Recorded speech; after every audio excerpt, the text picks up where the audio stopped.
found it.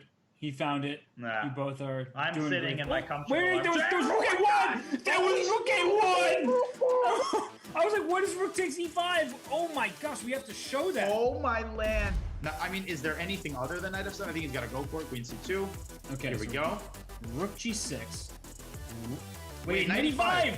Oh, it's over. My Everything gosh. is defended, and look at Jeffrey with an iron fist. And look at Nordebek just shaking his head while the light falls on him. Oh. I'm still 2 seconds. Oh my gosh, barely. Knight g5, queen e5 though. You're right. You're right. E3. Oh my god. Take on e4. Take on e4. E5 now, e5. Oh my goodness. Oh no. E6. D8. D8. D6. Oh my god. Oh my gosh. What's the queen? How does Hike do it? You were right, Danya. Oh my gosh, that's so sad. He makes a knight.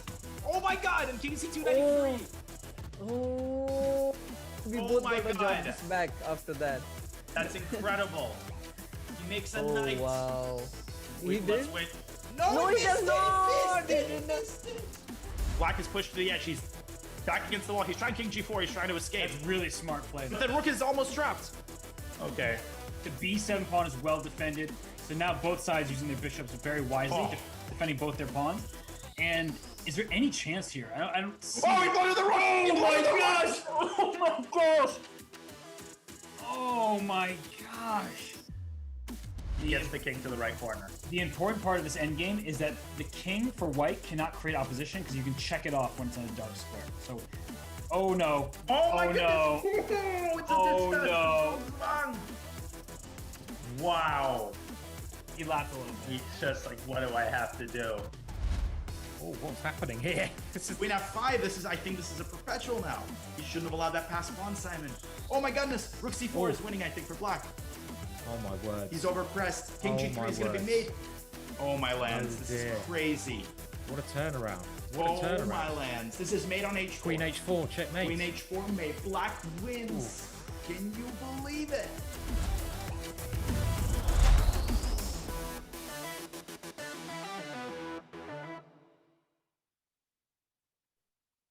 Welcome, everybody, to the 2021 Junior Speed Chess Championship. I'm joined by the inimitable Fun Master Mike Klein. Mike, it's such a pleasure to be joined by you today. How excited are you for the action?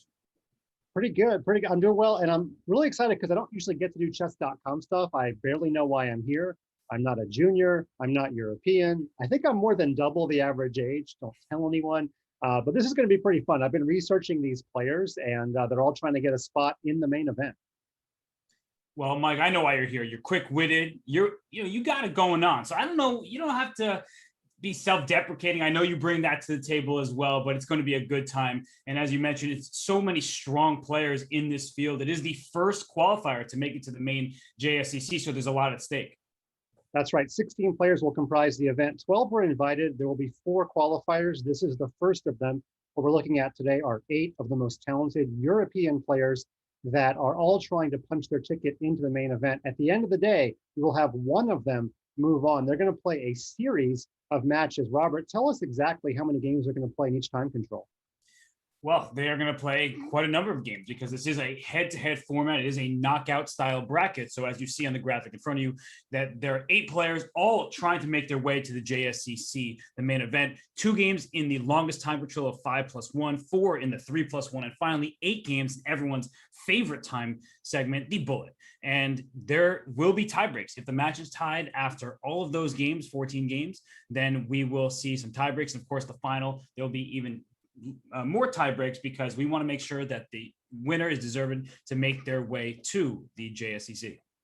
That's right. The tie breaks there look a little complicated. Basically, they change a little bit if we get to the final match, but just know that if it gets to tie breaks, it's going to be exciting whether or not it's opening round, semifinals, or finals. But we've got some cash on the line too here, Robert.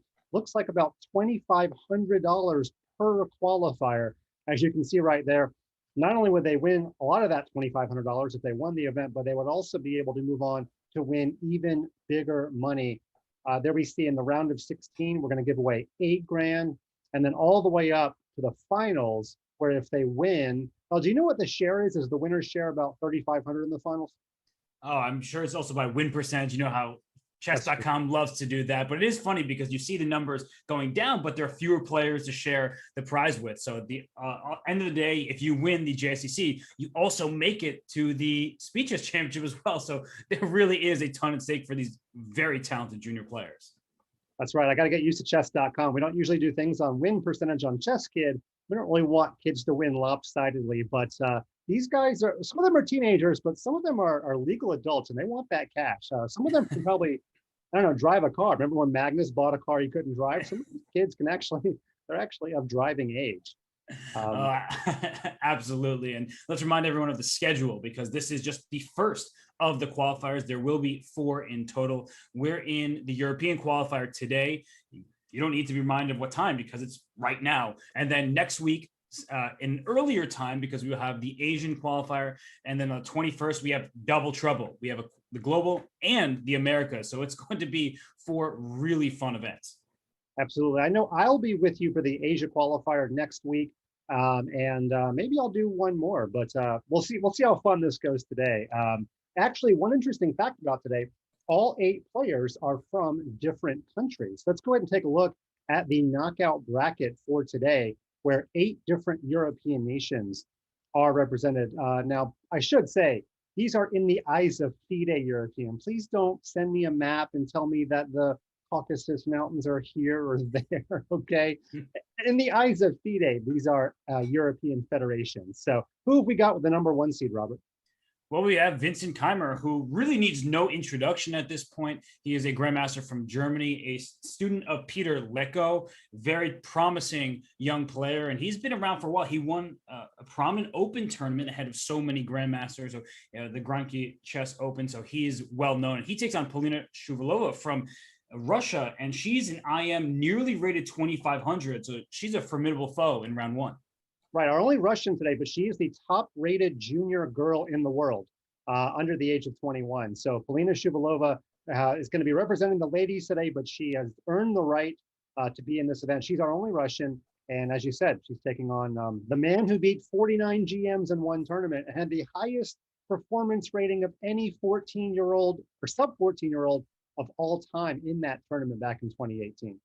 Wow, you really are the stat master in addition to being the fun master, but that's a good stat to have. And well, they await the winner of that one awaits the winner of the Danish Jonas Bjerre and Paulius Poltonovicius from Lithuania. That's right. They don't just play basketball over there. And I'm happy to report that Lithuania is one of the biggest ChessKid countries. ChessKid is being used all over the country of Lithuania, so it's great to have a Lithuanian represented. I don't know what position he plays on his national basketball team. We'll have to ask him if he wins the post-match interview. But I'm looking forward to that. And moving on to the right side of the bracket, we've got our Serbian representative, Velimir Ivic, who is going to be taking on Tai Dai Van Nguyen, no doubt of Vietnamese descent, but representing the Czech Republic or Czechia. I don't really know what the rules are anymore, but I do know one thing, Robert. If Tie-Dye wins everything, I got the Check Please Pilsner. And I don't know if you guys can read that. Yeah, check please. So anytime Tie-Dye wins a game, now we can't do any beer references on ChessKid, so I'm totally going to take advantage today. Just want to let you know that. And Robert, who do we have in our final match? Well, we have Den Laz, that's the username on chess.com, who should be very well known to the audience because Dennis Lazovic has actually won Title Tuesday. So this is almost like a step down for the grand winner of a Title Tuesday. Very impressive performance there. And we have Marc-Andrea Marizzi, who just became a grandmaster from France at the very young age of 14. So France's pride and joy right now and future hopes to join the likes of Maxime Vachier-Lagrave. Yeah, youngest French GM of all time. He beat Etienne Bacrot's record by 2 months, which is really impressive during the pandemic. You can see I got the matchups wrong there, but we did name all the players. So, I'm getting my bearings here. So, but yeah, we've got Ivic against Marizzi. And then we've also got, what do we got? Lazovic versus Van Nguyen. So those are the appropriate pairings there. Yeah, so we have just great fun ahead of us today. We are still awaiting some of the players to get set to make sure that their connection is stable. We always have to give a shout out to our team working so hard behind the scenes. I believe we're going to take a quick break. And when we return, Mike and I will bring you the action from this Junior Speed Chess Championship qualifier.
Welcome back to the 2021 Chess.com Junior Speed Chess Championship, sponsored by ChessKid, right up there on the hat. This is the European qualifier. And while we await the games to start, I did want to let everybody know about the second edition of the Intercontinental ChessKid FIDE Challenge. We are doing this in cooperation with FIDE.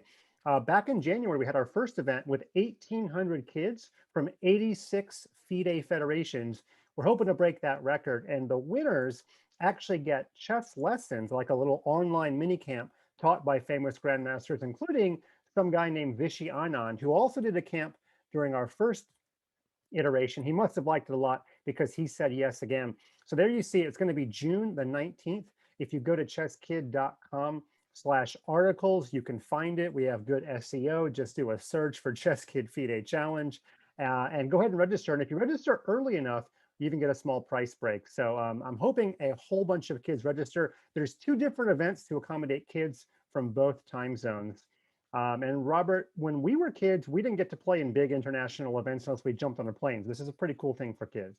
It certainly is. And I know I'm not commentating with the one and only Danny Wrench, because if I were to say, wait, lessons with Vichy, I'm a big kid. Can I play in this event? But in all seriousness, it is really a great collaboration between ChessKid and FIDE. And it's going to be an amazing event. And as you said, being able to get lessons from grandmasters and including the luminary, the one and only Vichy Anand, that is just a treat. So you're right. We didn't have those opportunities when we were younger, but we're happy that people do these days.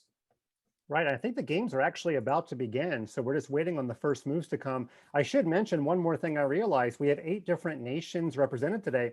And ChessKid is actually translated into every single one of the languages represented, except for Danish. We'll work on that. But here we go. And we've got Kymer facing off against Shuvalova in sort of a reverse Nimzo or something system. I'm not sure what this is. Well, the first thing I was going to mention, Mike, is that the rating differential is Vincent is nearly 2,900 and Polina is nearly 2,600. But these things can be a bit misleading. The 5-minute plus 1 second increment time control, that's not played by these top players very often. So with the increment, with more time to begin with, that can actually sometimes narrow the gap between people who are better at bullet. And Vincent is an absolute beast at bullet. So in the early going here, I see control of the b4 square for black. I see white trying to use this bishop on b2, Mike, but it's still early going here. Yeah, and let me just tell you, Robert, everything we do on ChessKid is 5+1 because it's our fastest time control. We don't want kids to develop bad habits. So we get to do story time a little bit. We have that luxury. So if the chess ever peters out, we can talk about, I don't know, life in Germany or Russia. But yeah, b4 to be weakened so early is a little bit interesting. Now, my question to you, Robert, will be, does white want to play d4 and trade the pawn to recover some control over b4? Or is white just going to, well, actually, the knight didn't even wait to come to try to come to c6 to get to b4.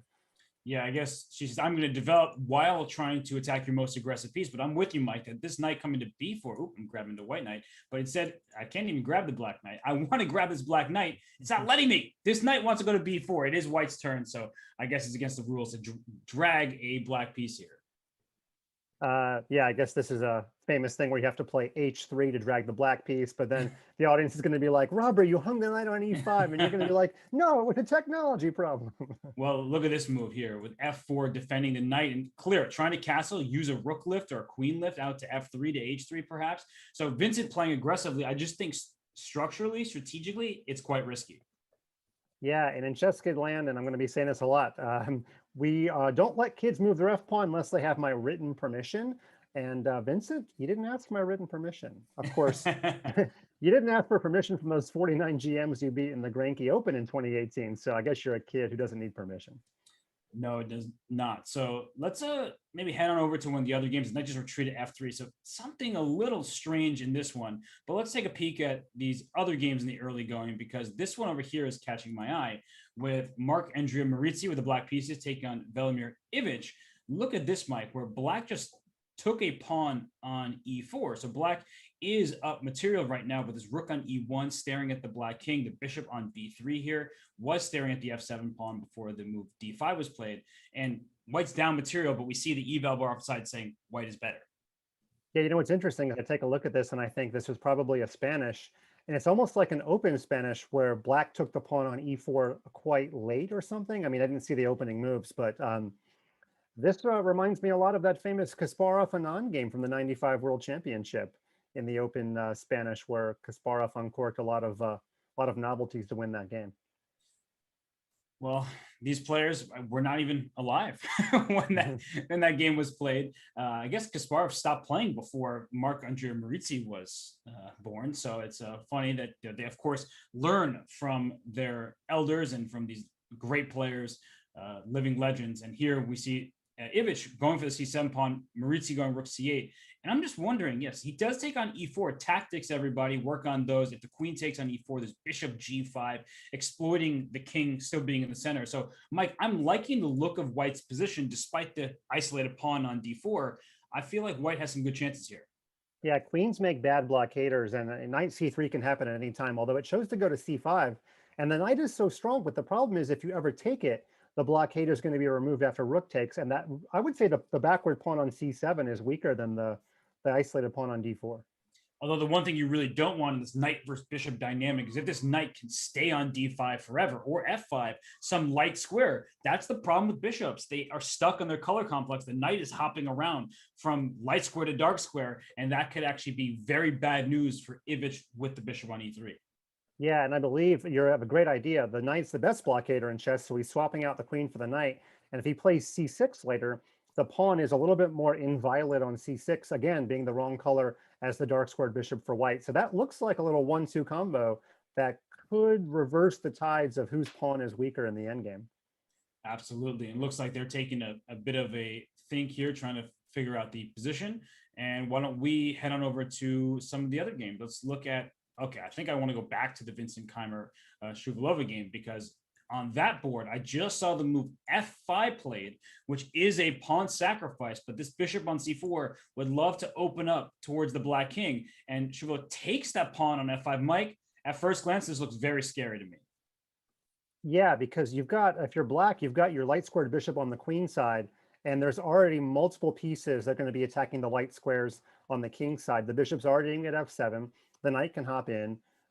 Once we remove the knight on f6, the queen's headed to h5. Not so easy to remove that knight, but the bishop on b2 is eyeballing it. So could be one of those positions where the light squared bishop is just on the wrong side of the board. But what else was she supposed to do after f5 besides take it?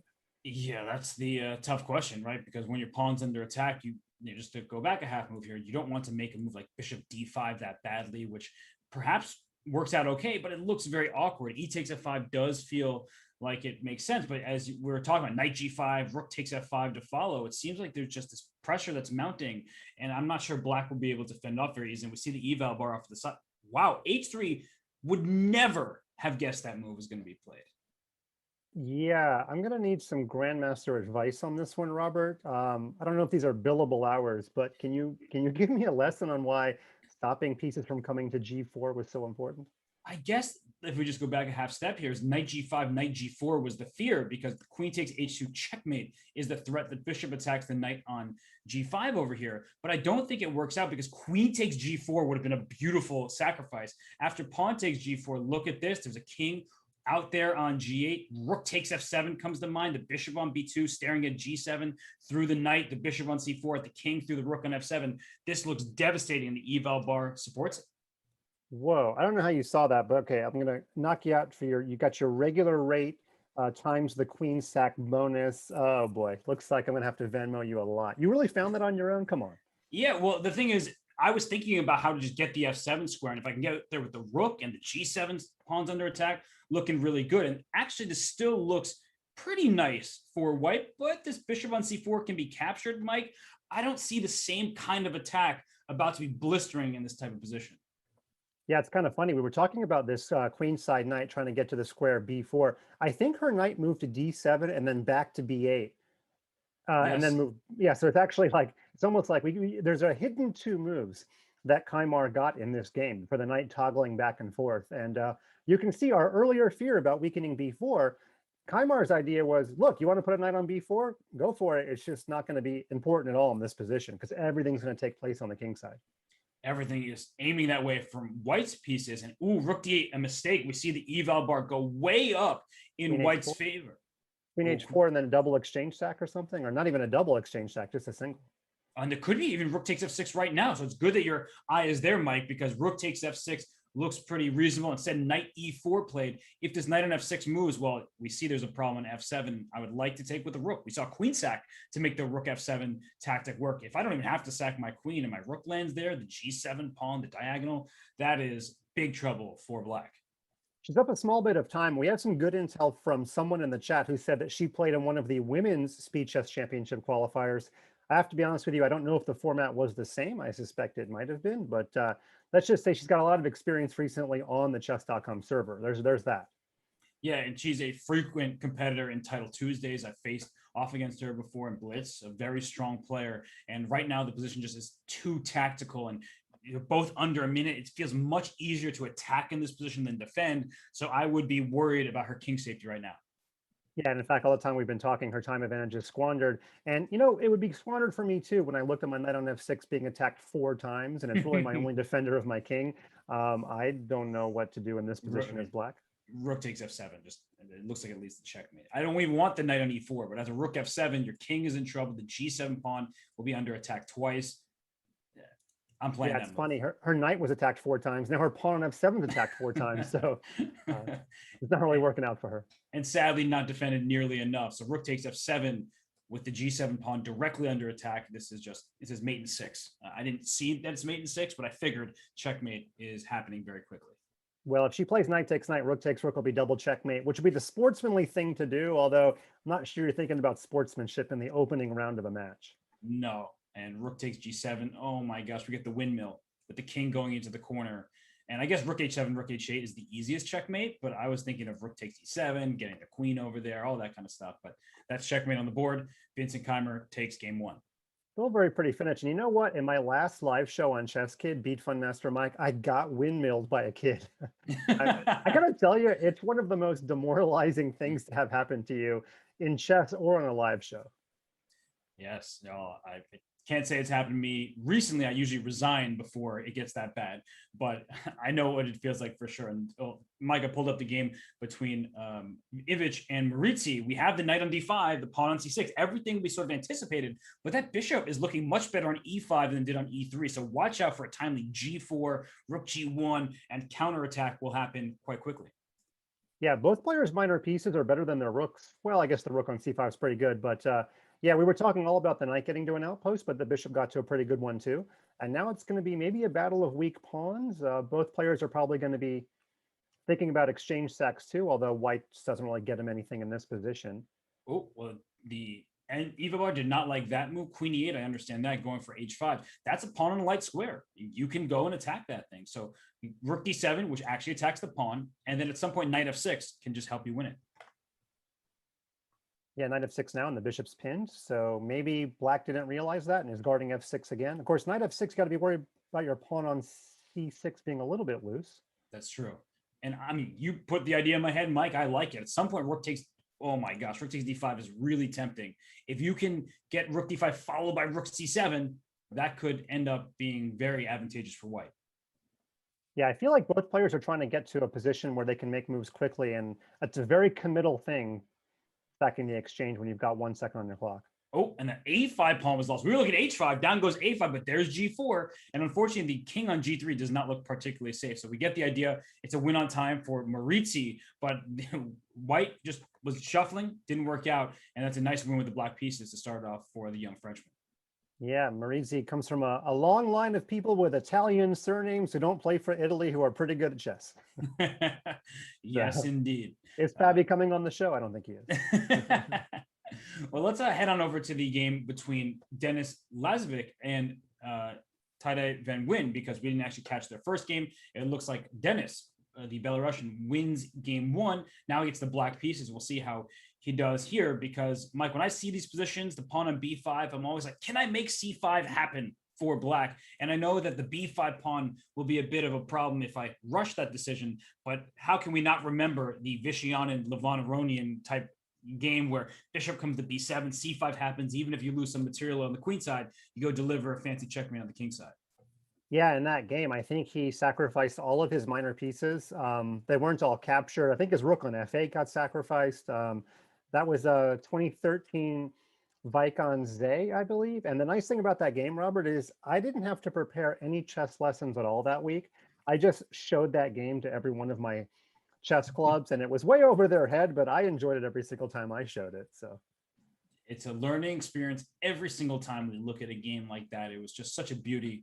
And well, the bishop on b7, not quite a beauty yet, but we keep talking about it. You want to play c5, because if you get c5, the bishop on b7 is well placed to work on the board's longest diagonal. But c5 has the drawback of his b5 pawn. So Mike, when you're looking at this position, I tend to feel more comfortable from the white side, but then I always underestimate black's counter chances. yeah, I feel like as white, if you stop c5, you get this permanent backward pawn to attack. But even if it happens, it's not like you're lost. So I feel like, it's not what we call playing for 2 results, but it's kind of like, you know, if you stop it, you're better. If you don't stop it, you're not worse because you didn't stop it. I don't know if you're following what I'm saying, but Yeah. I it's the one disadvantage for black, and white doesn't have an obvious disadvantage in this position. So I prefer white in these sort of structures. Although I'll be honest with you, I don't play any openings where I get this structure, so a little bit unfamiliar with it. Well, I'm with you. It looks like white is kind of perfectly set up here, but that's sort of the frustration. It's like all my pieces are on their kind of best squares, and yet I don't have a concrete plan. So bishop b1 played, changing the diagonal, clearly going towards the black king over there on h7, and maybe trying to use the e4 square. Knight e4 is a very common idea in a position of this nature, but here comes b4, opening up the queen side, and c5 is going to happen probably right on black's next move after this recapture on a8.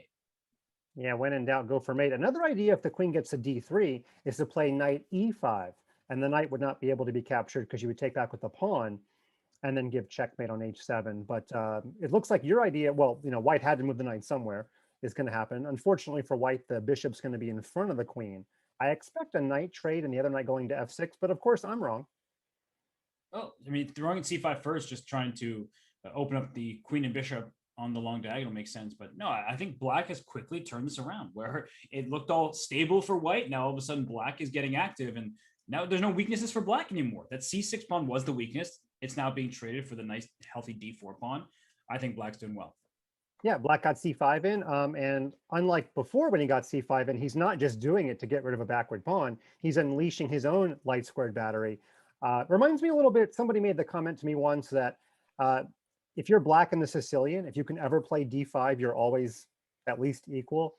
Maybe that's kind of what's going on here. You know, in these structures, if you can play c5, you're always at least equal. I don't know if it's too broad of a statement, but yeah, black's battery means more than any other positional thing that white has going on. 100%. Well, this game, it's still very solid for both. Let's go to a game that looks like it's about to heat up, because I'm at the corner of my eye. I saw the one between Shuvalova and Vincent Kymer, because I see a French-like structure. White has the two bishops, and I see this pawns h4, g4, f4, and e5, which means that white should, I mean, simply must think about the move f5 at some moment. However, the e5 pawn is under attack twice. Is it worth a pawn sacrifice? I'm not sure. Mike, I'm going to throw to you because the attacking chances look great, although black is playing over here on the queen side. Magic 8-Ball says it is decidedly so. Yes, you have a dark squared bishop, your opponent doesn't. So f5, you're not stopping if your pawn gets captured. You're going to go to f6. And then it's really hard, actually, for black to put anything to guard g7. The knights can't get to g7. The queen can't get to g7. So it's an intuitive sacrifice, but it feels like the right thing to do in these types of positions. Well, she starts with rook f2, which protects the a2 pawn thanks to tactics. If the queen takes on a2, you'll notice the rook and queen at the same line. The bishop just needs to move out the way. Bishop takes b5. That hits the queen, hits the knight c6. Thank you for your material. So that's not going to happen. So rook f2 is also a useful move because rook c1 to f1 at some point can be a good move. Now, Mike, I'm looking for some kind of knight takes c6, bishop to d4. You just protect everything with your bishop on d4, but it does take some time, and black has some threats on the queen side. So I like white from the look of it, but maybe I'm too optimistic about her chances. Yeah, these sort of structures I'm a little bit more familiar with, where white just abandons the queen side and goes for everything on the king side. But yeah, even though the bishop gets a little bit distracted when it ends up on d4, I don't think that the long-term problem of the dark squared weaknesses go away. If you're white, if I'm white, I'm just picturing my f4 pawn on f6, and only good things can happen if your pawn gets to f6. The queen also develops a little bit of a pathway to g5 or to h6. So I'm not really too sure what the delay is. Obviously, you have to save, you know, make sure that none of your queen side falls apart, but any move spent on the queen side is a move you didn't get your own action going on the king side. So 100%. What about the rook? Well, she had to move the rook, I guess, because knight takes d4 was a tactic because the bishop would have been overloaded. So rook e1, but I guess why not rook f1? Like that was the square I wanted to go to. I want to double those rooks up. I don't have a good theory what she thinks is happening on the e5, unless she thinks that when all the bishops leave, the rook will have some sort of latent protection of the e5 pawn, but I'm not sure. And we saw a little repetition there. The rook went to e1, the queen went back to a5, the rook went to c1. So queen a3 is offering a repetition, but Vincent now taking his time. If I'm Paulina, I'm up half a minute. My position does look better. I have the potential of a huge attack on the king side. I would definitely play on. I would not keep repeating moves.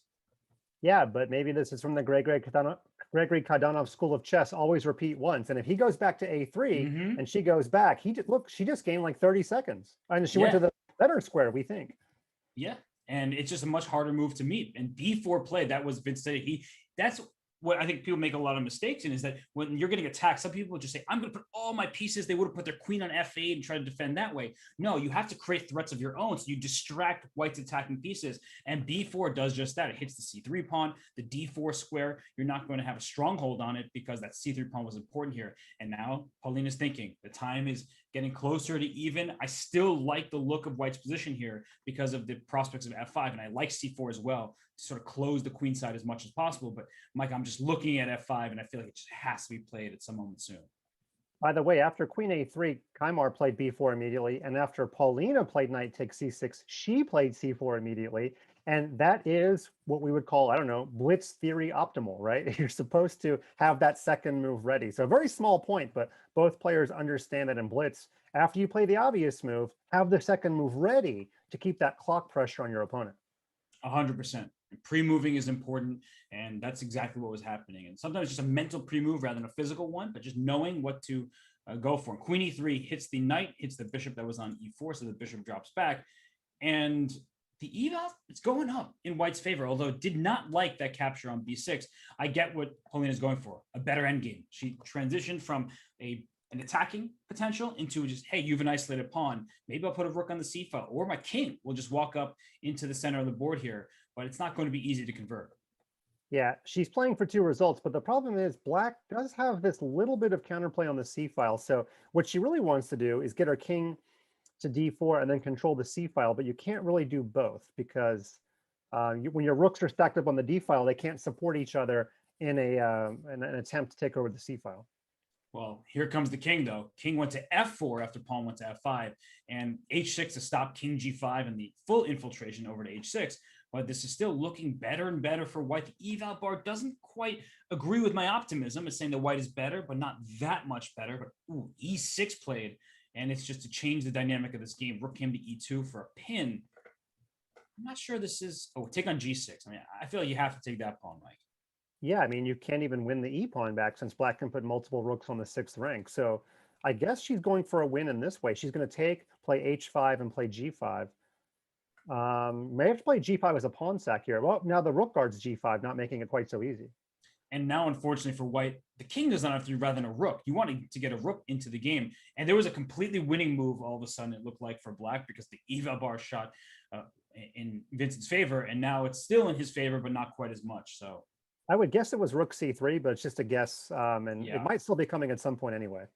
Yeah, no, also a rook just disappeared from the board and the pawns are not going anywhere. So unfortunately in the bullet scramble, from Paulina's perspective, it goes Vincent's way, but great defense by Vincent in a precarious looking position. He said, it's not so bad for me. And the end game, which also looked risky, he was able to hold. So we just have a couple games left. Let's check out this one. We haven't actually been in this match at all, and it looks like we got there a little bit too late, where Paulius Pultinavicius wins the game against Jonas Bierre. So that means one game remaining as the Lithuanian player takes a 1.5 lead. We have Maurizi and Ivic. Mike, these players like closed positions. Yeah, it sure seems that way. And, I usually look for bishops right away in these closed positions. Whose bishop is going to have more potential in the endgame? And I guess White's bishop had some pawns to target, but it's still struggling to find scope. So that's my first thought is which bishop is going to be able to pressure pawns once they get active.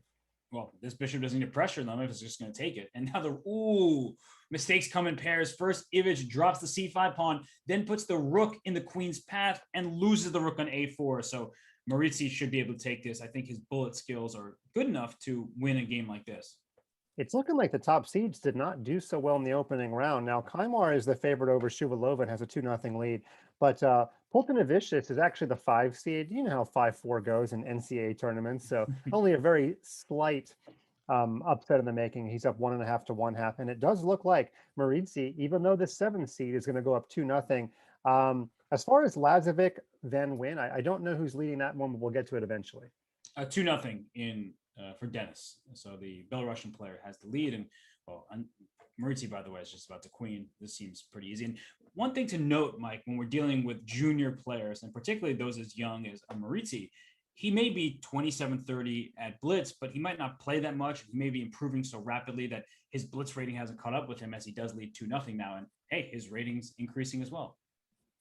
Yeah, and we should also mention that we're not using their FIDE ratings for seeding. We're using some of their Chess.com ratings. We're taking the different ratings and sort of mashing them up. So just in case anybody is curious about how exactly the seeds are working, I don't really know how it would have changed if we had the FIDE ratings. But anyway, that's how we're doing things. And if you don't like it, talk to our bosses. Exactly. Well, I think it makes sense. And the players so far in a fighting mood, different styles. It's been cool to see some players more positional in nature, others going for the tactics. But either way, we're 2 games in. We're done with the 5+1 time control. We are going to take a break. And when we come back, we'll be here for more from the 2021 Junior Speed Chess Championship and the 3+1 time segment.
And we return here for the 2021 Junior Speed Chess Championship Qualifier. We are 2 games in. We finished the longest time control. That was 5 minute plus 1 second increment. Mike, we saw some good fights. As you mentioned, some of the lower rated players heading into the event have the lead. What do you expect to see as we get into quicker time controls?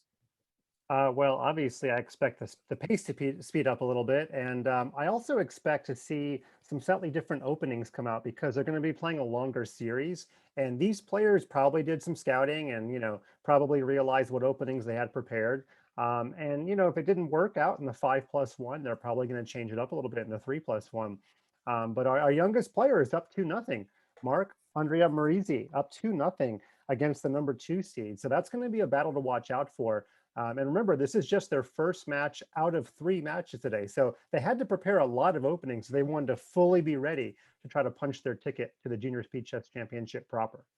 And when we eventually get to interview the players and the winner, it'll be interesting to note, did they prepare for all different possibilities, or did they just say, hey, I'm gonna have to go with my weapons? It's blitz chess after all. The openings may not make all the difference. But let's go to the matchup between Denis Lazovic and Tadej Van Wyn, because we haven't really seen too much of their match. It's 2-0 in Denis's favor, but the Czech Grandmaster, when he has chances here, he goes b5. So clearly, I would say the match score is going to play a role here, because b5 trying to hold on to that c4 pawn, Mike, that's a bit adventurous. Yeah, they're stepping into some theory that is older than us. I don't really know half this stuff, but I have no rooting interest except that if Van Wyn ever wins a game, come on, tie-dye, then I get to break out my Czech Please beer. So hasn't happened yet. And I don't have any Belarusian beers. So there's, I think, maybe some sanctions against that. But let's not talk politics. Let's get back to the game. We've got this weird pawn on g7. Now, I used to play the Scotch Gambit growing up. I got a pawn at g7 sometimes. And just like in that opening, it doesn't automatically mean it's a winning pawn. No, it does not. And actually, that pawn is going to be captured at some moment. But I like the fact that Wyn is not rushing to capture it, because it's not going anywhere. Now, there are times where you look away for 1 second and that queen lands, goes from c2 to h7, and then you're in big trouble.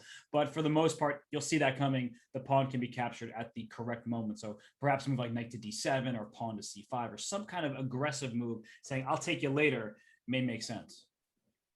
Yeah, I'm wondering here, does Black have it in his plans to play g4 and get the light squared bishops off the board? I don't know, because you're putting your pawn in a square where the white queen will attack it. Well, I guess, did it happen or did you make the move? I can't tell. It wasn't me. It was Magic. And you were, well, I don't want to call you Magic Mike because that has other implications, but you were correct here. All right. Yeah, we'll skip past that one. But hey, you know what? Unlike on ChessKid, we can at least tangentially refer to things that we should not talk about, and it's still kind of okay. Yeah, it is. So you were spot on, Mike. And so g4 was played, the trade happens, and then c5. So it's kind of like a mesh of the ideas we're talking about.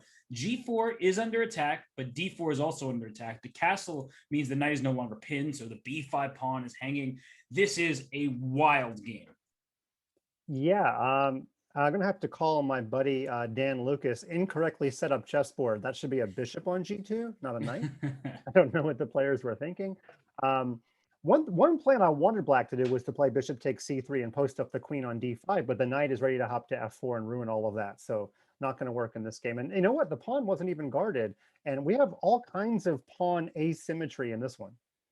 We do indeed. And I don't even know if it's even material. I think it is. There's a pawn on g7 that makes it 6 white pawns to 6 black pawns. So it's hard to realize sometimes what the material count is like, excuse me. But here the g7 pawn means it's even material, but that doesn't seem like it's that long for this board. So I would be concerned about that. The knight takes d4 is a big threat, even after a move like queen to b6, which has, hey, d4 is protected twice and c6 is defended. I'll just show that. So queen a5 was played, but queen b6, there was knight takes d4, because the queen would have to take, but then you lose sight of your knight on c6.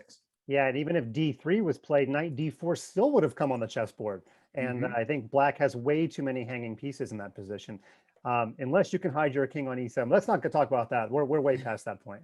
Well, queen a5 was played, which to my eyes is a forced queen trade, because if your queen retreats, you lose the knight on b5, and it's important to take back with the bishop because knight c7 was a fork. Knight d6 check is a different kind of fork, winning the c4 pawn. But look at Wyn, just says, I'm going to take on g7. We're even material once again, but I like Black's pawns. The pawn on g4 takes care of White's passed pawn. When you look at the board, you don't just count the pieces. Oh, it's even, so because we have 5 pawns each and 2 minor pieces and 2 rooks. Well, look at the quality of the pawns, and that pawn on g4 is a really good pawn. So I think that Black should be preferred here with this passed d pawn. Yeah, and if Black plays e5 and f5, this reminds me of a junior game I played against, of all people, Macaulay Peterson many years ago. And somebody prepped him to play me. I don't know who that person was, but he formed a cup of pawns and instead exact pawn structure. I don't know if that's an official term in chess, but a cup of pawns where you've got 2 pawns on one rank and then 2 pawns on the next highest rank. Yeah, that was Macaulay's plan against me. Form the cup. I've heard it been called the bathtub before. So Okay. to each their own. I don't know. Maybe it's a dialect thing. Some people, will vernacular, right? They have a name for all these different things. But either way, it would be nice for Black to be able to accomplish that. But with White's knights on c4 and d3, it's not going to be very easy. And we have to talk about it. The bishop versus the knight dynamic. The knights on c4 and d3 cannot be attacked by that bishop on b8. And here comes White's queenside pawns.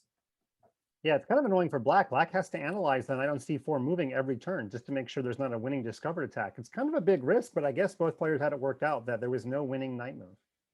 No, there was not. And well, speaking of big risk, we have to look at all boards as best we can. I'm just going to quickly go to this game because there's not much risk here. Similar game between Maurizi and Ivic. Knight on d5, dark square bishop. I think if I'm Ivic, I would stop playing this line. It doesn't look very good for White. But I was trying to get on over to the game between Kymer and Shuvalova because I saw the rooks on the F file, pawn going to h5, alpha 0 style, and yet Shuvalova says, I'm fine here. Look at the eval bar. It's actually better for Black because what are you really aiming for White? You're staring into a g6 pawn that's defended by another pawn. So are you going to sack a rook? I don't think so. In which case, e5 is just falling. Yeah, the big difference between this game and Kymar's first round game where he beat Shuvalova is that he had a light squared bishop and a light squared attack going. Here it looks like his bishop does not match the color of his attack, and that's not making it quite as easy to break through, although he finds a way by sacrificing a rook, and it looks tough to defend this. Yeah, that was a blunder. I mean, I had just mentioned the e5 pawn hanging, but rook takes g6 overlooked because if the rook blocks in g7, you drop e8 and then e5 bishop. If you move your king to the corner, a rook left should do the trick. Rook f5, rook h5 looks like mate to my eyes with this rook on e8 also hanging, but I guess, yeah, this is just not good, not what you wanted. I hate those positions where you have to figure out which rook lift is correct. Sometimes it doesn't matter, but sometimes it does. Queen h5 or queen g6 is mate, and that turned real fast, Mike. That was a better position for Black. It's easy to say when you have the eval bar on screen, but still an oversight of this rook sack tactic. And unfortunately for Paulina, she goes down 3-0. Yeah, all three of their games have had one side build up tremendous pressure on the king side. The difference is when Paulina had the pressure, she bailed out into an endgame instead of really going for it like Vincent has been doing. Yeah, and well, speaking of endgames, here we have one, although White is up 3 pawns and probably about to checkmate the Black king. So it's not the purest of endgames, but either way, with the match between Jonas Bjerre and Paulius Pultinavicius, it's about to be tied up 1.5. So this may be our closest match of the day, Mike, or I should say of the quarterfinal stage. Exactly. That knight and rook were teaming up in kind of annoying ways, but the white king seems to have enough space to be able to walk out. And well, the theory of two weaknesses is happening here. Knights do very bad when there are pawns on opposite sides of the chessboard. In fact, we just had a resignation with 0.4 seconds left anyway for Pultinavicius. Good speed, mouse speed. Oh, and we just turned in here. It looks like it's a mating attack for Maurizi. Queen f2 check. Your king cannot step to c3 because then queen c2 would have been a winner. And does not go for the b2 pawn to give the check. And now White is winning. See how quickly this flips everybody. Maurizi had an overwhelming advantage according to the eval bar, but Mike, quality over quantity, the a pawn is promoting. Exactly. This is a position where as soon as it came up, I can guarantee you neither Robert nor myself counted the number of pawns. All we saw was the a pawn. That's all that really matters. Number of pawns is not important in queen endgames. It's all about who's got the furthest advanced pawn. Also queen activity and king safety, but you can see here, 2 queens is better than 1, even on ChessKid. And Maurizi will not take a 3-0 lead unless something very strange happens. Yeah, win on time, but that looks very unlikely. And there's no more checks. And if there's no more check, queen f5, trade the queens off. Oh, I would of course traded the queens, but probably didn't see it. There are nerves at play here as well. It's a lot on the line. So you're gonna have to keep working for this win if you are Ivic here. Yeah, and fans of our one-on-one matches, our death matches, our junior speed chess championship proper matches, there's not a time clock ticking down. They're playing a set number of games. So all of that theory of like, let's play this out, let's waste time, let's try to reduce the number of games, that doesn't come into play in any way today. No, it certainly does not. And you just need to win the games that you have. You know the exact number. There are 14, if my math still serves me well. And you need to score 7.5. It's that simple. So easier said than done. And I'm going to switch on over to the game between I mean, I have to be honest. These games are always interesting between Shuvalova and Vincent Kymer. Like I was just hovering over the board to see which one was interesting. I see a queenside castle for black. White is up 2 pawns. The rook on h1 is hanging, and the king is still in the center. What can we make of this, Mike? Man, that open C file looks incredibly dangerous, especially with the fact that if your king doesn't walk soon, something might land on f4 and prevent the king from getting off that C file. But for the moment, white doesn't have time because white's king is stuck in the middle. I'm hoping we see some heroic king e2 move at some point, but I'm not sure we're quite ready for king come to e2. Yeah, it might have to happen because your king's not castling queenside with the queen on c6, and there's no more rook c1 ideas because the bishop's path to c1 is blocked. And I'm looking at rook takes h3 and maybe an exchange sack on e3 at some moment. Here's rook takes h3, maybe a sack here, maybe a rook h1.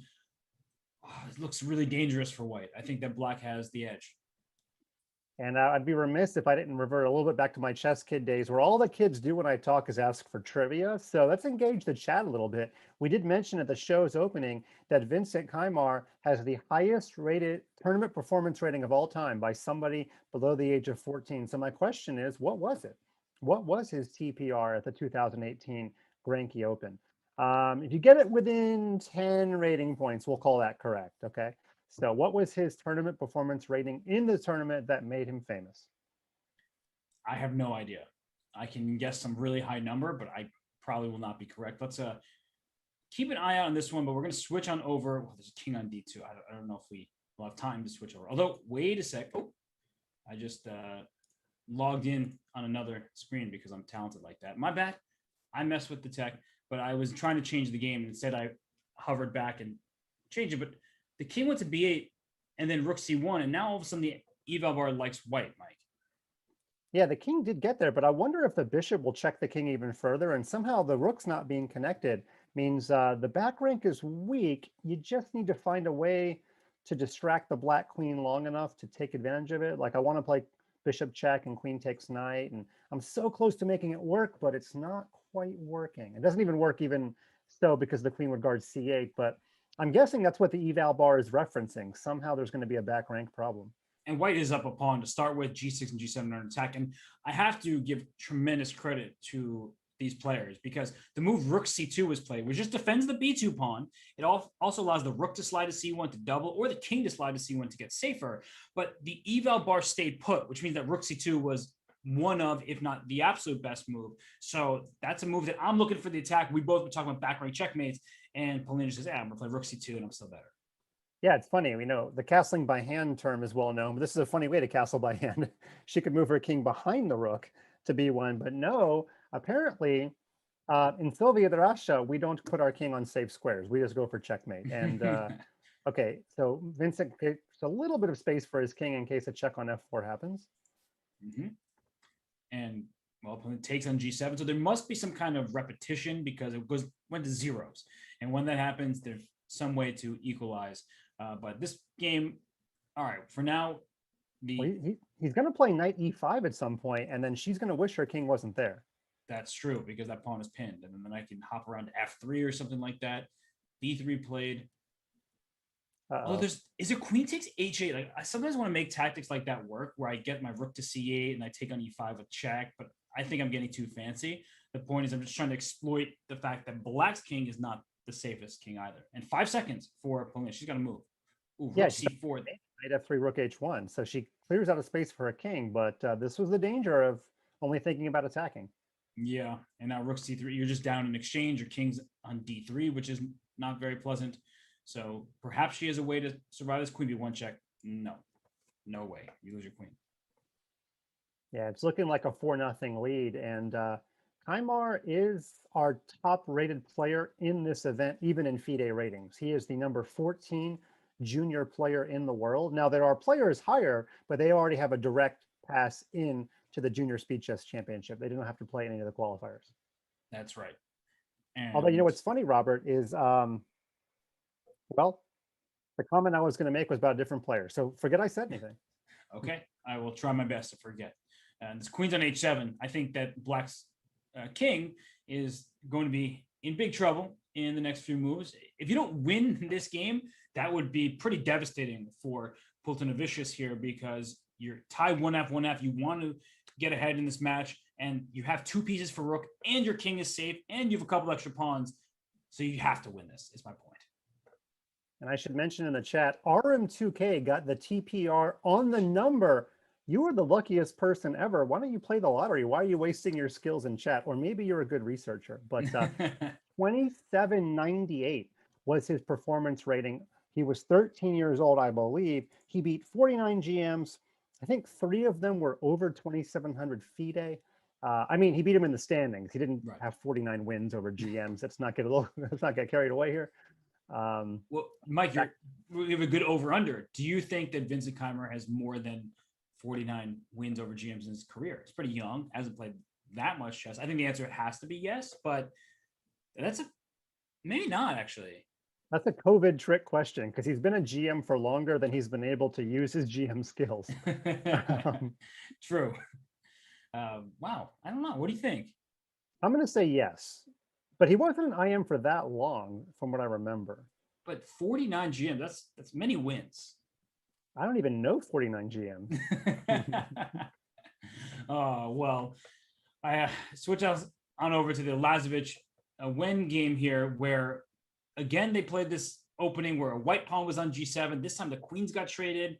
Black is down a pawn right now, but it's the bishop pair and the pawn C5 may not be on the board for that much longer. So they're going back to it. They keep repeating these type of openings with small changes here and there. I do like the look of Black's position because I am favorable towards the bishop pair. Yeah, much like their first iteration with this opening, Black is content to just be down a pawn for a little while, knowing the whole time that he's going to get it back. And, okay, so rook, okay, knight takes C5 is now stopped, and C6 is a threat, as Robert has pointed out. But you can never take on B4 unless you get your knight to A2. So the thing is, this is one of those do or die positions. Either the rooks make sense on the A file, and they're going to come down the board, or the one bishop is going to hold back 2 rooks and stifle all of white's play, and then Black is going to be better. Yeah, this bishop pawn configuration is very annoying to deal with. And so perhaps a timely knight A2 may be the move to get that bishop out of there, because without the bishop being attacked, you're not going to kick it. You don't have a pawn to knock it out of its current spot. And well, the pawn A5 is defending the bishop. So I agree with you, Mike. I think C6 is such a big threat. Knight E5 is also a threat, exploiting the pin. And that's why Black felt forced to take this knight on F3, but there goes your 2 bishops advantage. Yeah, the other problem is by taking that, rook takes B4 becomes a threat. So he had to move the rook off of the A file. But yeah, the multiple threats, I think bishop takes F3 was one of the few ways to deal with them. Rook takes B4 wins right now. Take and rook A7. There it is. Wow. Still getting to the knight using a different pin. Now C6 will happen after rook A7, rook D8. Yeah, it's funny. You get your king to E7 and you ease up and you're like, oh, the pin on the knight's over. Things are good. But they're not good. And my beer, Mr. Van Wyn, getting warmer. Not yet, Mike. You'll have to wait for it. But for Dennis, for Lazovic here, going to be a 4.5/2 and being the exceptional bullet player that he is, this is getting out of hand, and you need to go on a tear. I just played Grandmaster Krikor Mkhitaryan in a match, and I almost stormed back in the bullet portion, but sometimes you just don't have enough games remaining, and I feel like we're getting towards that point. Yeah, and to all of our Czech fans out there, if you need a bright spot, ChessKid in Czech is now live. Thank you to WGM Katarina Nemcova, who translated the entire website. And we're going to get a lot more kids in Czech Republic online and getting to better at chess through the efforts of Nemcova. So we'll be talking more about that in the coming weeks. But one of our newest languages, and I'm happy to have Czech Republic on ChessKid land. That is awesome. And well, the top Czech players likely to be fan favorites, and when hopefully one of them, but right now it's just not his day, not his match. And I pulled up the game between Jonas and Paulius here, and E5 was the last move just played with the queen on B6, the rook on E8, trying to stare down at the E3 pawn, Mike. The bishop pair for white does not look particularly menacing. I simply put just like Black's position here. Yeah, and if you're white and you get scared of this diagonal leading to your king and you get frustrated and play C5, then you might lose just to positionally being down a piece. The bishop on a3 might not ever find any kind of functionality. So yeah, you get rid of the immediate pressure, you win the battle, but you might lose the war because that bishop might not ever play chess again. No, that's a good point. And I'm looking now at e takes d4, e takes d4, and I would love to move this knight away from f6, but I can't because the f7 pawn hangs. And that's easy to overlook in a blitz game. You're like, oh, I'm just going to go checkmate and win and do all this stuff. And you're like, oops, down goes f7. So I would not move that knight just yet. I actually would think about king h8 here. Yeah, it's nice because, you know, the bishop on a3 does prevent your rook on e8 from guarding the pawn. Oh, he actually sacked it. I wonder if you could do this. Okay, well, I guess the d4 pawn is under attack so many times, and the rook on a1 will be in trouble in the f2 check, but something looks wrong about this to me. Like, Yeah, I mean, white's the one capturing all the pieces first, and so white can always give back the exchange or something. But you know what? After queen takes d4, every single white piece is in some sort of danger except the bishop on g2. That's true. You know what move I would consider here? He took on d7. I was actually going to say king h1. I don't know if it's good, but just like I recommended king h8 for black, I was like, hey, if I bring my king to h1, I'm out of some danger there. And now knight f2 check. Here comes queen takes a1, queen takes a3, and black ends up in exchange, so it's still an unclear position. Sounds like you were the kind of kid growing up that was taught to look left and then right and then left and then right and then left and then right before crossing the street. I did grow up in New York City, so for my safety and well-being, yes, that was something I did. And also I had the pleasure of working with Miron Sharon. He always taught me about these prophylactic type moves where you just hide your king in the corner just so when you play the idea you're seeking, you don't fall victim to some kind of counter. So king h8 and king h1 type moves just to hide the king, they do make sense. And right now, well, there's an attack in progress here for white, and white's king actually looks kind of safe. So it's funny how this happens. And in blitz, I think it's scarier often have black's position here than to have white's, even though black has more material.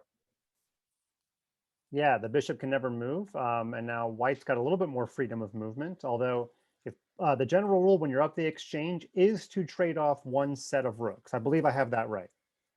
Yes, because then for white, you just have less control countering the rooks. But here, that move was not like in queen c1 check picks up the knight. So black is taking this game. We tuned in. We like black's position.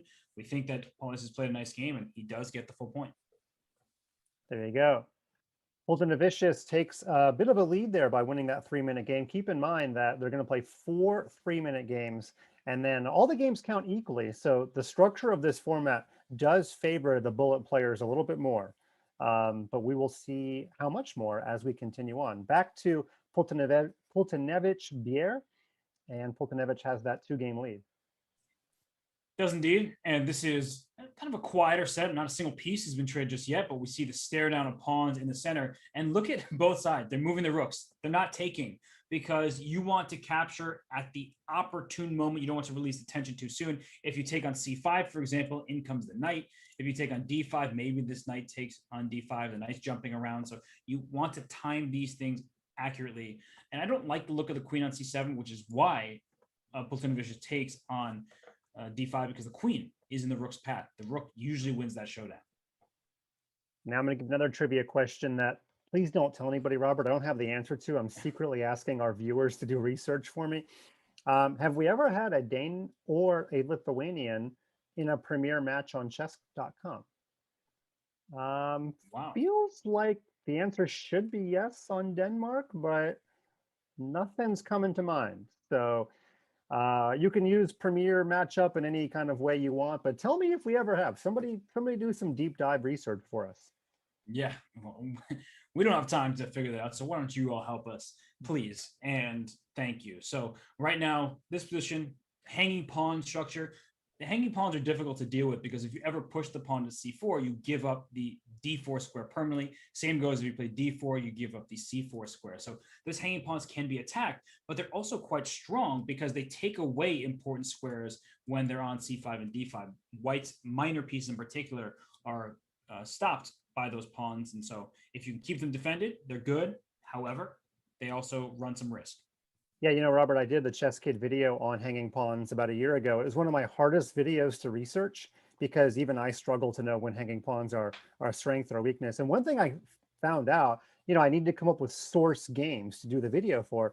And Karpov had a lot of them, both playing with and against hanging pawns. So he's a good person to study for a lot of things, but for hanging pawns on ChessKid, we use mostly Karpov games. He, of course, excelled in so many areas, but yes, the hanging pawn structure is hard to recognize even when it's good or when it's bad. And one thing I will note is I often prefer to have the hanging pawn structure if I have a bishop on b7, because from b7, I can play d4 and attack this knight on f3. Now the idea of d4 doesn't really come to mind so readily because it's usually losing a pawn and you don't get the tactical motifs that you do if you have a fianchettoed bishop. So that's the one thing I will say about that. And Black doing solidly. I just don't know how to proceed from here. And that's what frustrates me when I'm the one left with the hanging pawns. Yeah, these are hard positions to play in Blitz because moving either of those pawns is so committal because you leave the other one behind and you weaken the color square that you're not on. So tough to say about the hanging pawns here. Knight f5. Yeah, put one knight on g5, put the next knight on f. No, he wants the knights next to each other, just in the third rank rather than the fifth rank. Optically, wouldn't have been my choice, but apparently he's got something in mind. I guess he just wants to go directly after d5 by playing knight f4. Makes sense. And now the knights will stack up on the f file, an even different format. Oh, well, the knights are not being superfluous, but they are being friendly with one another. So the d5 pawn is the target. Hanging pawns, the pawns are not defending one another, just sitting next to each other. So this is looking like Black should be doing okay. I just feel often that I lack a plan. As mentioned, in knight b6 played, attacking the queen, protecting d5, but the engine didn't like the move very much. For those of you just joining us, this is the 2021 Junior Speed Chess Championship Euro Qualifier. And actually, there's going to be a lot of chess today. Unlike the NCAA tournament, the entire bracket is going to go down to one, all in one day. So it's like condensing everything into one. These are the opening round matches that you guys are watching. And the winner gets to play in the Junior Speed Chess Championship proper. I should also mention, Robert, that the ChessKid Youth Speed Chess Championship kicks off on July 17th, where we've got 8 of the best kids in the world aged 10 and under. And our returning champion, National Master Ryo Chen, is still eligible, and he's going to come back along with new National Master Tani Adewume, who has confirmed his participation. That is awesome. It's great to see. And we're in an event with, we always say, oh, these are the future chess stars. No, the Junior Speed Chess Championship has current chess stars. All these players here, super talented, many grandmasters in the field. But it's really great to see in ChessKid where you have the, hey, this is an up-and-comer here. You may not know so much about Tani, of course, being more of a familiar name to many, but it's just great to see them play chess, which we don't get that opportunity so often, where we hear the names, but we don't get to see their game, and it'll be great to see. So, Mike, I'm going to switch games here to the one between Maurizi and Ivic, because while we were tuning into other matchups, it looks like Ivic has scored 2 points. He did lose the first 2 games in the longest time control, and now he's striking back. And speaking of striking, the knight on c4, I'm seeing a rook come to b8. I'm worried about this king over here on c1. Yeah, opposite sides castling. Usually the first player that gets a half open or open file has the leverage in the position, and Black has done that. Going to show you that doubled pawns are not always so bad. It's going to take White 3 moves to trade his h-pawn for the hook pawn on g6, but Black is already attacking in the meantime. In fact, one common tactic, knight takes b2, is sometimes an idea, followed by queen b4. Didn't quite work in this position because the king could have slid over to c2. So just a more direct method of going after the b2 pawn coming up. And knight g5, I think to many would be like, wait, isn't White just going to checkmate on h7? That is the threat, but I have a queen on e7. So after knight g5, how do I defend this pawn? Seems to be no other way than pushing my pawn to f6. Queen defends h7. If you take on f6, I can take with my rook. I'm defended. You're under attack. This looks like Black is going to honestly just crush the White king over there on c1. Yeah, you may be accidentally activating the Black rook in the hopes of going for an attack, because now you have to take time out to guard f2, but b2 is still a problem. So I'm not sure that the problems are getting any better. No, they're not. In fact, they're probably getting worse, because rook takes f2 brings another attacker to the party. And there is one tactic that you have to be concerned about. So rook takes f2, e6. Let's say go rook b takes b2. I'm looking at a move like rook d8 check, because I'm distracting your queen, which is on e7, protecting h7. And if you take, you'd lose this pawn on h7 and get yourself in trouble. And this is actually really fancy, so I'll just show the end here. Queen h7, king of e7 check. Ooh, nice. That's the only move, because if the queen takes, you fill the square. Queen h8 is checkmate. I don't think this is going to happen, but that would be a pretty wild finish to this game. Yeah, I like that obstruction tactic. It's a little bit weird because you're playing e7 thinking it's a fork, but really all you're doing is clogging up the pipes for the flight square for the black king. Precisely that. So e6 gives you the idea of rook d7. Rook takes b2. If you take it with the wrong rook, you get in trouble.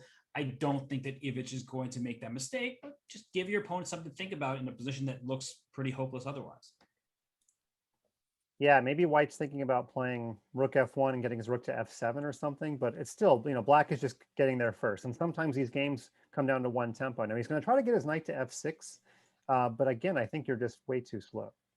Right. What if you even take with the F rook over there? Then there's rook d7. So there are things to figure out here that rook d7 will not work, but you would have to say, all right, there are tactics, knight not coming to f6, rook to d7, all this sort of stuff.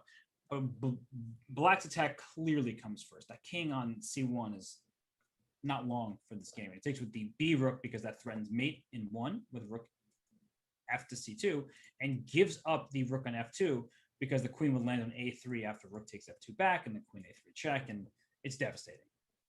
Yeah, a version of the corridor mate, although I find in chess that the more mates you can name, the less strong of a player you are. It's kind of like, bringing a chess set to your game. So the higher rated player, the least likely they are to bring their own chess set to a game. It's true. It's true. And well, especially in Europe where they're provided. In the US, unfortunately, everyone has to bring their own, and some people forget or just they say, I'm not going to do it. My opponent will have to come up with this set. So it's always a fun process there. And knight so b2 White is banking his hopes on king d1 and not getting mated, but that seems very unlikely. Well, it looks like Ivic just played Pac-Man and just started eating all the pieces there. The knight went down. The queen took on d4 next with check. The queen could take on e5 with check. You could trade queens. You have 2 minor pieces for rook, and you have 2 extra pawns. So this c pawn, I could see that pushing up even more. Yeah, and if the rook can't get an open file, okay, it's going to get a little bit of an open file, but will black, even if black plays bishop f5, a4 is going to come on the board probably. Okay, so the rook gets some activity. Yeah, I feel like White, way more to work with than was initially deserved, but the c pawn is very fast. So I like that. Eventually, Ivic says, take all of my pawns. They don't matter over there. I'm just going to promote this pawn here. What? No, don't give up the c pawn. You need that pawn. Yeah, that's a very strange decision. In fact, knight g4, knight g4. Oh, there's a fork. Yeah, they both missed it. Ooh. Now, Robert, maybe they're just being good company men and they're having us plug chess.com/endgames. Who's practiced the bishop and knight mate? I have. Oh, well, not to be seen here, but yes, these players, I mean, we're getting down to the bullet time scramble, which working on those endgames would be handy, but easy to miss those knight forks. The one decision, and before we head to break, we'll just talk about that, is this move here. I think bishop takes g2 is one that Ivic will regret. And if he doesn't come back and win this match, this is one of those key moments where you have a passed pawn, protect your passed pawn, because that's the most valuable thing in this position. And as you said, Mike, bishop and knight checkmate important. These players do know it, I would assume. That's a missed chance. There you go. And despite all the action, we've only had 6 of the 14 games played. When we come back, we're going to see the bullet section, 8 games of 1+1. Some of the players that are behind this is their big chance, and they're going to show us who the young speed demons are. So don't go anywhere. When we come back, the conclusion of the opening round of the European qualifier of the 2021 Junior Speed Chess Championship, sponsored by, Robert? ChessKid.com. You know it. We'll be back in just a minute.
And we return ready for the speediest, the bullet segment of the Junior Speed Chess Championship qualifier. Mike, we've had some fun action to this point. I think we're going to expect more and more blunders now that we're in the 1+1. Yeah, we're going to see. I mean, a big move was made actually by Ivic, who was down 0-2 against the youngster, the 14-year-old. I think he's the youngest grandmaster in the world, but he made a move to get back in the match. Shuvalova played some exciting chess, but did not get back in the match. But she's mathematically still alive because there's 8 games remaining, and we are off and running. And here we go to the Ivic-Maridze match, where Ivic is only down by 1 point. Could have been down by, could have actually evened things up, but was not able to win the bishop and knight versus rook ending. Gave up the wrong pawn, did not win that game, but good start in this bullet game, I would say. That's an isolated e-pawn. White's piece is looking very pleasantly placed, although with his rook on the semi-open f-file, there could be some problems down in front of White's king. So I would say looks can be deceiving at this point. Besides watching Nakamura's stream, what are some practical ways to get better at bullet chess, Robert? If I knew, I'd be better at bullet. But I think part of it is anticipating moves by opponent. So pre-moving is important, but you can't just pre-move like randomly and hope that it works out. You need to like find your moment. So for example, there for black right now, you could think, oh, e takes d5. That's White is not going to capture on d5, but those are the type of moves that you have to pre-move if there's going to be a capture. So queen takes g4 for White, for example, would be a reasonable thing to pre-move here. Yeah, I think when you watch top level bullet players, they have such an intuitive feel about which exchanges are beneficial. Yeah. And that's something that I have to like, break out your 2.5 hour Christopher Nolan Batman movie. And then I might have a decision at the end of it. But they just know immediately which exchanges benefit them. And I think that's such a luxury to have in bullet chess. Well, you said exchange. Maridze says, don't mind if I take one. And he actually just played e5, then lined his queen and bishop up on the diagonal so he could play bishop g4, win the exchange. Although bishops are dangerous pieces, and in comes White's bishop to h6. So I think that black is better. I think that from a practical point of view, White has plenty of chances here. But it seems like black's king is too safe to really give White as much credit as you might want to. Yeah, I was wondering if White was going to rework his bishop around to f6 and trade the existing bishop for the knight and just try to plug the position. But instead, this is actually one of the things we talked about before the break. If you've got the extra exchange, one of the other reasons you want to exchange rooks is so there's fewer rooks for your opponent to target with your opponent's minor pieces. Here, it's actually a little bit easier for those rooks to move because now they just hang out on light squares and they don't have to worry about things. But black may be building up to sack the exchange back under favorable circumstances, but black needs to organize that so that to make sure that after he sacrifices the exchange back, it's a beneficial endgame. Well, the rook went all the way into White's position, and then White went queen f3 rather than bring the queen into a square like c5. So I think that Ivic is just sitting on the position more or less, and Maridze is actually making progress here, doing a very good job. And now we get into an end game where the blockade is in full force. The king comes to e6, which means that the pawn can't move. The bishop is kind of useless, honestly, on f6. It does defend the pawn e5. The pawn e5 defends it, but the rooks will just operate around the bishop. Yeah, I agree. I don't think you have to sack the exchange at all in this position because none of your pawns are in danger and the bishop's not impeding your movement at all. So I really like how black would play this. I'll be honest with you. If I was black, and I'm not a European, and I'm certainly not under the age of 21, but if I was playing the black pieces, I probably would have sacked too early. That's one of my weaknesses. Yeah, it is tempting because you're like, okay, I'm up material. We're often told that the best thing to do is give back some of that extra material, but doing it too soon would have been a problem. And okay, the rook comes back to see him. Did White just get a queen here, play rook e8? Okay, the king comes back instead, but that was close. I think that Ivic did a good job to even get this far. Yeah, if the rook had gotten buried on e8, White would have been fine because after the sacrifice, actually the White king would have been more active. But well calculated by the young Frenchman. I believe on Chess.com it still says I am. I can't really see. Yeah. But he's a GM in I am clothing. So hasn't had his title confirmed yet. Exactly. It just happened at a recent event, and Maridze trying to move on to the semis here. Up now 2 games in this match.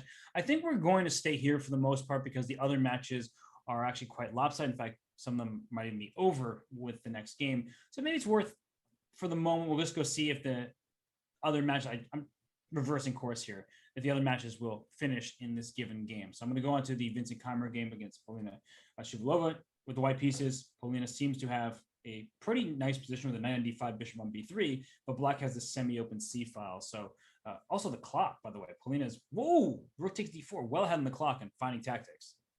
Yeah, and I think she'll be justly rewarded with her first point of the match. She's played better than the score would indicate, the world's top-rated junior girl. Some comments in the chat about what defines junior. Should it be 18 or 20 or 21? We're just going by what FIDE calls junior, okay? So the FIDE junior list, if you're eligible for the World Junior Championship, then you are eligible to play in this tournament. Well summarized. And there was a missed tactic as you were speaking. I was looking across the board there, scanning, and I'll just show it very quickly that after queen of 8, knight b6 was good because there are all these pieces staring at this rook on d8, so the knight would now have been able to capture on b6. But instead, we're in a position where white is still trying to attack. Looks really good for Polina. She could play rook c3, and that rook on c8 can be captured. The pawn e5 will drop at the end of that. She plays f3 instead to defend the e4 pawn, but that's a risky type of move. Yeah, she would have had the dominating queen. It's not a true queen endgame, but her queen would have pinned the knight and been better than the black queen. So maybe she just didn't see it. I don't think she, there's only two explanations, Robert. We don't find the optimal move. Either you looked at it and didn't analyze it correctly, or you didn't look at it. Yep. That is chess in 5 seconds, by the way. Thank you. I think she didn't really analyze it correctly. You could post that on TikTok. Just the right amount of time to explain. Rook d7 or queen h6 is made. Wasn't it queen h7, knight of... There's no checkmate? There's a check. Queen g8 and queen f8. Okay, finally there's a mate. And she gets her first point. Okay, well, don't call it a comeback, kids. She only needs 5 more to tie the match.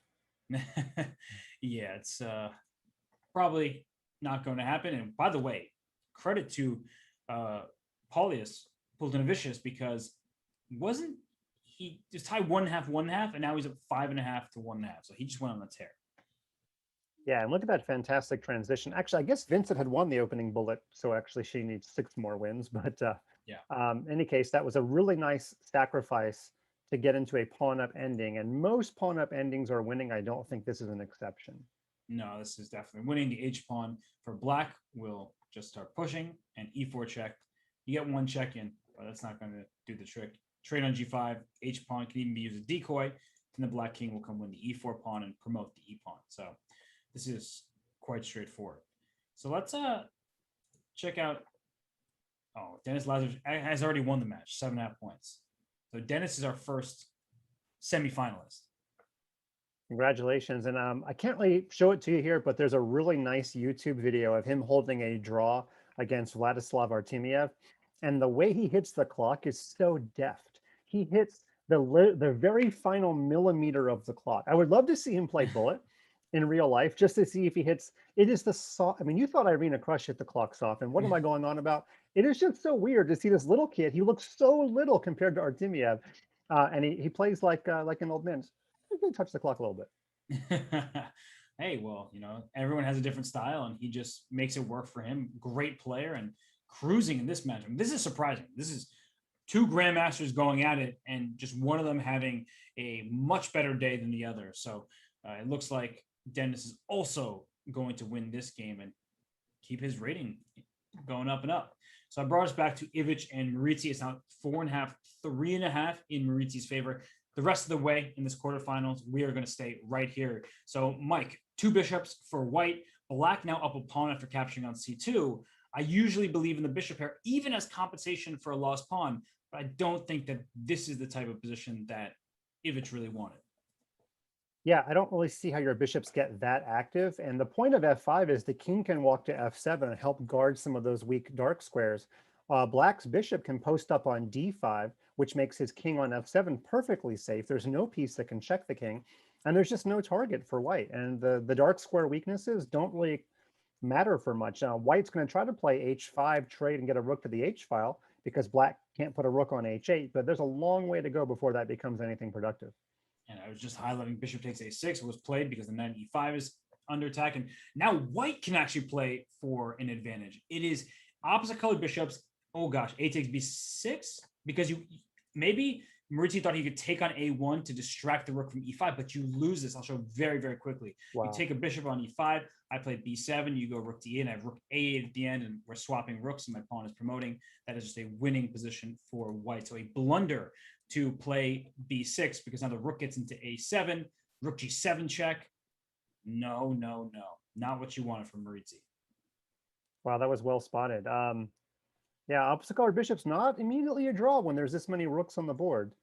And I think there's enough problems that white can give black, although black is up 20 seconds. So we're seeing something that we should keep an eye on in case the young Frenchman advances. He seems to be one of the fastest players in the field. Yes, he does. But unfortunately, when you play that quickly, you make more mistakes. It's the trade-off in bullet where you have to balance the two. And that king on h6, that's going to get checkmated. That looks like there's... Oh, although the Evo hated the move h5. That was not an approved move. Seems so natural too, but apparently not. Still winning.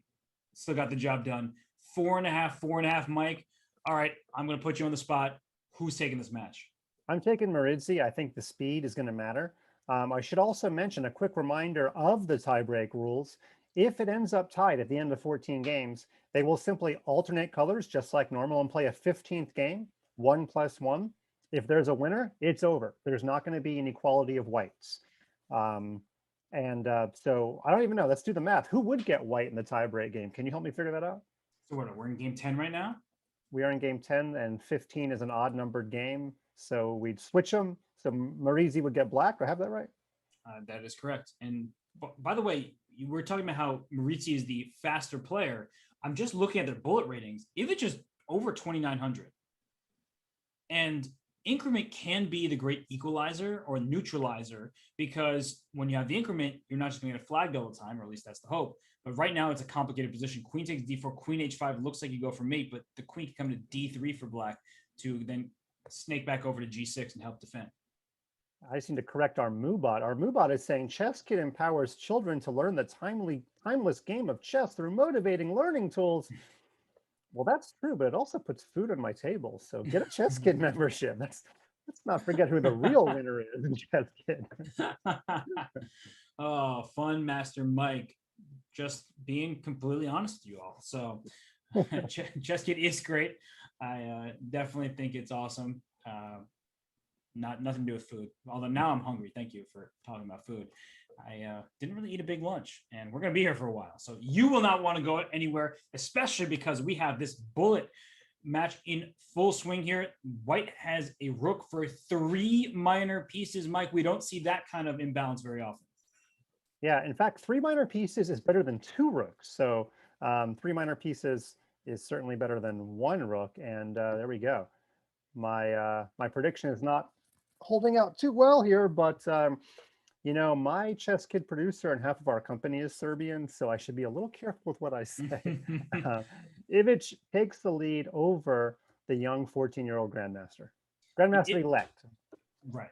Ivic does have the momentum, though, right? You've won a bunch of games in a row, and there's things that we call tilts, where you lose a bunch of games, you're winning a match, and now you're just frustrated. So you just start playing either really aggressively and I need to win my games now, and then you stop playing as objectively as you should, because chess is a very objective game. But right now, Maurizi's position looks completely fine with black. I'm looking at this b6 pawn. At some point, that could be a target for black to exploit. This bishop can now come out to c5, and this pawn on b6 may be a goner at some moment.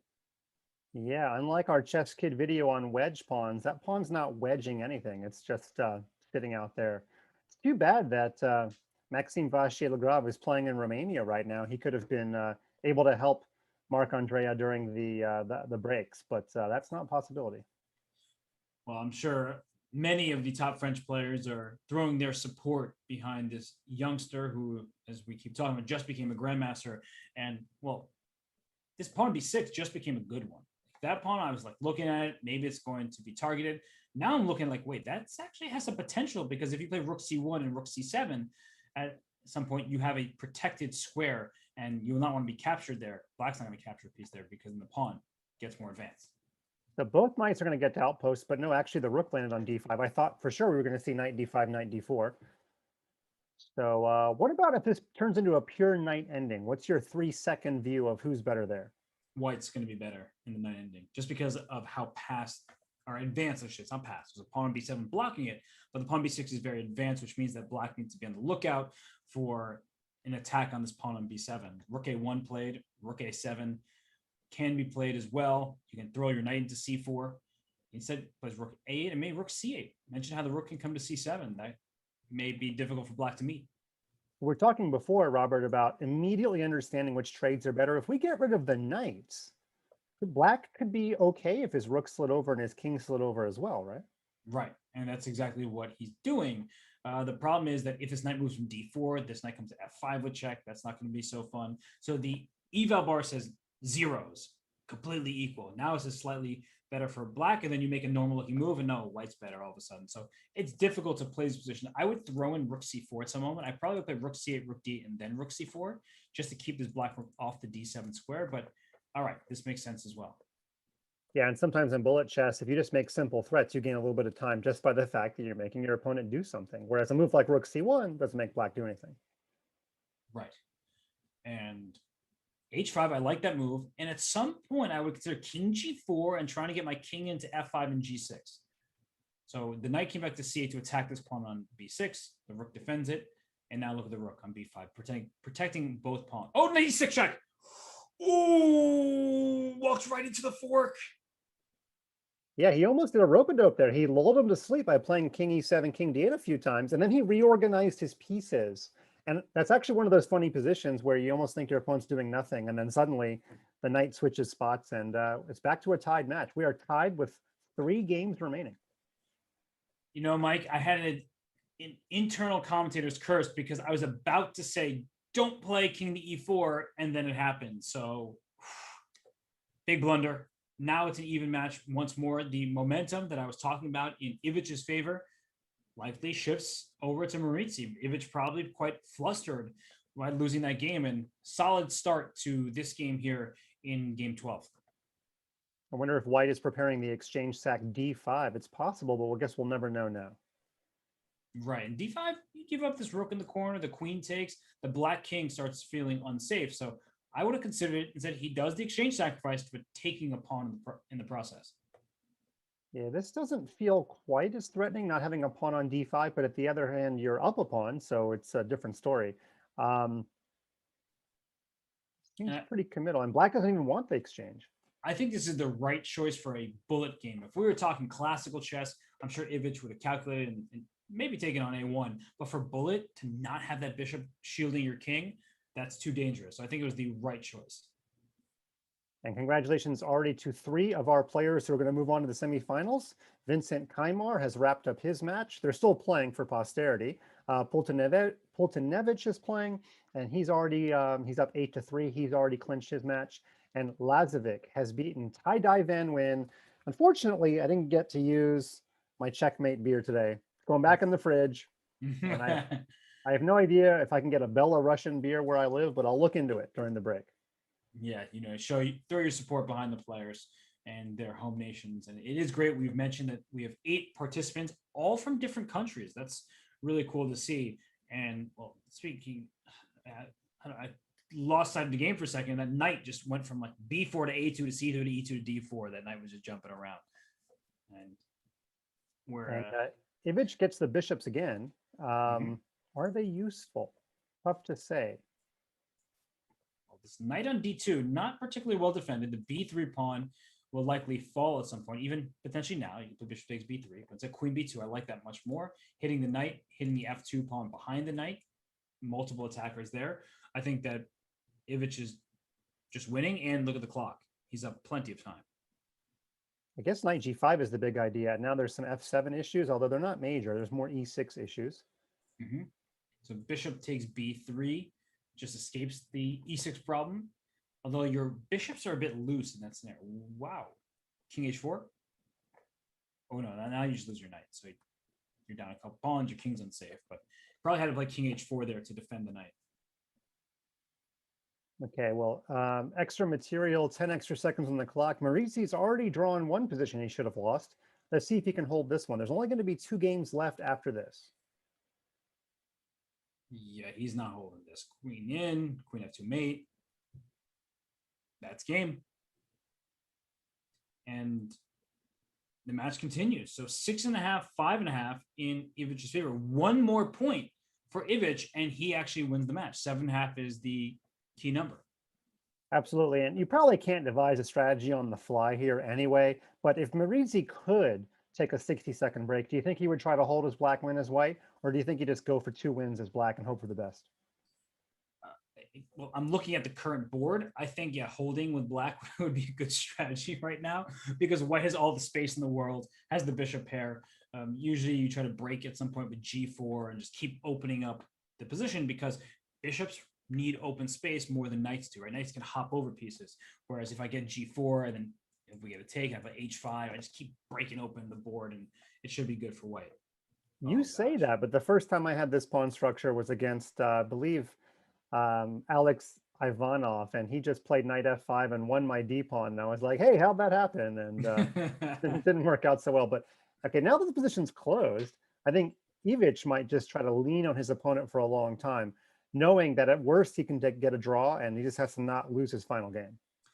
Yeah, this is starting to look a little trickier, I should say. Knight f8, knight e6. You want to plug the e6 square before white can push that pawn there. But the e6 bishop f4, nice find there by Ivic. That just wins material. Yeah, I was going to say, even without the win of material, sometimes you sack the e pawn anyway, just to make sure you get the e5 square for your pieces. Oh my God, and look at that. No castle for you, Mike Klein. I think he's just going to double up on the e file, and black is almost helpless. Yeah. And bishop f8, good move. Bishop e5, no castle for you. Oh, gosh, what a beautiful set of moves. Yeah, this is a brutal way to win. But in being clever, it's cost him some time. He's got to pick up the pace a little bit here. G3, look at that. He went G3, queen e3, and black is trying to shuffle and do nothing, but the queen came into h6. Ivic is playing a model game right now. Yeah, it's one of those funny games where as white, you might be like, before I do anything, where do I want my king? I want it to be on h1. Yeah, get that king run. Rook takes e6 is happening. Queen g6, take on e6. This is no fun if you're Marizzi. Yeah, black's about to lose the entire king side here. I like that move though, f4, because you need some kind of counterplay, and you are making your opponent think a little bit. Bishop takes c5 was not available because there's mate on d7. Queen h7, rook g8. Oh, was it rook g8, rook g1 mate? Was that just missed? After the king went to h1, was there emergency move rook g5?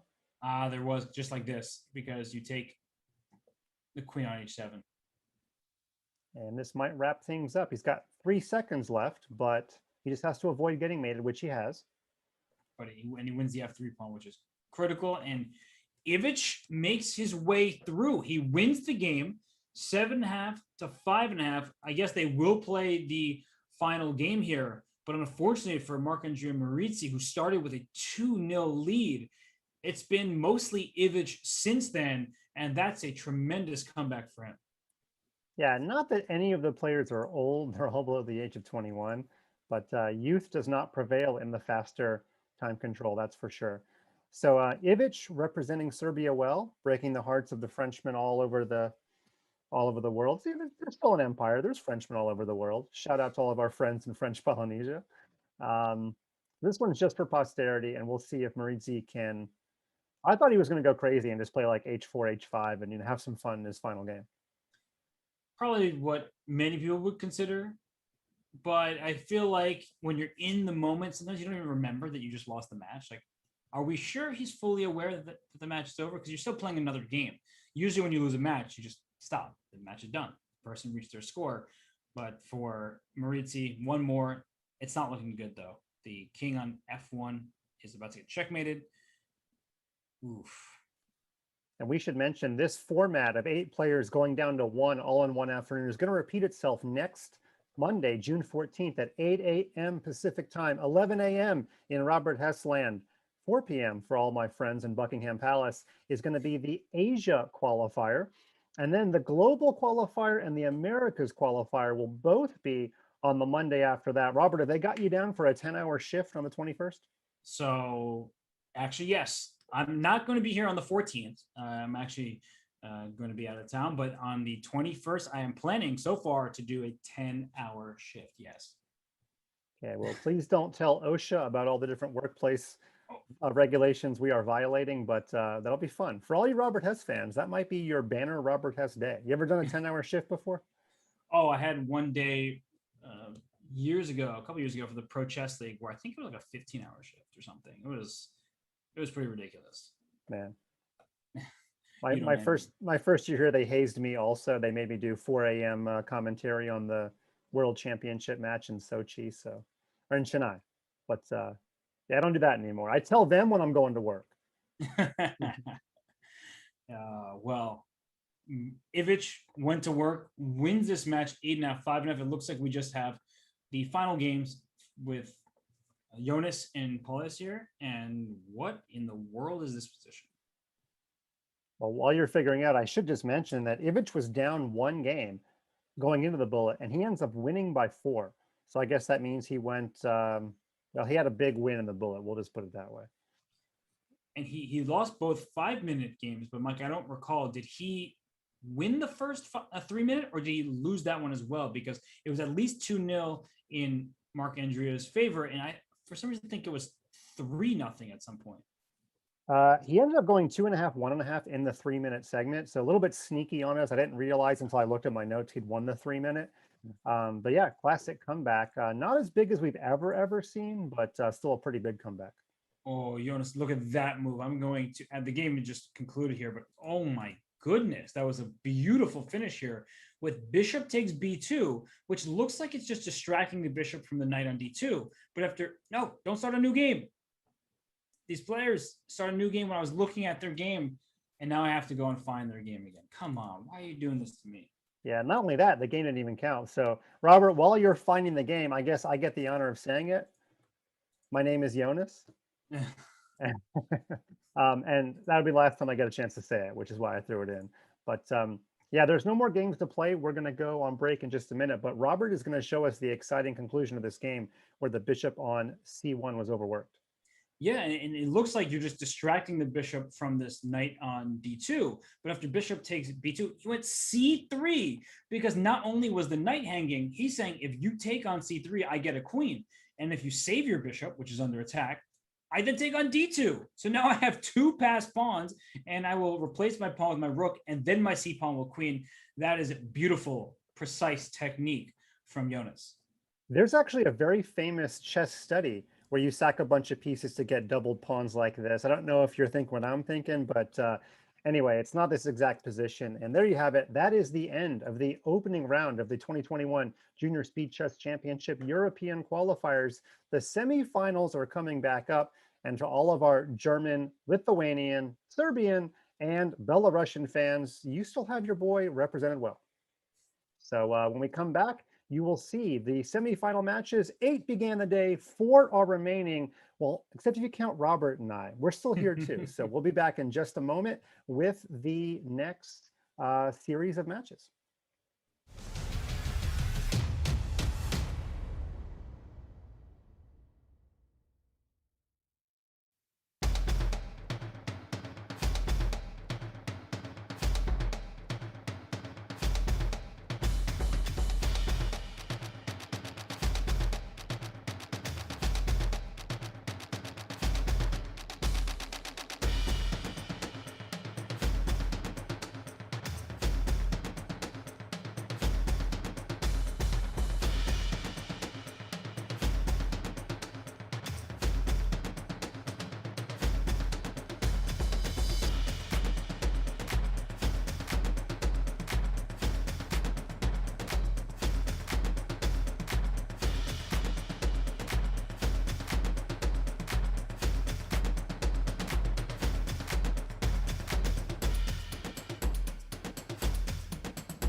And there's always more chess this coming weekend.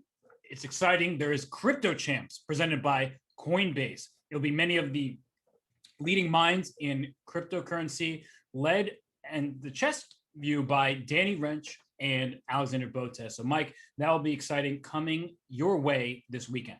And you know who we didn't invite, but I found out was an investor in Bitcoin way back in 2012? Mr. Tony Hawk.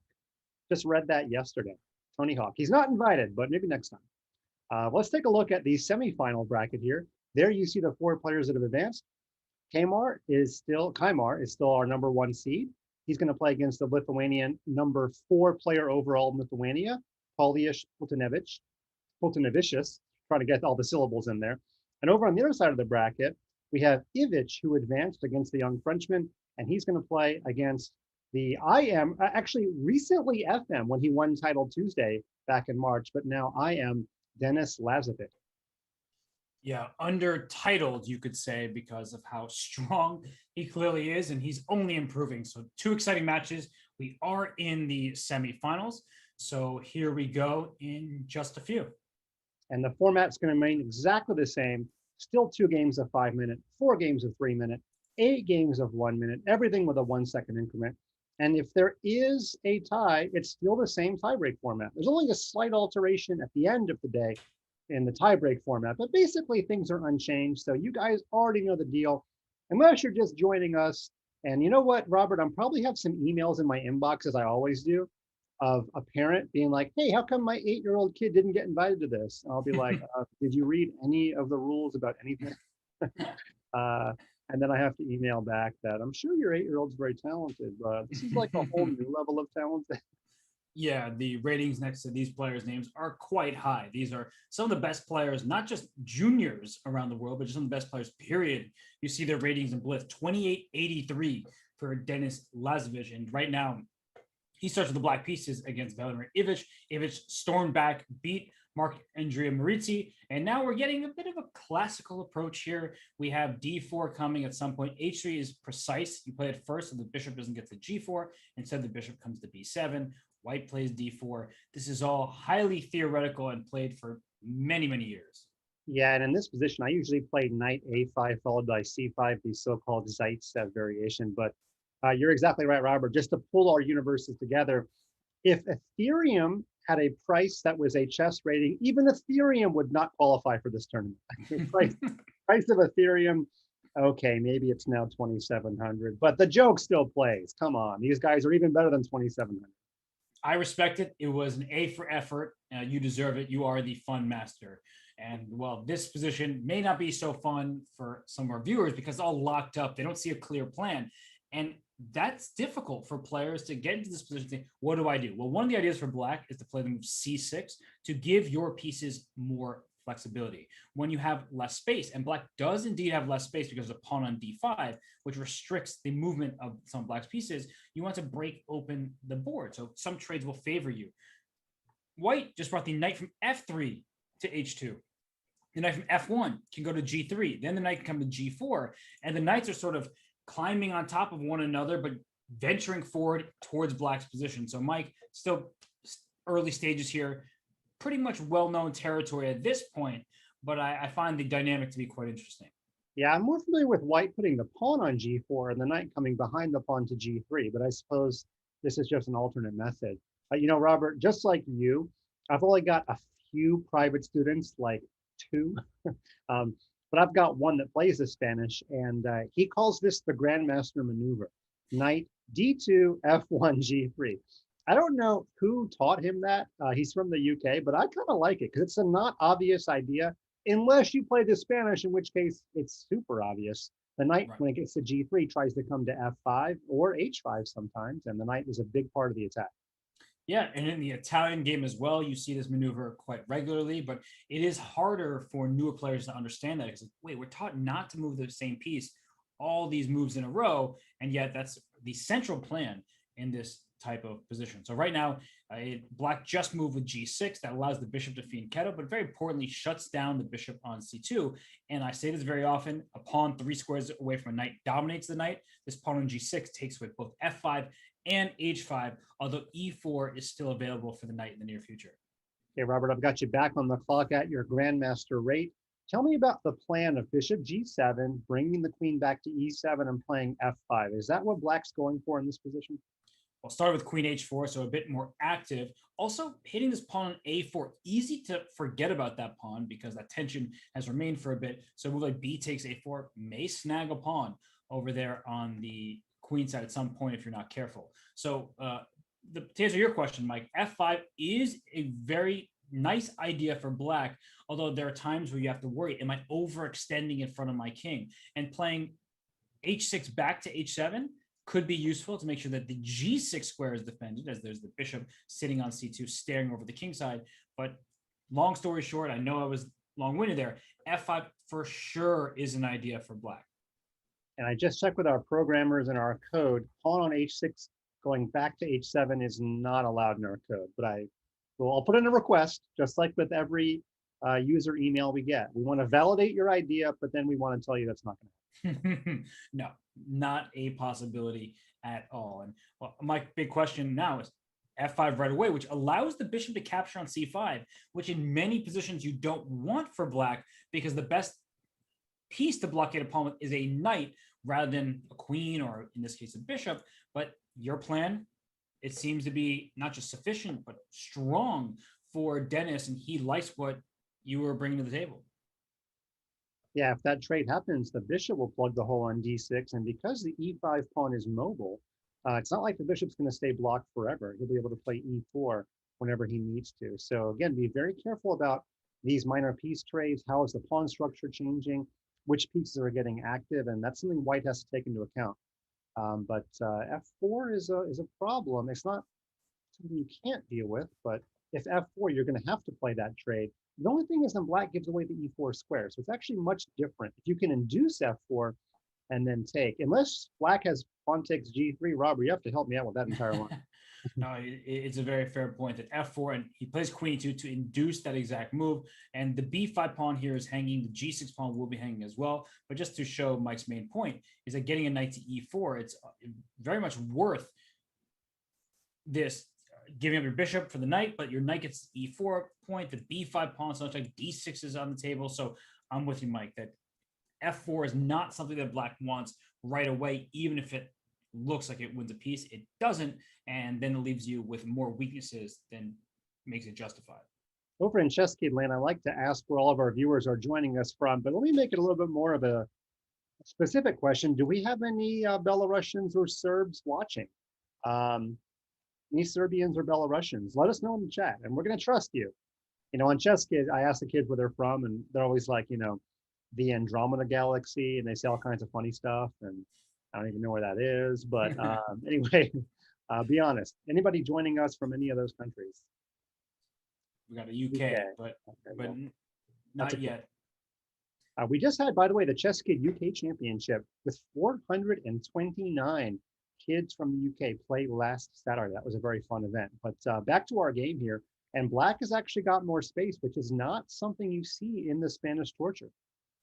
No, it doesn't feel like torture at all. And you can get the double isolated pawns at bishop c5, d takes c5, but black has these mobile pawns in the center, and the bishop on a8 staring at this pawn in d5.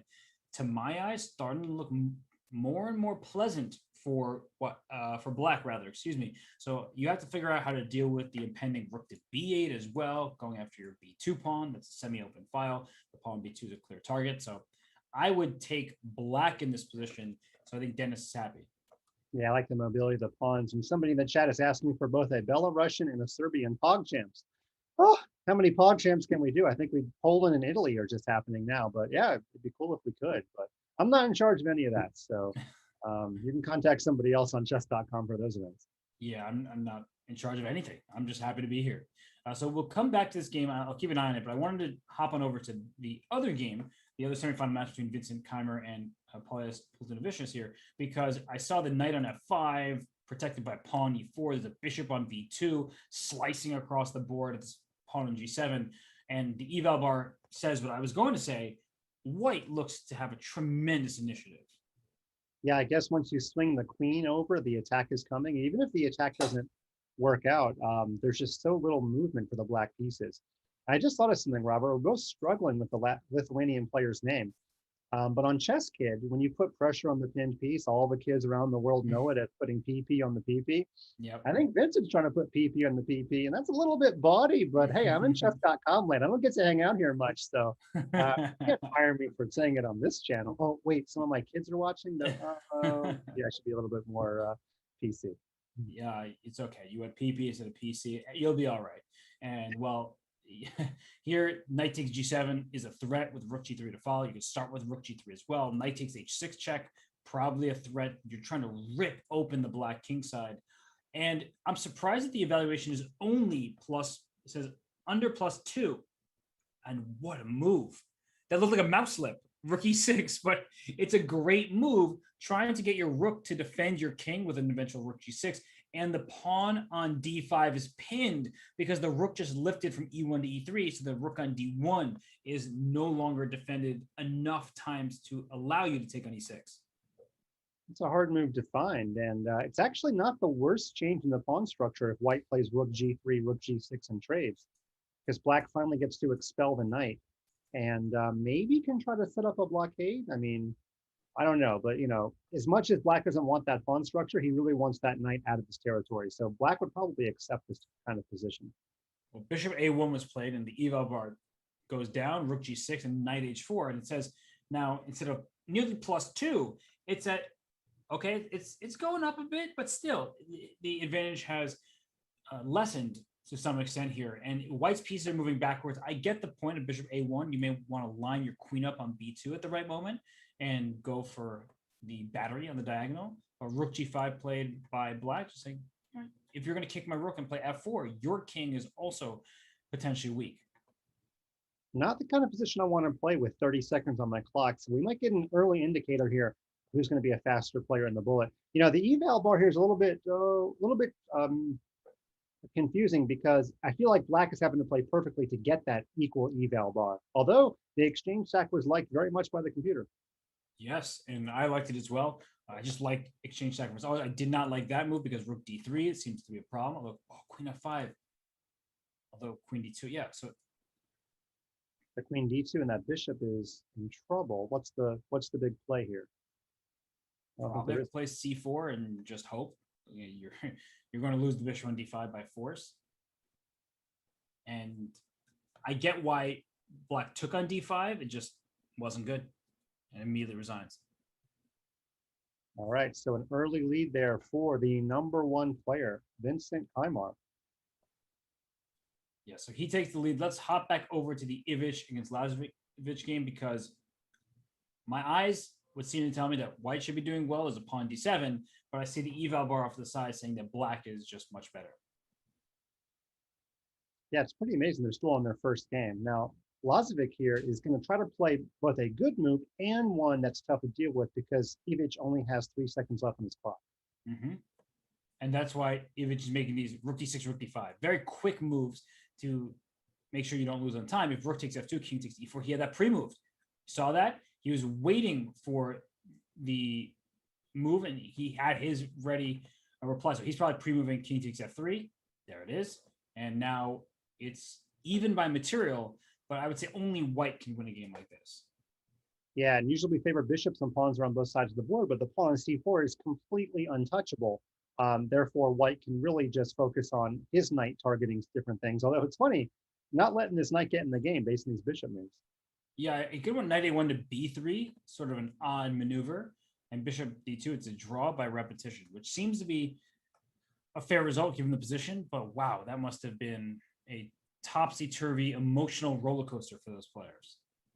Yeah, I don't know. Do kids as young as Lazovic get emotional about stuff? To him, it's probably like, it's just, you guys want me to play chess? I was going to do that anyway. Okay, I'll play. That's true. That was fun. I enjoyed it. Next game. Yeah.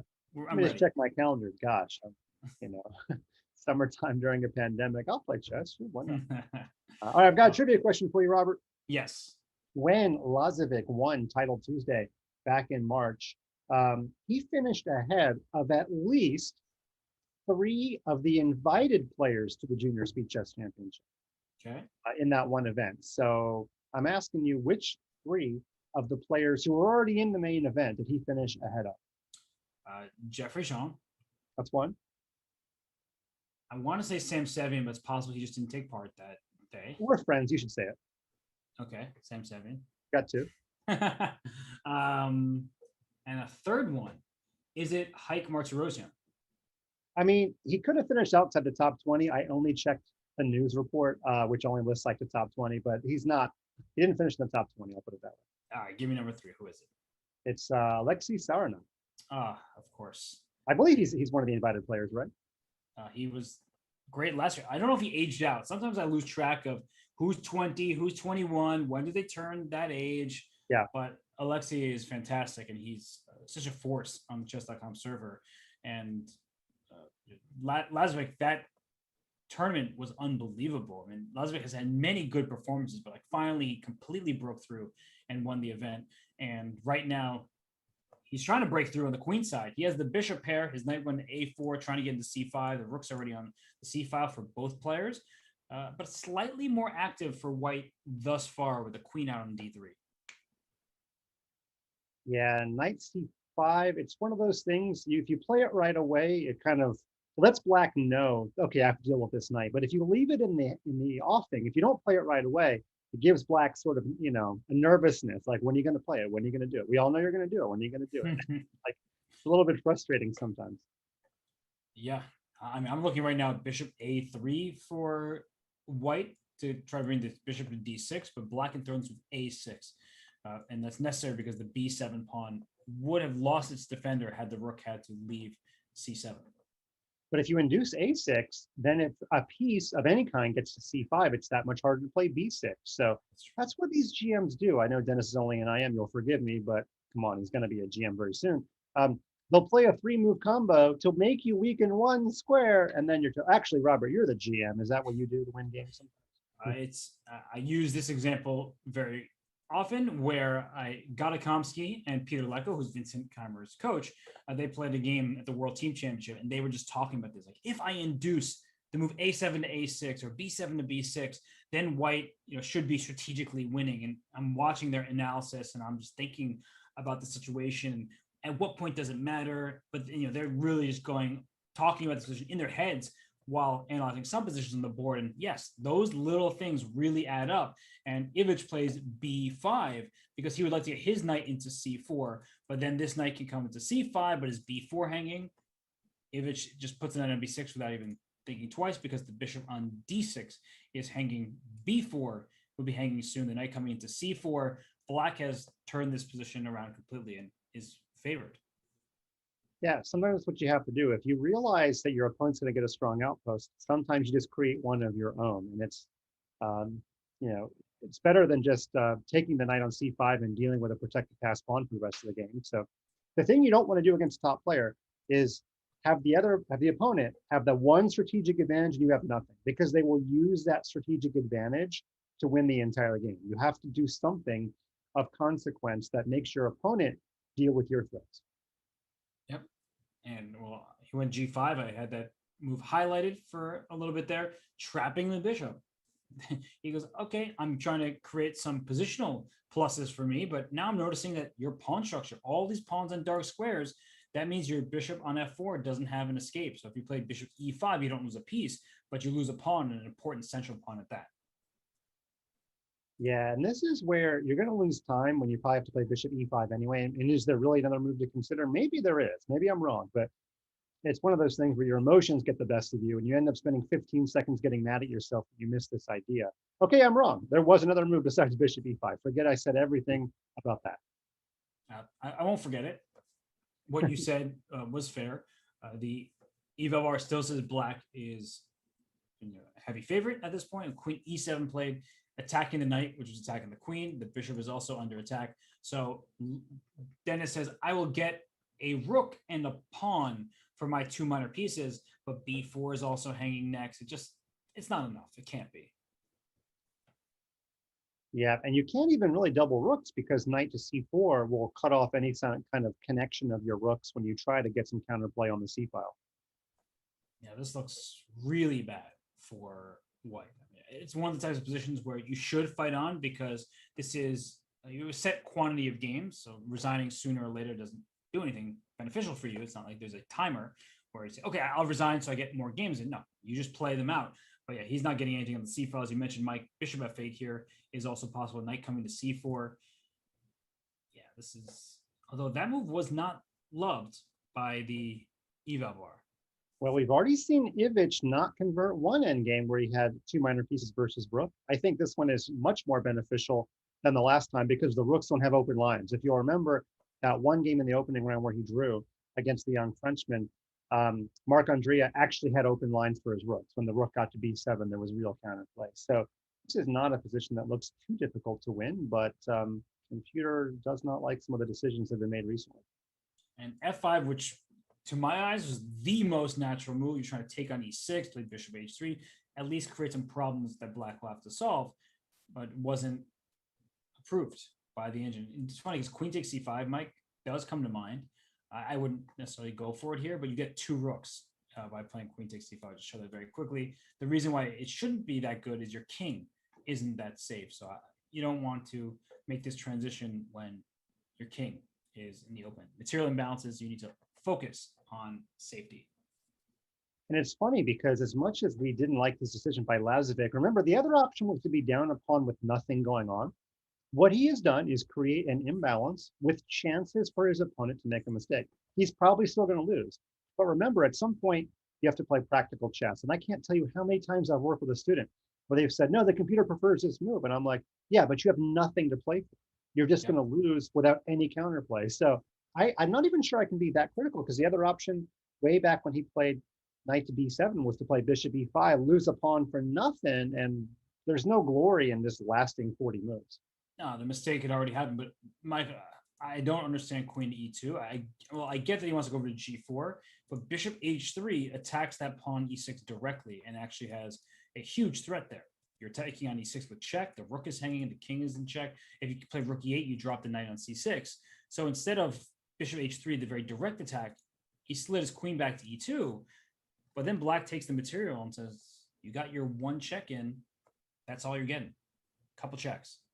Yeah, I definitely think your move gave black a few more problems to solve. Although I guess there are more problems than immediately met the eye because bishop takes d5, trying to get this rook on c8. So the retreat knight d8 makes perfect sense. Just protect e6. The king will slide to e7 if there's a check on h5. And the king can even run into d6 if needed.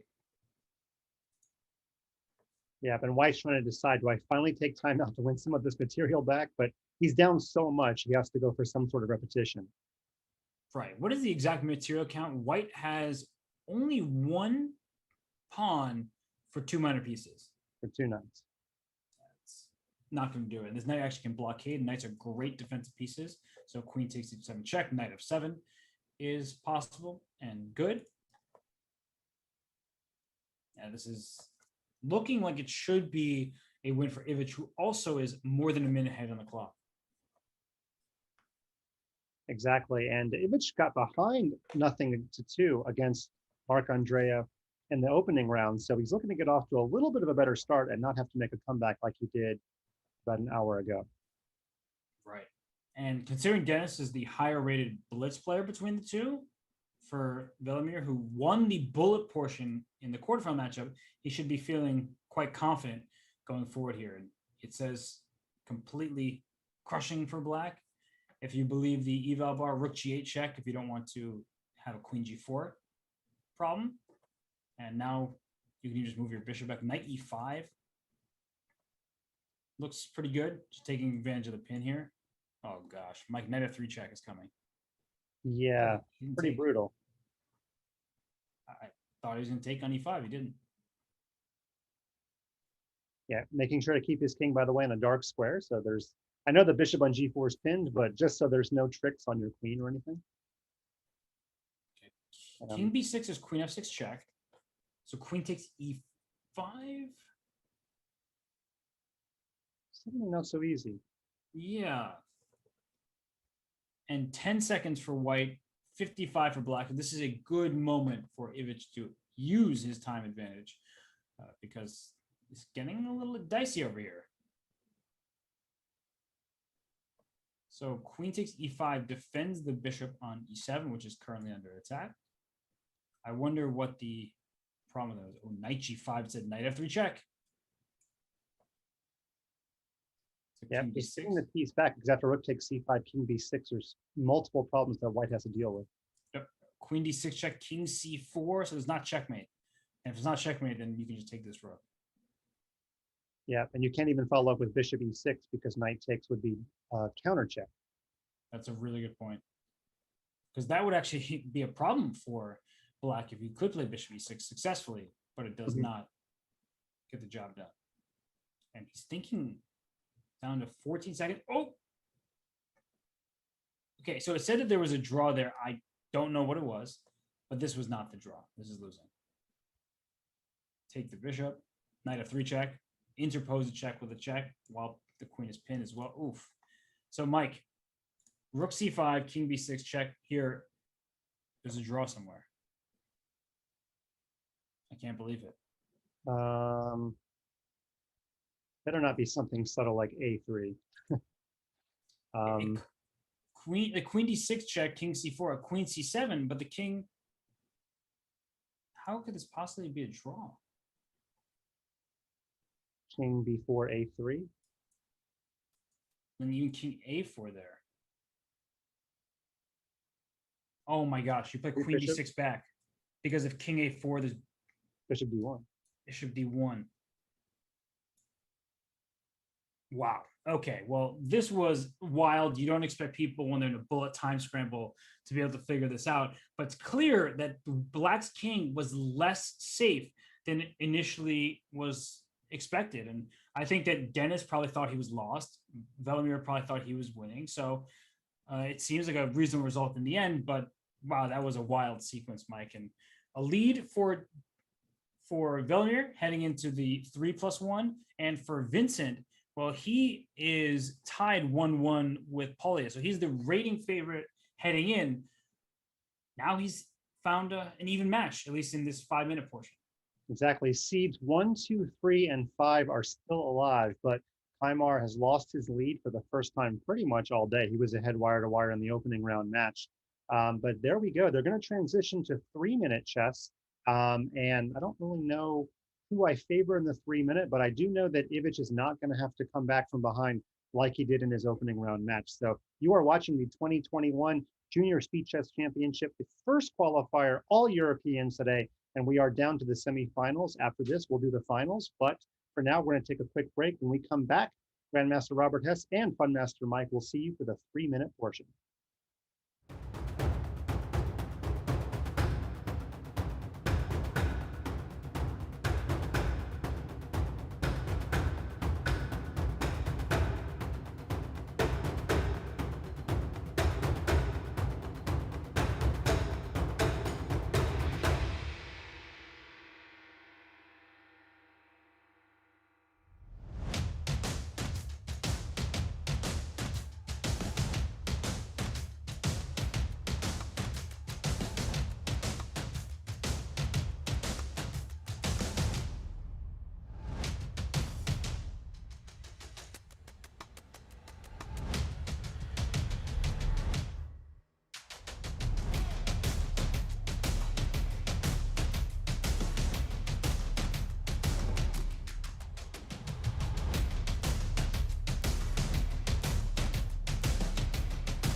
And we return from our short break. The players are getting ready for the quicker time controls. It is 3 minute plus 1 second increment. Reminder, there were 2 games of the 5+1. They play more games in this shorter time control. You can see on the screen in front of you, it's 4 games of 3+1. Then finally we get 8 games of the bullets. So the players still plenty of life left in these matches. Even if you're down on the scoreboard, you can bounce back. So Mike, these are close matches. Nobody should be feeling out of sorts in any way.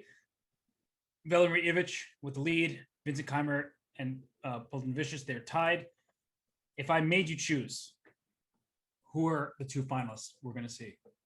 I think Kymar was so dominant in that opening round. I think Kymar is still, I mean, unless you've want to throw bad money at bad money, I mean, maybe there's a certain odds you could give Paulius, but I would say Kymar, and Ivic has really impressed me lately. So I'm not rooting for either of them, but I think Dennis, by the way, is so adorable. If you go look at that YouTube video where he plays Artemiev, I mean, he's probably 14, he looks 7. So I want to interview him to see what he looks like. That's, from a journalistic standpoint, I hope that Lazovic goes on to win. Yeah, no, that's pretty funny. And you always are thinking with your journalist cap, you did go to school for it. So I completely understand. I've got some good news for the players. If you look at that prize list, they've all now officially earned more money than we are for this commentary. So I think I think they all get at least $300 or something. The winner actually gets $1,000. You can see that today we've got 2,500 of the 10 grand. Up for grabs. That's because there's going to be 4 qualifiers: Asia, Europe, Americas, and global. But the winner today does get $1,000. So not a bad payday for, I don't know what else they would be doing with their lives, but probably something less lucrative. Indeed. And honestly, it's something that these players do all the time just for fun. They've probably played against each other so many times here on the Chess.com server playing Blitz. These are very common big names in the sphere. So it's good to see them duking it out, trying to make their way, claw their way to the Junior Speed Chess Championship, the main event. And the winner of the Junior Speed Chess Championship itself makes their way to the Speed Chess Championship, which is usually won by Hikaru Nakamura. So you get to play the likes of Hikaru and Anish Giri, Wesley So. You name a top player, they're very likely playing in the Speed Chess Championship. And I'll have to check the format. I don't think it's like it used to be where you're the qualifier, you automatically face the #1 seed. Otherwise, it became the Hikaru Nakamura Loser Invitational.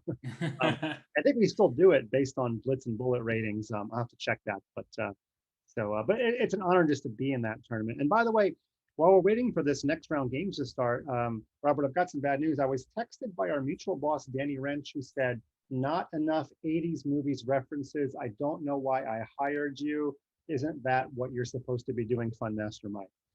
So we got to get a few more 80s references in during this semifinals. Well, I was hoping to avoid those for one day. Everyone deserves a break every now and then, but if we must, we will, Danny. Okay, we'll get there. We take our time.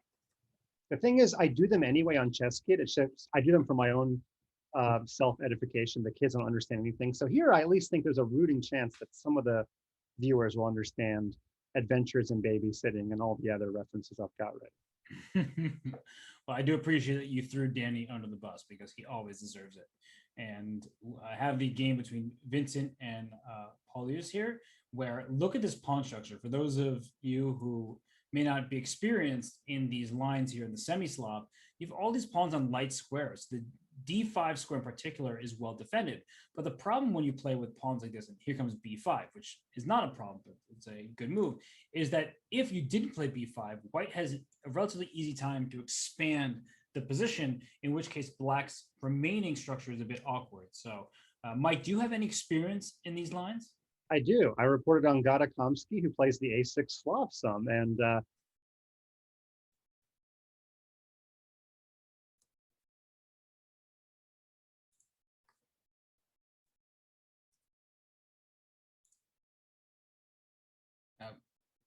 yeah.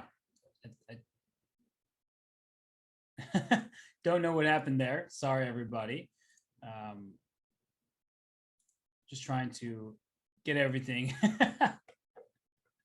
in order. I wasn't even sure if that was on my end or not, but We will get everything in order soon. Danny probably banned him because he called him out for not making enough 80s pop culture references. So yeah, let's the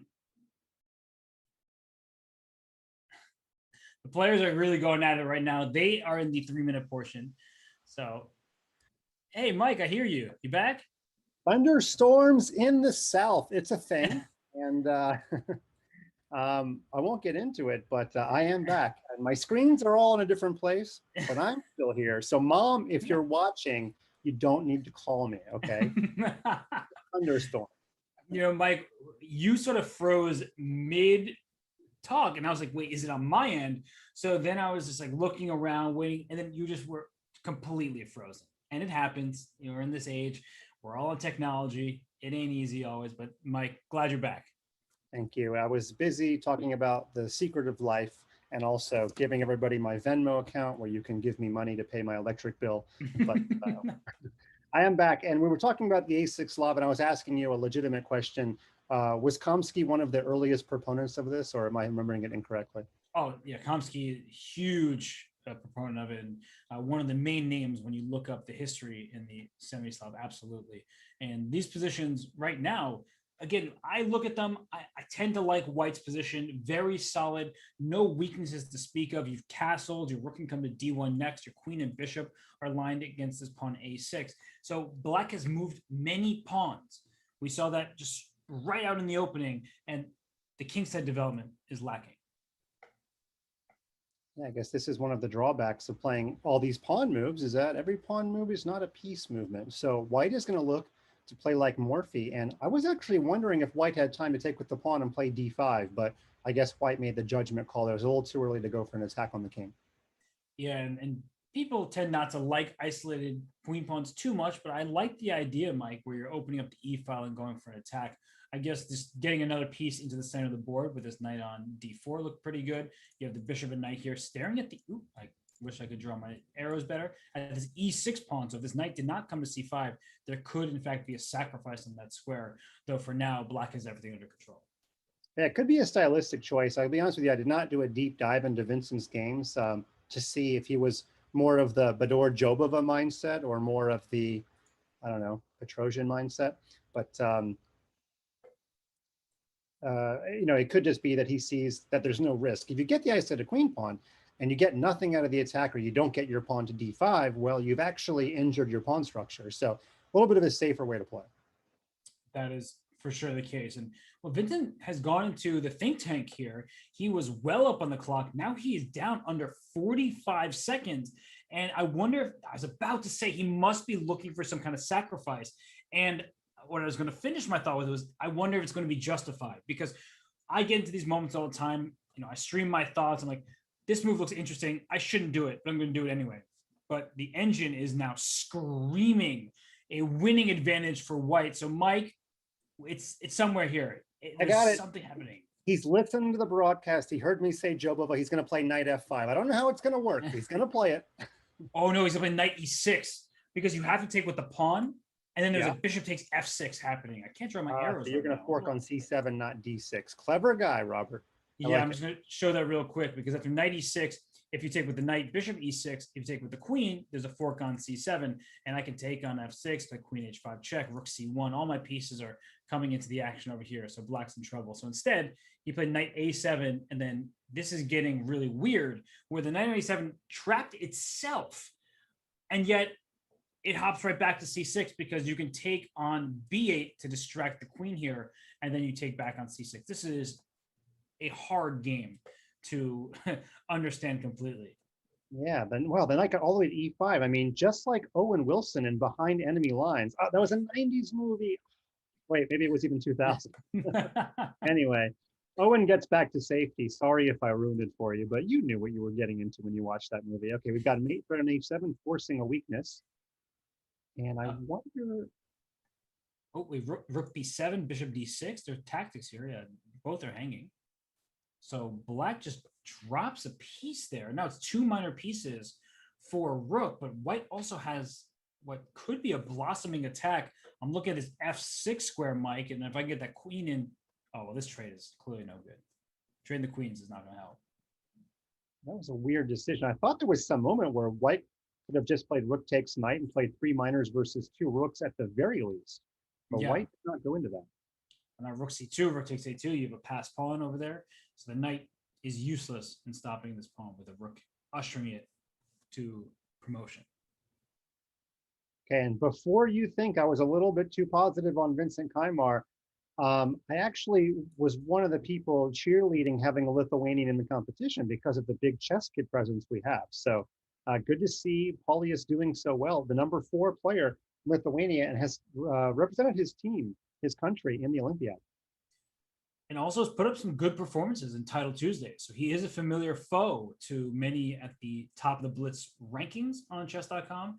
And he's trying to make his way to the Junior Speed Chess Champion. Look at this decision by Dennis here. He gives up his knight for a couple pawns because with, oh, that's not going to do it. You can't lose that pawn. I was about to say, if you have that pawn, you will keep white a bit tied down. And there's only 2-on-1 advantage on the king side. But once you lost that pawn, it's immediately just an easy win for white. And a 2.5. Remember Ivic having the rook versus the 2 minor pieces, but see the difference in that position is that there was already like 4 open lines. And of course he had an extra pawn on both sides of the board, which is very helpful, but a much different type of position to have the rook with. Absolutely. And it's interesting, Mike, because in that game, Dennis was already not lost, but he was the one who was clawing for a draw. But I feel like personally, I get most frustrated in situations like that, where even if I was likely to lose anyway, just those 1-move blunders that is like, oh, I shouldn't have pushed my pawn away from my bishop. And how could I do that? And that makes me feel like I'm not going to play well when we head into the bullet portion. It's easy to sort of have this like avalanche of thoughts that gets you into a bad mindset. This is the problem with what we devoted our life to, Robert. We're not Steph Curry missing 1 jump shot. We can play a perfect game and miss 1 move, and then we wonder why on earth we do this to ourselves. But then we get to go out into the, right off into the sunset, having the best job in the world, which is talking about other players and the emotions that we presume they're experiencing, and that's much more delightful. I agree. And for me, it's often about just losing on time. And with the 1 second increment, it's going to be harder to see happen because you shouldn't really be losing on time with the increment, but you make bad moves when you don't have enough time remaining. So this game, early stages, white is up a pawn. Black has play here, the bishop on g7. Fianchetto on an open and long diagonal. The b2 pawn already under attack. The d5 pawn is the extra pawn, but black typically puts a rook on d8, a rook on c8, and goes after the pawn over there. But the eval bar is suggesting that white is a healthy pawn up. Yeah, I don't see why he wouldn't be. I mean, there's a few problems to solve, but black has 0 pressure on that d pawn, essentially. And white is trying to solidify the position. Since the knight on c3 is guarded plenty of times, he can afford to play b3. Looks like black is going to try to play a6, b5 is my best guess. Right, trying to quickly push that pawn forward and maybe even play b4 at some point, but look at Dennis go. Because that's an extra pawn. You're trying to attack and win it back. Let me use it. I'm going to push it forward. And now that you pushed e6, so you didn't trade, is that pawn a strength? Is it a liability? Am I going to lose it? How do I feel about it? And I have the benefit, and we both do, Mike, of having the eval bar off the side of the screen. We don't see the moves that he played, but we know that that pawn isn't so great because otherwise it'd be more than plus 0.3. Right. And simply put, if you're black, you actually have a nice luxury in that position. If you take the pawn, you're just down a pawn, full stop. White has a pawn on e3 that you'll never touch. So again, like I've always been saying, practical chess suggests that you should create a bit of an imbalance, a bit of a question in the position. Just like Robert said, we're not sure if that pawn is a strength or a liability, and you have a chance, right? It's just like, I don't know, what's a good example in the real world? Like a day trader. You don't care if the market goes up or down. You just want volatility, and that's what you want when you're black in a worse position. Mike Klein, advocating for volatility. That's all you need to know. That's all you need to hear, folks. Got a text from Pascal Charbonneau. What I said was not stupid. Okay, thank you, Pascal. Oh, is it going to be the name dropping show? We're just going to throw in, big names in the chess world. We got Danny, the Grandmaster Pascal Charbonneau. Who's next? Random people call me. My mom just called me, said I was doing a great job, and she hopes the thunderstorms don't hit. So, Well, I'm glad that she is supporting you, Mike. And this a4 pawn, well, that does not have enough support. Two pieces of black's attacking it. But the problem with taking on a4 is with the bishop was that the d pawn at some point would be free to start pushing forward. So queen takes a4 was the choice, not trying to win an exchange or walk into a pin, right? Bishop a4, there's queen a2. So queen takes a4 does make sense here. And suddenly, even material, that pawn on d6, Mike still have to ask the same question. Is it a strength?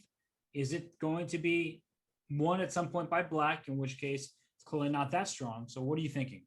Well, I just had time to watch my own video on wedge pawns on ChessKid. By the way, I have to sell 10 memberships or else Danny makes me do CrossFit afterwards.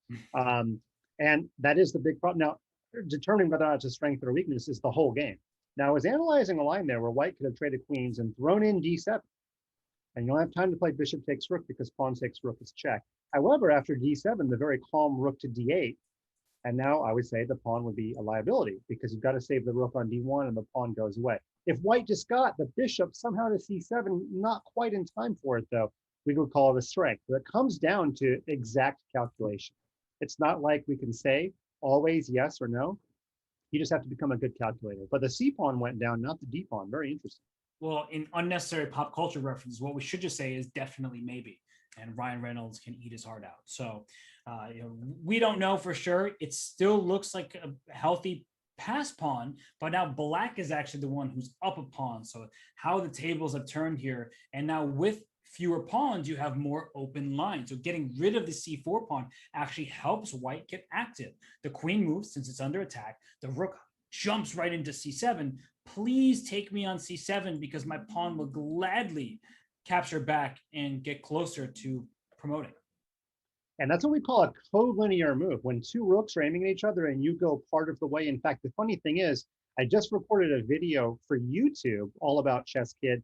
And I thought kids wouldn't really like the term collinear because it's so weird. And I didn't even learn that term until I became an adult. So I rebranded it the nutmeg because in football, soccer, whatever you guys want to call it, it's so unexpected to nutmeg someone. And the collinear move in chess is always so unexpected to go halfway, but not the entire way. Yep. That's a very good point. When you stop one move short of the capture and people are ready to capture back, right? They're like, rook takes c8, I'll take back with my rook. And then you stop on c7, and then you're like, touch move. I saw you touch that a rook, you got to move it now. But now the bishop is gone, the blockading piece is the queen. Mike, you've talked about this earlier. Queens are not good blockaders because they can get attacked, and rook c7 is a big threat. Yeah, rook c7, and one of the rooks will drive the queen away. In fact, Robert, I'm starting to think that Dennis intentionally lost the c pawn to get this kind of counterplay. What are your thoughts? You think he's making the most of it, or you think he meant to have his c pawn get captured? No, I think you're right. He did do it on purpose, and it was great foresight by him. And look at this. The queen has to block. Now the king is about to be in trouble. Queen c4 check at some moment. The king is in real danger here, and it's about quality, not quantity. We've said this before. This pawn on c7 is the best pawn on the board, but that was a mistake. You cannot let the king get closer here, I felt like. And look at this, trying to distract the queen away from the c7 pawn. Yeah, it's funny though, the white king can feel this free reign to walk all the way over because the black queen can never move unless she gives check. Wait, I wonder if we can have a Zugzwang position. Wait, didn't we have a check on d7? Like the king walked across the d file. Yeah, we probably did. No, wait, why could white not have played queen d6, queen d6, king e8? Black's going to be in Zugzwang at some point, right? Yes. So a move like a simple move, a waiting move. A3. Okay, they're not waiting so patiently right now. They can make a draw. They're making a draw. Wait, why is it not winning? Why can just Zugzwang it by putting the queen on d6 and playing king a3, king b2 whenever he needs to? Yeah, and you were right. I got one right? Yeah, you're right. Unbelievable. I don't think it's unbelievable at all. Actually, I'm going to pull up that last game really quickly just to show a couple things that happened here. So the pawn got to c7, which was great. And then when the king crossed the d file, queen d7 check. I mean, it happened so quickly that we didn't even stop to say. It forces the queens off the board, and now I win your passed pawn. I'm up a pawn. I win the king and pawn game. And then, Mike, you're completely right down the stretch here, where when you get to this point and you see the eval bar +9, queen d6, you sit your queen there. Once the king goes d8, the problem is black doesn't have a move, because if I play king b2 and you king f7, Mike was just going to play queen d8 and then promote the pawn. Well, does black have queen d7 there? I didn't see that originally. When queen d7, you can give a check, I think. It's queen e5 check looks all right. You can also just play your queen back to c5. There must be just like a very simple and straightforward win here. I think queen e5 check because king f7, queen f6 check. And I'm gonna check you in one of these directions. Yeah, okay, I'll buy it. I'll buy what you're putting down. Sweet, because I'm selling.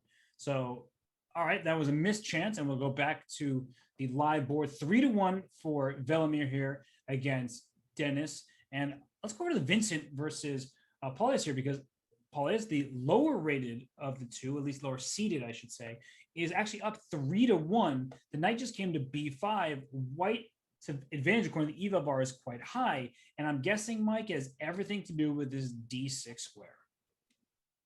I would say so, and he's probably going to put some rooks in the c file. So when he puts a piece there, even if he loses the pawn, if he can get the c6 pawn back, he'll break through. And Black is very underdeveloped to deal with any sort of opening of the position.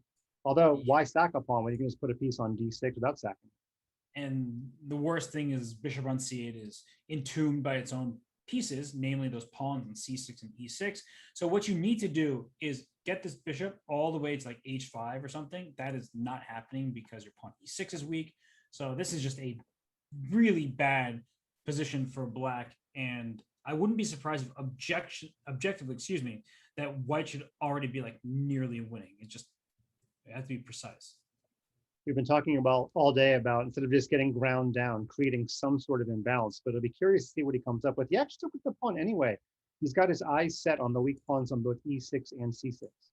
The problem with that, though, is the one bishop on d7 covers both, and that's why he's bringing his knight in. Once his knight gets into c5, now you're attacking e6 another time. Ooh, f4 traps the bishop. Wait a sec, that happened pretty fast. Yeah, dark squared bishops have been having trouble over on this side of the board recently. But he sacked the bishop to win the bishop on d7, and now e6 and c6 are both targets, but d6 is probably falling as well. So a very good try here from Black's perspective, because the position looked terrible before. Now it doesn't look great, but it doesn't look so awful. White actually could have won the e6 or the c6 pawn, depending on which retreat the knight chose. I think he went this way because after taking on c6, he wants to be able to target b5 with his queen. That's a good point. You take one pawn and then attack another immediately, whereas taking on e6 wouldn't have given you the same next threat. So I'm with you there, Mike. Looks like a good plan. e6 is still a target. And I think the best move for Black is pretend the e6 pawn doesn't exist for a turn and jump that rook over to g or h6. Now, Black could have played rook takes knight there, which is just a fancy trade, but it actually helps White's pieces get in the game. So it's much ado about nothing. He decided to play knight b4 straight away. Wow. So your reference was a little older than 1980s right there. Yeah, well, I think they made a movie of the same name, but you're right. You got to go back to The Bard. And I'm not talking about the relief pitcher for the Rockies. Talking about Thank you, Robert, for knowing that. Yeah, I got you covered. And d5 is an excellent move, by the way, because the pawn took, there's checkmate in the back rank. If the rook took, queen takes e6, and not only is there checkmate in the back rank, but your rook would be lost anyway. So queen e7, d takes e6, and Vincent now is up a very healthy pawn. Queen comes to f5, hit pawns on g5 and a5. You're playing on both sides of the board, and the king for Black is quite exposed. It is time for me to correct myself. William Shakespeare wrote that in 1598 or 99. So it was the 16th century, not the 17th. My university English teacher has redone my grades. Because no longer a college graduate. You made a mistake on the century by a year or two. I did. What a disappointment you are. By the way, that e6 pawn is gone. Is a queen trade just winning? Because you go king h2, king h3. Yes, this looks pretty winning. Yeah, you get there in time.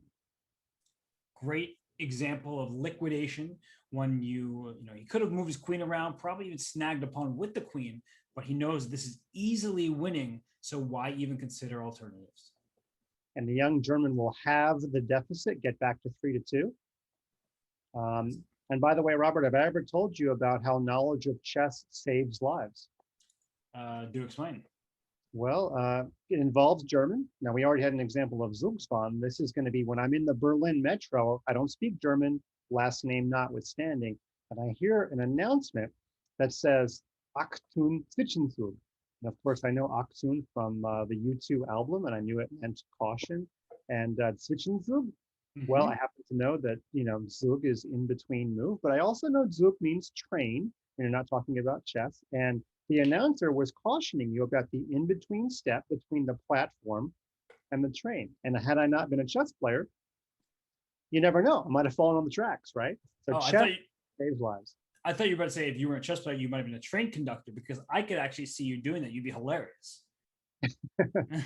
But are German train conductors allowed to tell jokes, or do they just have to play it right down the middle and say, next stop, Kaiserplatz? Being a chess grandmaster does not make you knowledgeable about the rules of conducting in German transportation. I'll look into it though and get back to you. This D4 pawn for Denis Lazovic here, it looks really good. Like that's a passer. Black is not up a pawn, even though at first glance I thought that he was. But this pawn on D4, that dictates who has the advantage, although now he also happens to be at least temporarily up a pawn. They are making fun of me in the chat. I know what Klein means. Okay. Doesn't mean I speak German though. Okay, so yeah, the king's in trouble. The pawn is passed. And if Lazovic is able to win this, he will also have the lead.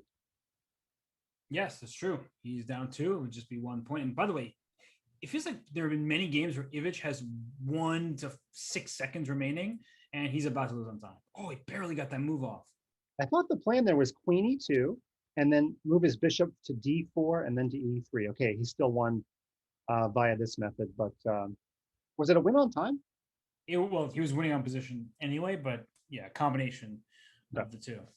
And so we have 2 matches, both 3-2. Let's go back over to Vincent and Paulers here because I just saw a piece was captured on D2 and White is thinking. So is White going to throw in a bishop B? Well, question answered. Bishop B5 check, because you don't think about how to capture the piece on D2. You're thinking, well, what's actually going to be my best move? Can I throw in an in-between move? And he decides that it was worth it. There we go with that in-between move again. It's his own Zwischenzug. By the way, I know it might sound like they're listening to the chat, but I assure you they're not. Okay, they're on camera. We're watching them. They can listen to text. No music with lyrics. No.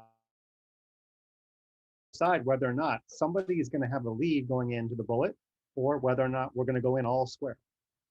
Well, I forgot that it's already the final game of the 3+1, but good call, Mike. And these players who have been trailing, Vincent and Dennis, they would love to go into the bullet on equal footing, because the worst thing is having to play catch up in what is essentially a toss up. In bullet chess, I mean, mistakes happen all the time. Pieces are flying. You barely have time to calculate. So you would like to go in even rather than down a point. And that sounds obvious, but it's especially true for bullet. Why is Black just not better here after trading queens and taking on G2? Because you can't even play. Okay, I guess after takes on G2, Rook G1 is a problem. Yes, to win back G7. Black still seems better though. I'm with you. I agree with your thought here that Black's position definitely seems better. You can throw an A6 at some moment. This bishop on B5 is losing squares. Although by playing A6, bishop C4, B5, you're losing the defense of your knight on C5. So A6, bishop C4, B5. It looks like you've just trapped the piece because it can't go to D3. It, of course, can't go anywhere here. You just lose material. So bishop A3 seems to be a way to save yourself because the rook defends. And now your bishop can come back to D3 because the knight is pinned. I almost, as Black, want to play the very deft move King F7 in preparation for all of this to guard G7 and then sort of set this up. Yeah. He's actually setting it up in a different way. Yep. But your idea was quite clever, and it's certainly something to keep an eye out for. And for what you have these 2 separate issues: B5 trapping the bishop, G2 is hanging. So you playing with like F3 only solves 1 out of 2 problems, and it's already unclear how exactly White should proceed. And he's spending so much time right now. Yeah, and I did think Kymer, the Kymer Republic, right? We were trying to get that joke in. Is going to be a little bit of a faster player. But once again, when you set problems for your opponent, even in an equal position, that is something to do when there's very little time on the game. Yes, indeed. And King F6. So similar to your idea, but a more active square. The problem being that you may walk into a check that you will not be happy to see. But for now, it's okay. It's a bit of a pity that Paulius didn't keep the pin, because then I could have said he's attempting, PP is attempting to put PP on the PP. I was And sorry, Mike. I was waiting for you to make that joke. only my younger fans would know what I'm talking about. It's funny where my older people that have never heard me before, they would think I'm being puerile. But my younger fans would be like, yeah, put PP on the PP. And they've gone past the puerility of that. Is that a word, puerility? Yeah, I think so. Puerile. And it almost sounded like you said Purell for a second there. I was like, yeah, I know we're in a pandemic, Mike, but this, we don't need to talk about Purell right now. Yeah, sales of Purell are down 80% year over year. Yeah. We're getting past this, man. Well, Okay, of back course, to Jeff. yeah. Of course, a lot of hardship around the world still, but we are optimistic that things can improve. But yes, the chess here is looking better and better for Vincent in this position with an extra pawn. He does need to watch out for this rook g1 because g7 is hanging, and so he retreats his bishop back to c6. Although the eval bar went from like -1.5 to -0.5, give or take a little bit there, and now it's saying that White's position is getting better and better by the move.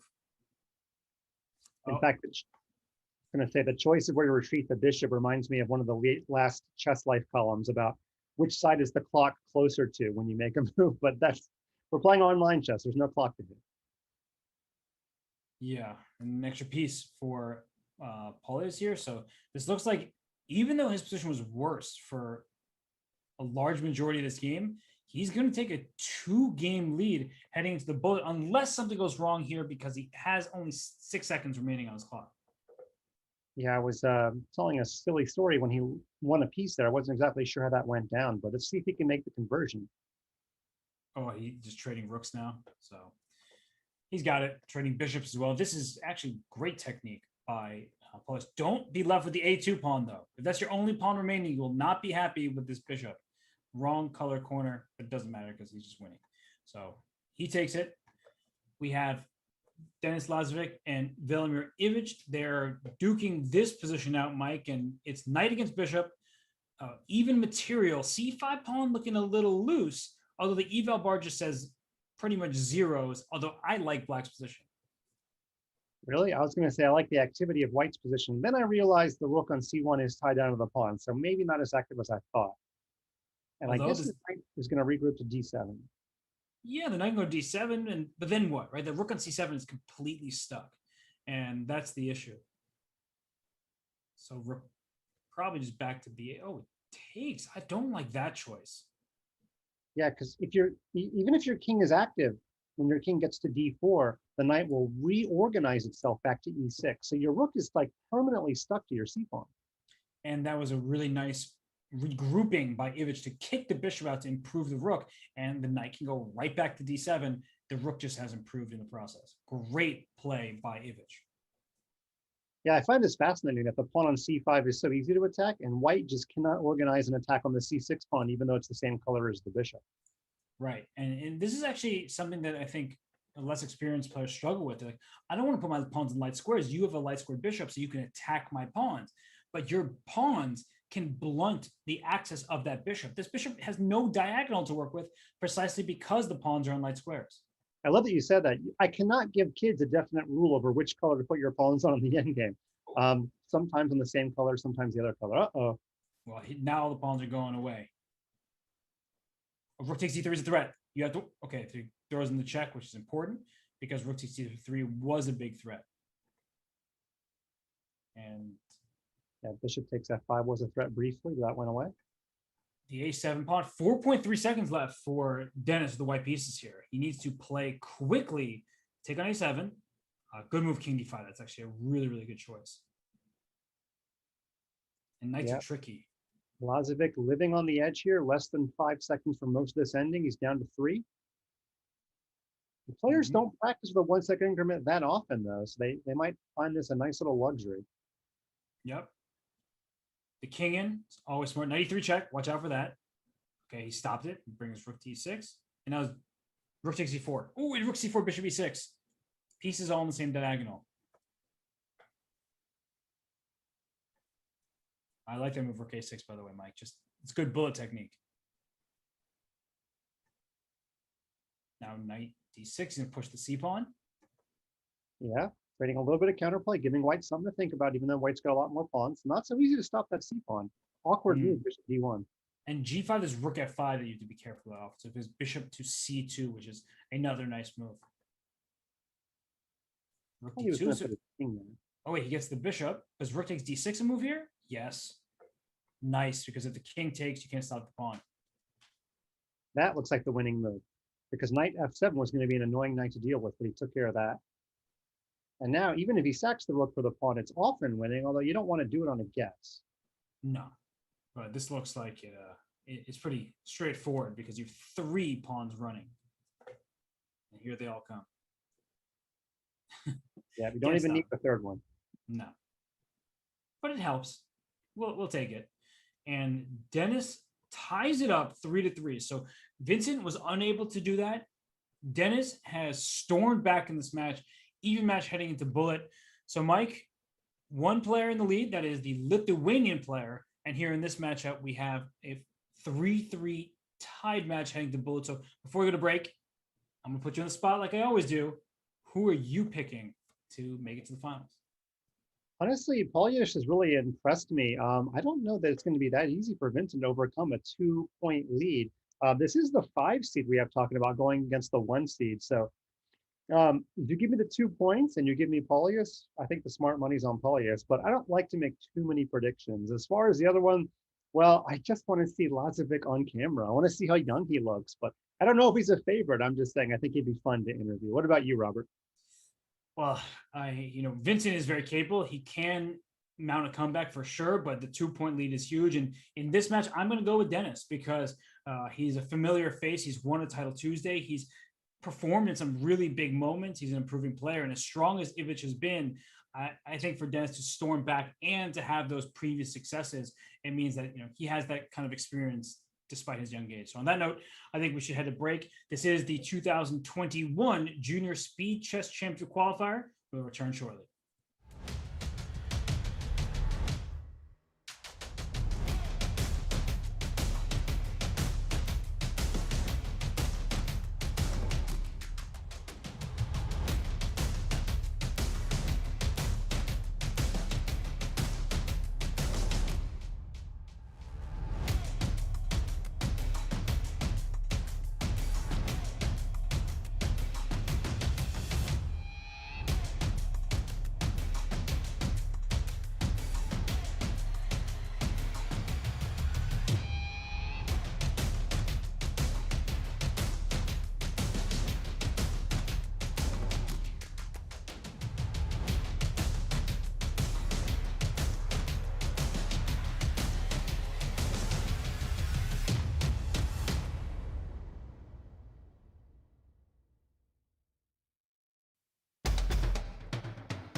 And we return here, ready for the bullet portion of the semifinals of this Junior Speed Chess Championship qualifier.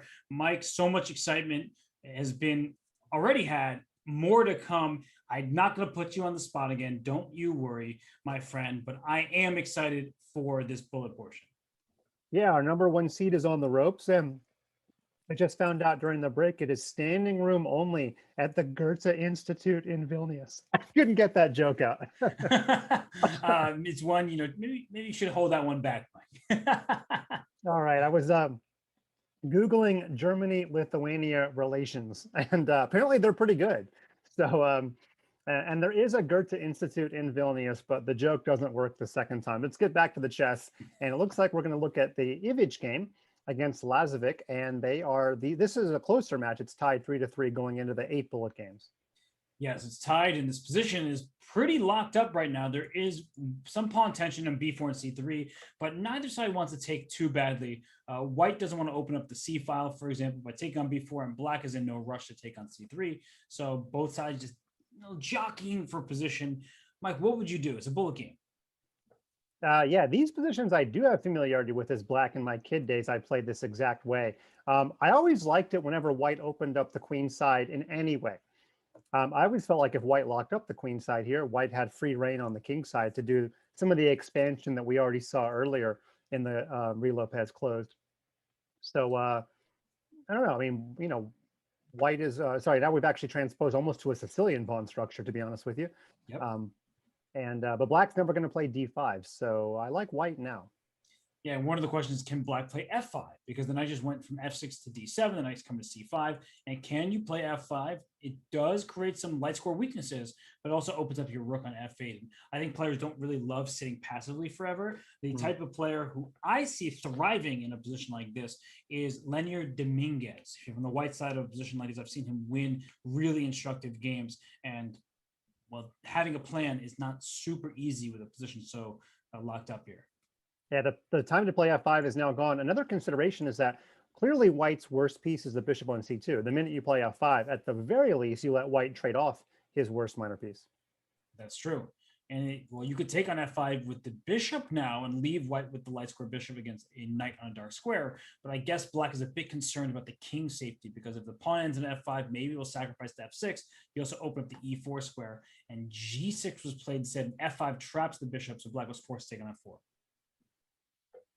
Yeah, also, if you had taken the knight too quickly after pawn takes, you have to worry about f6. You probably have to play f6 yourself as black, and then you're just weakening a lot of light squares in the process. So the pawn goes down, that's no surprise, but black gets a little bit of counterplay with the queen getting to c3. And that b3 pawn is way more important than the d6 pawn, so white needs to be very careful not to drop that one. Right, unlike a true queen ending where the activity of the queen is important, but certainly it does count for a lot. Does it count for a full pawn? I'm not sure. Hard to get that queen out of there, though. Yeah, I would take black here, especially in a bullet game, because it's not that easy to find moves for white. Oh, knight 5 check. As soon as I said that, I was like, you don't put the queen on the same line as the other queen, where the knight can hop away with check.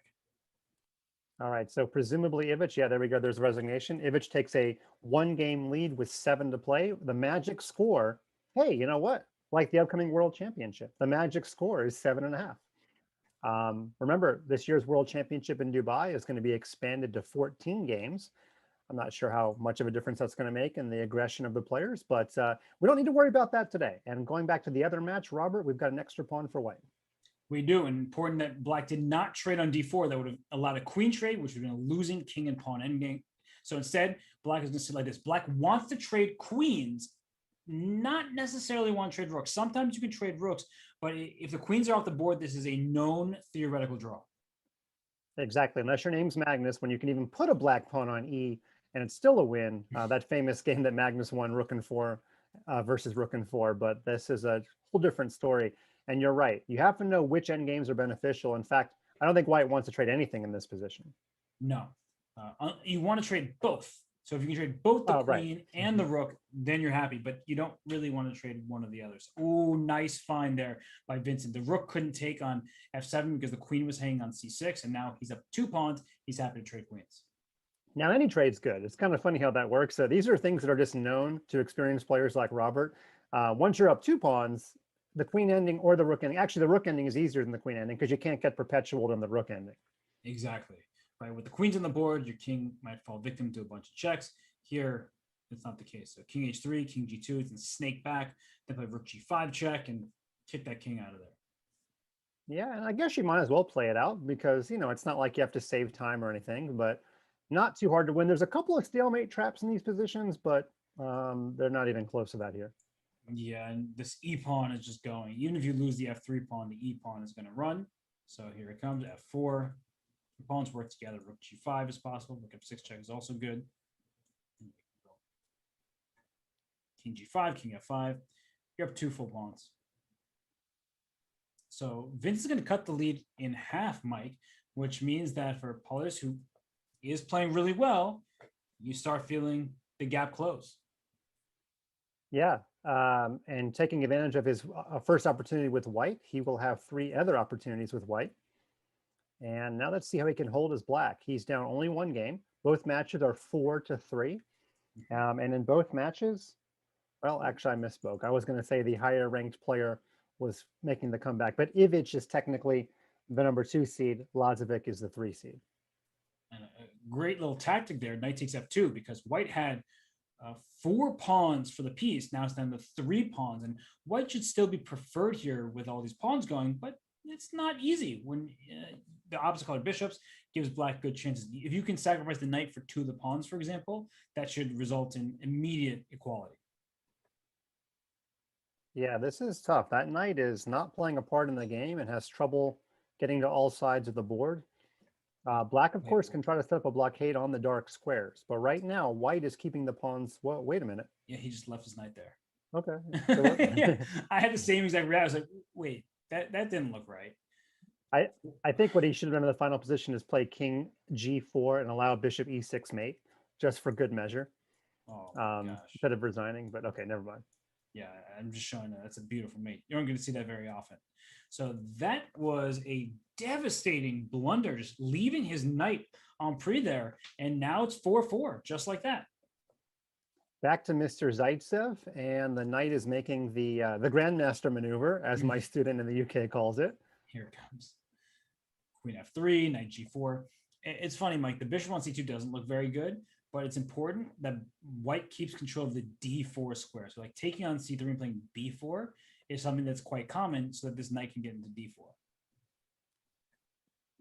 And I feel like I'm already going to know the answer to my question before I ask it. But for those of you out there in chat land, do you like the 1 second increment in bullet? I mean, I know you know why we do it. We want the chess to prevail, right? Chess is all, especially online chess, is always a combination of, is it, sport versus science? We're trying to make it go a little bit more towards science. But tell us what you think in the chat if you'd rather it be 1 minute with no increment. Now, we're not going to change it. We're probably not even going to humor you, but I'm really just trying to let you get some stress out here. That's awesome. At least you're very I'd rather honest. I'd rather be honest with our viewers. Yeah, they deserve that, right? Yeah. Do they though? Do they deserve anything? No, I don't know who they are. We're not getting into philosophical questions here. C takes d4 for white was kind of a threat just to open up the c file, but that's why rook d6 is played. The knight on c6 is defended, so you can in fact take with the c pawn. And Dennis is thinking, trying to figure it out. He does take out the c pawn. Rook f6 is possible at some moment. This b3 b2 situation, Mike, double isolated pawns, not the biggest fan. Yeah, I guess he wanted to keep a symmetrical pawn structure, keep things on the DL, keeping it on the DL just to try to use those weaknesses to his advantage later on. But they're not that easy to target, right? Whoa, no, they're not. And queen into d2, hitting the b2 pawn, maybe queen b4 to go after the b3 pawn. So okay. Black is getting really active here. Yeah, you don't see this maneuver going around the world like this with the queen. No. And what's funny was knight takes d4 was a threat before rook f6 was played, because then the queens would have been staring at each other. Whoa, rook c1. Rook takes f3, rook takes f2. Don't mind if he does, and b2 is hanging. Dennis is cruising in this position. This will be a big advantage taking a game as black. Not that color alteration matters that much in bullet, but certainly given the choice, most players would pick white. Right. And if he wins this, he'll only have 3 games left. And no, I have that wrong. 5 games left, but he'll have 3 of them as white. So still plenty of time, no matter the result of this game. 5 bullet games, 1-point match, anything can happen. Let's go to the other game. It's in immense time trouble here. I saw that they're under 5 seconds, and Vincent is up a pawn, and now that bishop is pinned, you're gonna have to sacrifice it, and this should be an easy conversion for a player as strong as Vincent at 2,900 bullet. Yeah, you would think so. And he's trying to get back to equal in the match after being down 2, going into the bullet segment. And his rook can barely move. White might get back rank meta before anything else happens. Yeah, you're losing this pawn here. That's that. And King hoping F2. for stalemate in some sense, but I don't see it. Oh my gosh. Oh my gosh, rook takes g4. You commentator cursed it. And you didn't go for h4 check. It was stalemate. Yeah. The mad rook, as they call it. Oh my gosh, it's still a draw, but that could have ended the game on the spot. And now this is a theoretical draw, I should say, but in bullet, maybe not so easy. Exactly. Somebody forgot to watch Alexandra Kosteniuk's best move video where she talks about the crazy rook or the mad rook, whatever you want to call it. Yep. I actually did watch that video. It was great. Such an interesting position with 3 rooks against a queen in one of the lines. And now she's a friend of mine. I hate to say it, but we are contractually obligated to remind you that Judith Polgar once lost this ending. So she's done 1,000 great things in her career, but it's just the one thing you always remember about this ending is that it is losable. And of course, there's no reason for Black not to try because there's no time clock. It just means we have to pay you overtime, Robert. I'm on salary. So I'm just check my mom's calling again. What are they doing, Mike? This is a theoretical draw. Mom, you don't even know how to play chess. Well, she's learning. She's listening and learning. And that position, even though it's a theoretical draw, and it should be relatively straightforward for players at the highest level, as you mentioned, Judith, I also was coaching the U.S. women's team. One of our players, Anna Zatonski, won a game and with rook and knight versus rook. It happens with stress and quick time controls. Mistakes do happen. So this game here, Dennis with the 1-point lead, but his position is now worse. The d4 pawn is already under some pressure, and if d4 falls and c5 next, where c6 is hard to get to. So I like the way Ivic is playing this. He's playing on the e file, he's playing on the b file, and now he's getting active. There we go. Rook e5, though, is the nutmeg. I don't think that term's actually going to take hold, but anyway, it's what I'm calling the collinear move. And it was a good way of dealing with the rook b4 threat. That's what Black was intimating? No, Black was planning after playing rook b8. Yes. And this king on g1, Mike, that's not the happiest king in the world because there's some problems for it. That rook was on b2, now it's back on b4, but queen can come to f6 and attack the d4 pawn, and the rook comes back to e5. So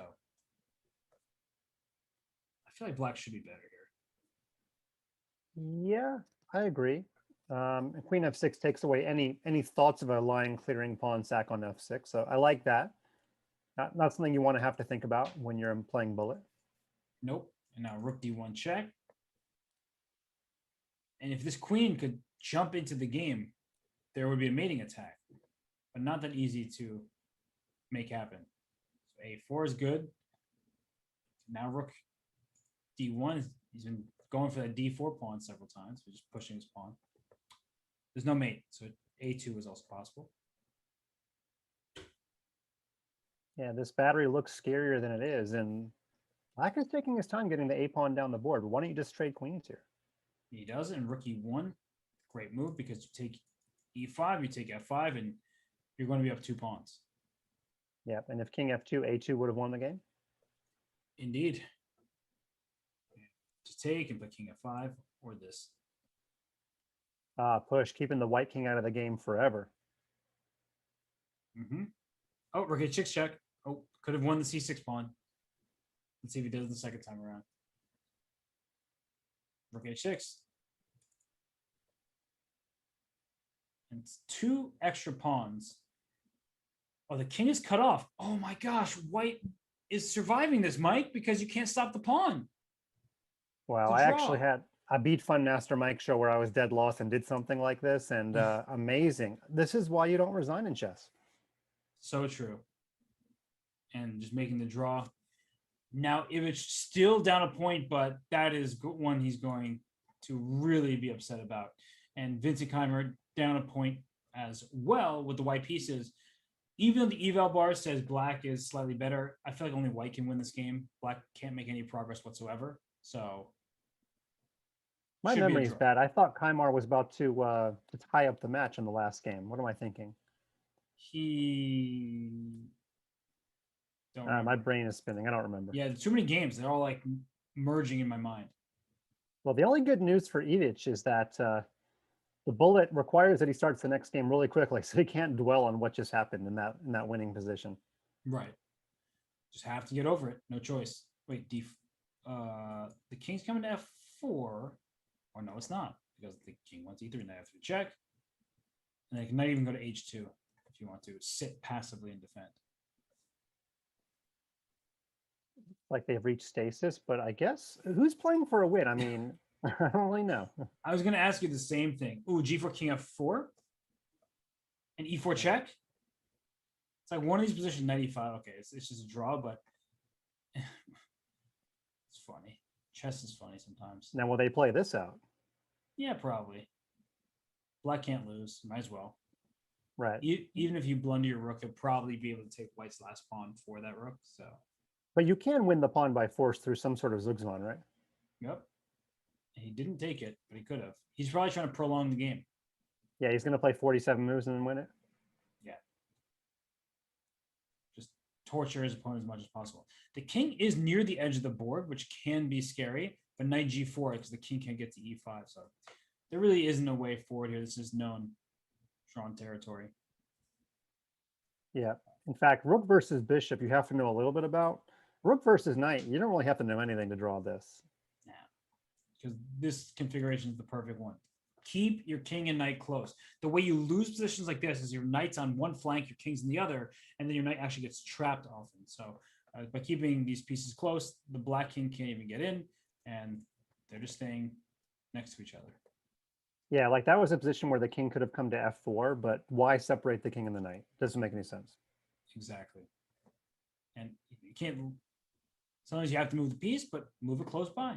And just doing the same thing. We've had this position numerous times. Let's go to the other game. This one was just a draw by agreement.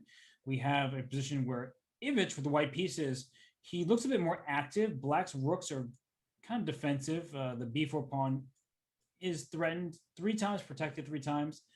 Now the e5 pawn becomes a new target. Mike, first glance, true winning chances for either side, or what's going through your mind? What's going through my mind is the really nice comment by X-Anti in the chat about your 5-year-old learning the ladder checkmate on ChessKid. So, Oh, that's amazing. yeah, so that's my first thought. My second thought is that I don't know. Oh, well, look, it ended before I had to say anything. That's perfect. I can't be wrong.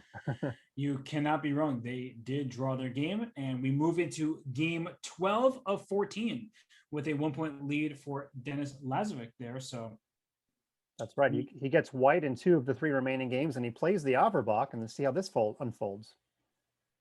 and the knight on a6 may look weird, but this is still very known territory. And often in these King's Indian positions, black goes for f7 to f5, but first bring the knight into c5. If you take the the d pawn takes and replaces the knight, which may not look good because of double pawns, but you're okay. You can blockade, and as said, f7 to f5 at some point for black is the move. Yeah, there's just one of those positional things King's Indian players know. When I was growing up, I thought bishop takes c5. I looked at my coach and I'm like, you want me to let him play that? And he's like, yeah, you just play knight e8, knight d6. And I was like, oh, okay, I totally wouldn't have thought of that. So thank you for telling me.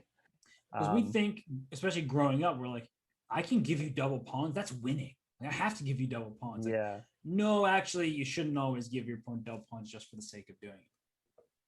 Yeah, you think of things in isolation when you're a kid. You just look at one element of the position and you think that's the only salient element. But anyway, yeah, hopefully you have a good coach, or hopefully you watch videos on Chess.com or ChessKid. Robert, how many videos have you done for Chess.com, do you think? How many have I done? Yeah. Like personally? Yeah, personally. 0, but I've done so much commentary, so that should count for something, right? I think so. I've done a few videos, like game highlights and things like that. So I'm not 0, but many more hours of commentating. Ooh, bishop h4, the rook lifted to defend d6 and go for the attack, but walked right into a pin. Rover. Yeah, I mean, black feels compelled to attack in these positions. Black just went about it the wrong way. And now if you're white, you can be cruel by not taking the rook right away. I always thought that was frustrating, but I guess white figured, hey, it's a blitz game. Let's go ahead and get the exchange and keep playing Oh, chess. Well, it was a mistake because knight came to d2 and bishop e2. Great find by Ivic, hitting the knight on b5 and the rook on f1.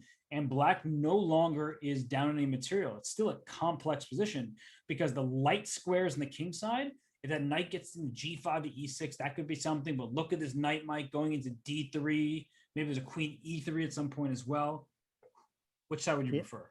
Well, what you fear in these positions is playing an endgame where you've got the bishop on f8 that can't do anything, but now it's guaranteed to get out by trading pawns whenever you feel like it. Okay, not right now because you'd lose the bishop, but you guys actually, would you lose the bishop? Queen f2 is a bit of annoying. But I don't have those same fears in this position. I've lost a lot of those endgames where you just make a bunch of trades and you're like, oh yeah, the bishop doesn't really do anything. Well, the bishop is doing something now. It went all the way from h6 to a5, and e4 is dropping. Instead of taking the pawn on b5, but e4 could have been captured as well. Queen d3 looks pretty good if you want to trade queens and then push your b pawn. Black should be better here, though I'm guessing the king on g4 and the pawns going off the board could be a bit scary. Yeah, this hero king stopped in his tracks because he went any further. Queen d7 would have been a huge problem. Would have been mate in 2, actually. But now the queen has reorganized herself to win the pawn. Obviously, black should be much better. But there's a couple of knights. Knights are tricky. The g6 pawn is annoying. The king could invade to e6. Couple of technical problems. I think this knight on g1 like has to get to f6, but it's such a far journey. No easy way to get there, and the bishop can always jump right back to d8. So it's just not enough for white. And here comes the b pawn. Is there? Oh, knight h6 check would have been annoying with g7 to follow, but not anymore.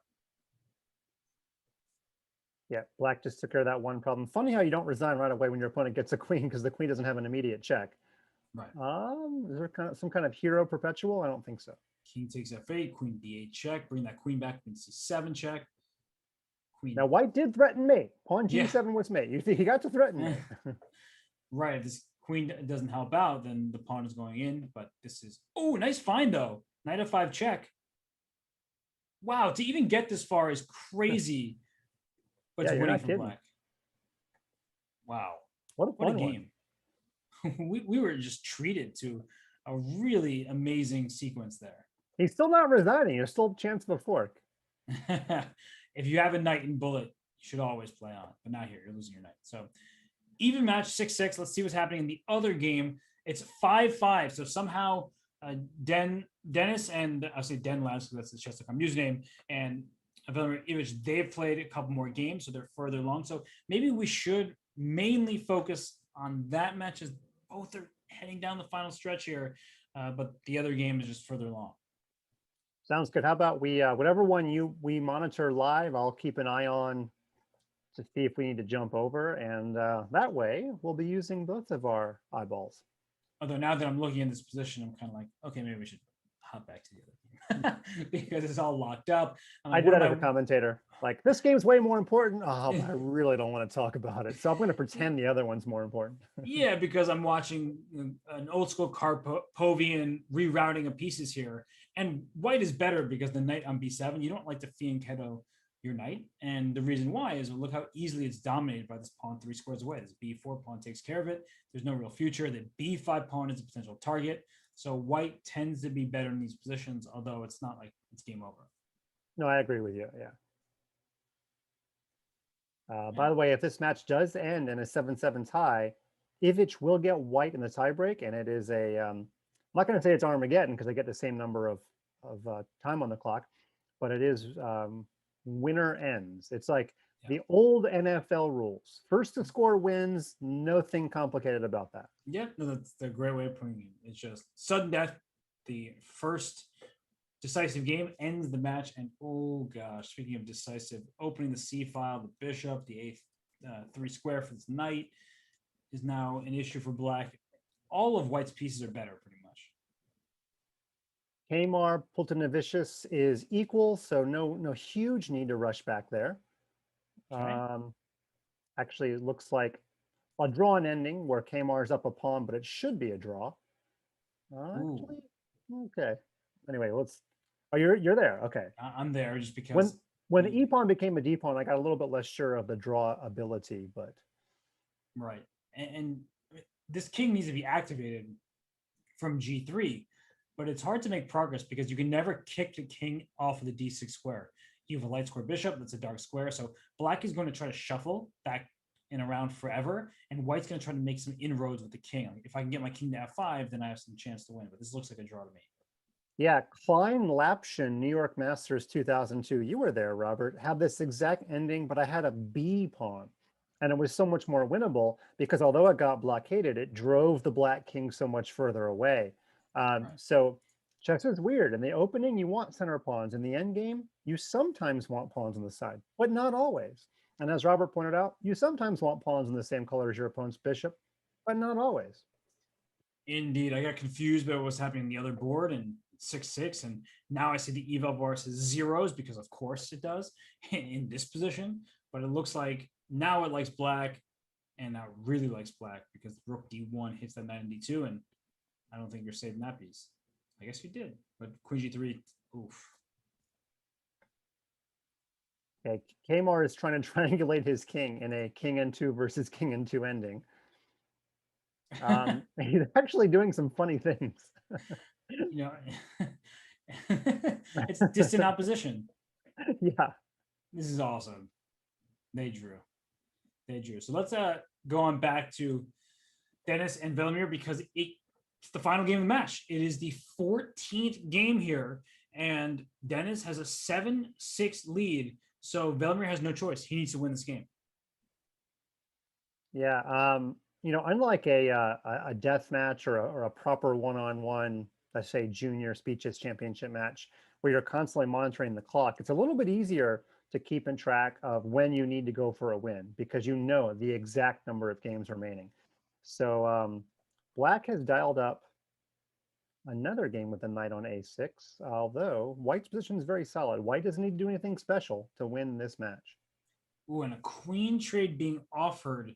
I wonder if Ivic thinks that he has the chances to outplay his opponent in the end game, but he needs a win, right? A draw does not suffice. Dennis would be thrilled if a draw is a possibility here. And I just don't see how black is going to drum up any sort of active play that's threatening to white's position. Yeah, in fact, black has done so little to bother white. I would say that Lazovic is playing his fastest game of the match. He's still got more than 50 seconds left, and we're pretty deep into the middle game here. And I like the move g5. You have to do something. h5 to come next. Just start pushing your pawns up the board here. And instead of rook d5, where's that rook going? Nowhere special. I went right back to d3. Yeah, and I wonder as white here, if you just try to do, well, I was going to say do nothing substantive and make your opponent have to play for the win. But he plays e4 and does not push again, of course, because then the d5 square will be lost the rest of the game. You know, okay, well, this move g4 shuts down the bishop. I was about to say, instead of rook d6, you could take on e4, and if pawn takes with g4 as a move, because you bishop h6 check type of stuff. But you're just grasping at straws in this situation anyway. So white is just much better. G5's under attack, the d6 square. And now I take back everything I said because white did play e5 after all. H6, G5, rook H5 is what's about to happen. Yeah, Take rook I H5. guess black had to play bishop f8, bishop e7 or something. Yeah, but if that's your best option, their position is no fun. Rook's coming to H7 now. Mike, it looks like we are going to have Denis Lazovic in the finals here of this qualifier. Yep, our March 7th Title Tuesday winner. And probably the youngest looking kid in the field. Probably looks even younger than Marc-Andrea Marizzi. Despite being older, I guess, because Mark's the youngest player in the field. If I'm not Probably. Let me check his age here. Okay. Well, we just saw Denis Lazovic makes his way to the final of this qualifier. He awaits the winner of this match that is currently tied between Paulius Poltinovicius and Vincent Kymer here. So this is an interesting battle between two very eager young players, where now it looks just great for white with the bishop pair with an extra pawn, but a lot to prove still to come. Yeah, but it's confirmed Dennis is 15, Mark is 14. So Dennis, second youngest player in the field. However, Dennis is one of only 2 IMs today, assuming we count Mark as a GM elect. So we're going to have an IM playing for a spot in the Junior Speed Chess Championship proper. 12 players were invited, including last year's champion Nihal Sarin, who I believe is already accepted. And 4 spots are open to qualifiers. This is the European qualifier. Next Monday is Asia, and then the Monday after that will be both the Americas and the global qualifier, because we don't want our friends from New Zealand to feel left out. No, we do not. And well, wait, what just happened? It was like much better for white this whole time, and then suddenly it was better for black. I missed it. Did he hang a piece? I think he hung a piece Played so quickly, but I didn't see where the piece was hung. right there. On F1. He went check back here instead of taking the piece. Yeah, it's not like queen c7 could have been a pre-move, because it might have hung a queen if the king had gone back to g1. No. Serious. And they're moving so quickly, right? Even just trying to find that position was difficult because every single move happens within a second. So 2 seconds for white. Now barely under 5 for black, and white's up a pawn, but you're having a hard time pushing these pawns. Yeah, Fulton Novicius is last chance with white. If he wins the, yeah, it's the last chance with white. Although he would, wait a minute, No, there are he actually gets- there's so many games behind. I didn't even realize that. It's not his last chance with white. They're only on game 12. Mm-hmm. And he's going to try to win this. He's up a pawn. Although, no, he's not up a pawn anymore.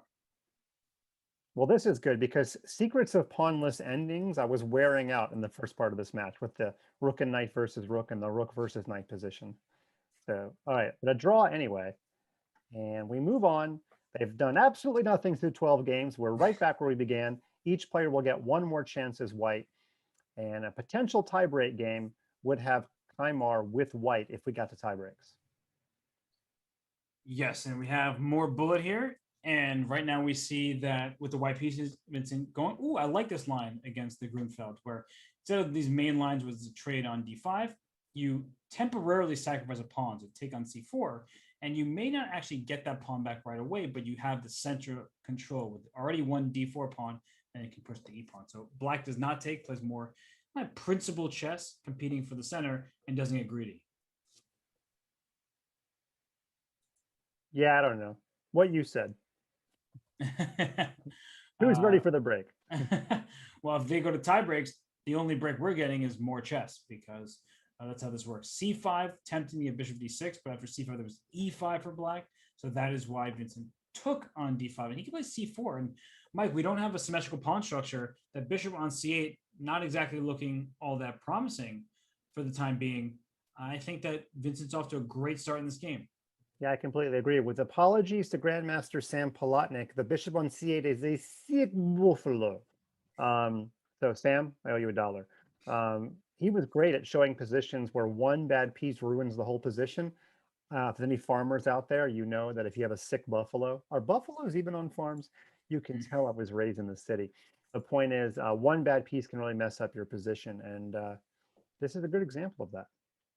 Yeah, and look at the clock. I mean, I was at clock management, but it feels like mismanagement, and I'm familiar with that. I spend way too much time in positions where I just have to move. But now he's down under 14 seconds, while Vincent has 40 seconds on the clock. And maybe it's not that terrible for black at the moment. It just, even if his position becomes acceptable, his time is a6. Yeah. Well, I was going to play a6 now. I got a little bit ahead of myself there. Well, that's the threat. That is the big threat. So knight. Move the rook to defend, but a6 looks good. Bishop c6. The rook is trapped. Oh, really ugly. You know, it's another situation, Mike, where he took the rook on b8, didn't have to rush that decision. Yeah, I was like torturing my opponent. I guess, you think for like half a second, you're like, black might be able to play e5 in some weird world. Let's just take the rook now while I can. Maybe something like that popped in his head. Oh, it's totally fair. And white is completely winning from an objective point of view and has an extra nearly 30 seconds on the clock. So if you're black in this position, you probably could safely resign and just get your head on straight, because you have one game remaining and you have to win with the white pieces. All right, it is still standing room only at the Goethe Institute in Vilnius. And it looks like the German is Dormy. Sorry, I had to throw out the golf term. All Black needs is a draw here to be able to advance, and we would have a number 1 versus 3 finals for the ticket, the first ticket into the Junior Speed Chess Championship as a qualifier. And you know that Dennis Lazovic, who's awaiting the winner of this matchup, he's maybe doing a little bit of research, taking a breather because there's so many games played, and you really don't have that much time to take off in between them, in between the matches, I should say, because between games you just go. So he's just awaiting, probably with some bated breath. And Mike, I mean, so far in this game, it looks like white, if this pawn ever leaves c4, the b5 square could be useful for the bishop on d3, but it's so locked up right now. I don't think that white has anything to speak of. And in fact, it looks like black is getting active first. Now, if you were in a must-win game like this, would that influence some of your decisions, even though it's bullet, especially decisions about locking up the position? Yeah, you have to take more risk, right? Because a draw is the same as a loss. You have to go for it. And I think bishop b4 was a good choice when he played the move. And look at the extra time for black. The position is still up in the air. Like nothing has been clarified. And that's what would give me hope if I were thinking of this from a Bultinovich's point of view. Yeah, I think there's enough, I was about to use a word that I have trouble saying on air. There's enough dynamism, dynastic. You've seen that commercial where they're trying to pronounce quinoa, but the guy's like Joaquin. Yeah. All right, anyway, white's pawn structure got ruined. By the way, if Mr. PP comes back to win this game, despite the bad pawn structure, we will give the players about a 30-second break because we're not sadists over here. We do like to give them a little bit of a break, but it's not looking so good for the white team. Oh, no. No, that was a checkmate. Like desperation, rook e5 or something? What are you going to do here? Only Bishop move. g2? Rook e5 was the only move. And actually, this doesn't look that clear. Like, obviously, black is much better, and black only needs a draw to win the match. But in terms of winning this game, not the easiest thing to see. Yeah, when we say create imbalance, we don't mean negative imbalance. But if it's the only way to make an imbalance, I guess, I don't know. We're talking about game theory optimal now. Right. You might as well lose. I feel strongly about that, right? I would rather, not rather, but I'd be totally okay losing a must-win game because a draw is the same as a loss. So, by the way, these pawns are now fixed completely here. I feel like white should be happy with what he's been able to achieve. Especially after he gave away the exchange. Yeah, he's got mobility in his pawn structure. He's got 2 bishops. Right now, neither black rook has found an open file they've been able to use. I'm a little surprised bishop didn't come to e4, but okay. I am as well. And black is making progress on the king side, and white has sort of been moving back. And here comes d5. Should be noted, 15 seconds to 6 on this clock. Yes, and d6 is sort of scary, but not scary enough because Vincent just jumps his rook over to h8. Can you take on e6 potentially? But that doesn't look right. You have triple pawns. Yeah. So he takes now. And he's going to take b6. Or is that? It does, but that doesn't feel right. Rook b2. Uh-oh. That looks like game. Rook takes, rook e4, rook takes e5, take on e6, and all you need is a draw. Yeah. And that's game, set, match. Mike, we have our finalists. It's going to be Vincent against Dennis. I'm pretty pumped. I think these two have played great chess thus far. Yeah, Kymer was down at least 2 games in this match. I made a nice comeback of it. And probably, I would say, the most recognizable name in the field, if not for just that one tournament that was so, well, we say out of nowhere, but he's definitely backed it up by getting his FIDE rating over 2,600 at a young age. And he is the number 14 junior player in the world. Most of the players above him have already gotten invites to the main event. He's trying to earn his way there and say, look what you did, Chess.com. You didn't invite me. I'm going to play and I'm going to pocket $1,000 in the process. Well, that would actually be what happens. He might actually make more money by not having him get a direct invite. That's true. If he can win. That's a big if, because his opponent, Denis Lazic, has won a recent Title Tuesday event, proving that he can go toe-to-toe with the best players in the world. But this is not a Swiss. This will be a match, and it'll be for the invitation to the Junior Speed Chess Champion. So Mike and I will be back soon for more coverage of this Junior Chess Championship qualifier presented by ChessKid.com.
Welcome back to the finals of the European qualifier of the 2021 Chess.com Junior Speed Chess Championship presented by ChessKid.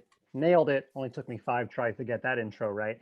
I'm here with my co-host Grandmaster Robert Hess, but what you see on the screen is a really big event just for the kids. So if you're a kid out there and you're watching and you're like, how do I get in this tournament? My answer is like, raise your rating 1,000 points. But what you can play in on June the 19th is the Intercontinental ChessKid FIDE Challenge. We did one of these back in January. We're doing it again because we had almost 2,000 kids compete. We've got 2 different events depending on which hemisphere you're in. Yes, you can play in both events if you want to. One starts at 9 a.m. London time, one starts at 9 a.m. Los Angeles time. And some of the winning kids, you get Grandmaster lessons, including with Vishy Anand. So stay tuned for that. And by the way, I've just received word that we have some great commentators for the event, including the new African women's champion, Jessie February, is going to be one of our commentators for the early event. So don't miss out, chess kids. You can Google how to register, and I want to see you there. Okay, Robert, with that out of the way, we've got the players on camera for the finals. Who do we have? We have Vincent, we have Dennis. They look pretty ready. In fact, they look almost like bored when they're not playing. So it'll be interesting to see their reactions. We haven't really been looking at them throughout the show this far, but here they're taking off. Yeah, Vincent gets white in game 1. He plays knight f3, c4, and we've seen a lot of b3, bishop b2 from him. So, Mike, more of the same, or do you think he'll change it up given that he's in the final now? Everything's on the line. Probably more of the same because I did not watch them doing any kind of furious last-minute scrambling during that little break that we had. So they must be confident of what they had prepared going in. These are 2 of the top 3 seeds. So if they didn't need prep, they probably were prepping for each other in some small way. But it should be noted that in addition to not playing a lot of games with increment, they're probably also not used to sitting there for a couple minutes. You know, usually when you go online to play Internet Blitz, you just play. You don't take like a random 4-minute break. But Dennis has to stay awake too. I hope it's not child abuse. We were asking a 15-year-old to stay and play chess. It's midnight in Minsk, or just about midnight. Honestly, a lot of these younger players, they enjoy playing at nighttime. We've had them in interviews and different matches, and for whatever reason, they like the nighttime matches under the bright lights, so to speak. But I'm also noticing, Mike, they are 2 rating points apart. Vincent 2881, Dennis 2879. So a very even matchup on paper. And as this particular position, the b7 pawn is kind of hanging, but black often gets so much play if you capture that pawn in the form of a semi-open b file, and the queen is just venturing way too deep into black's territory. So instead, Vincent drops the queen back home. And Mike, does that tell you anything about Vincent's mindset, or do you think he's just trying to play optimal chess and go for the king side? Yeah, that tells me about his mindset, because in this position, although we've been talking all day about which trades are beneficial, this one I can handle, Robert. Black should not play knight takes knight there, because the f-pawn will take, and then every single white piece will flood into the attack. It'll almost look like a Stonewall type setup. I remember growing up as a kid watching this attack that comes via the Stonewall, and it would come, what's the line from Shawshank Redemption? Justice will come right quick, or something like this. I forget what the warden says, or what's pasted on the warden's wall. But yeah, there'd be some checkmates pretty quickly if knight takes knight. So if you're black, you have to endure the knight. You can't take it. Well, there's no Rita Hayworth here. And so, we're going to have to find a new poster.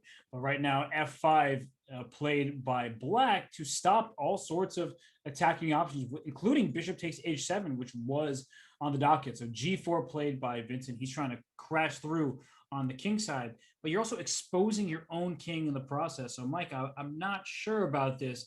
It looks very double-edged. Yeah, and unfortunately, I'm a little bit late here, but the original name of Shawshank Redemption had Rita Hayworth in the title.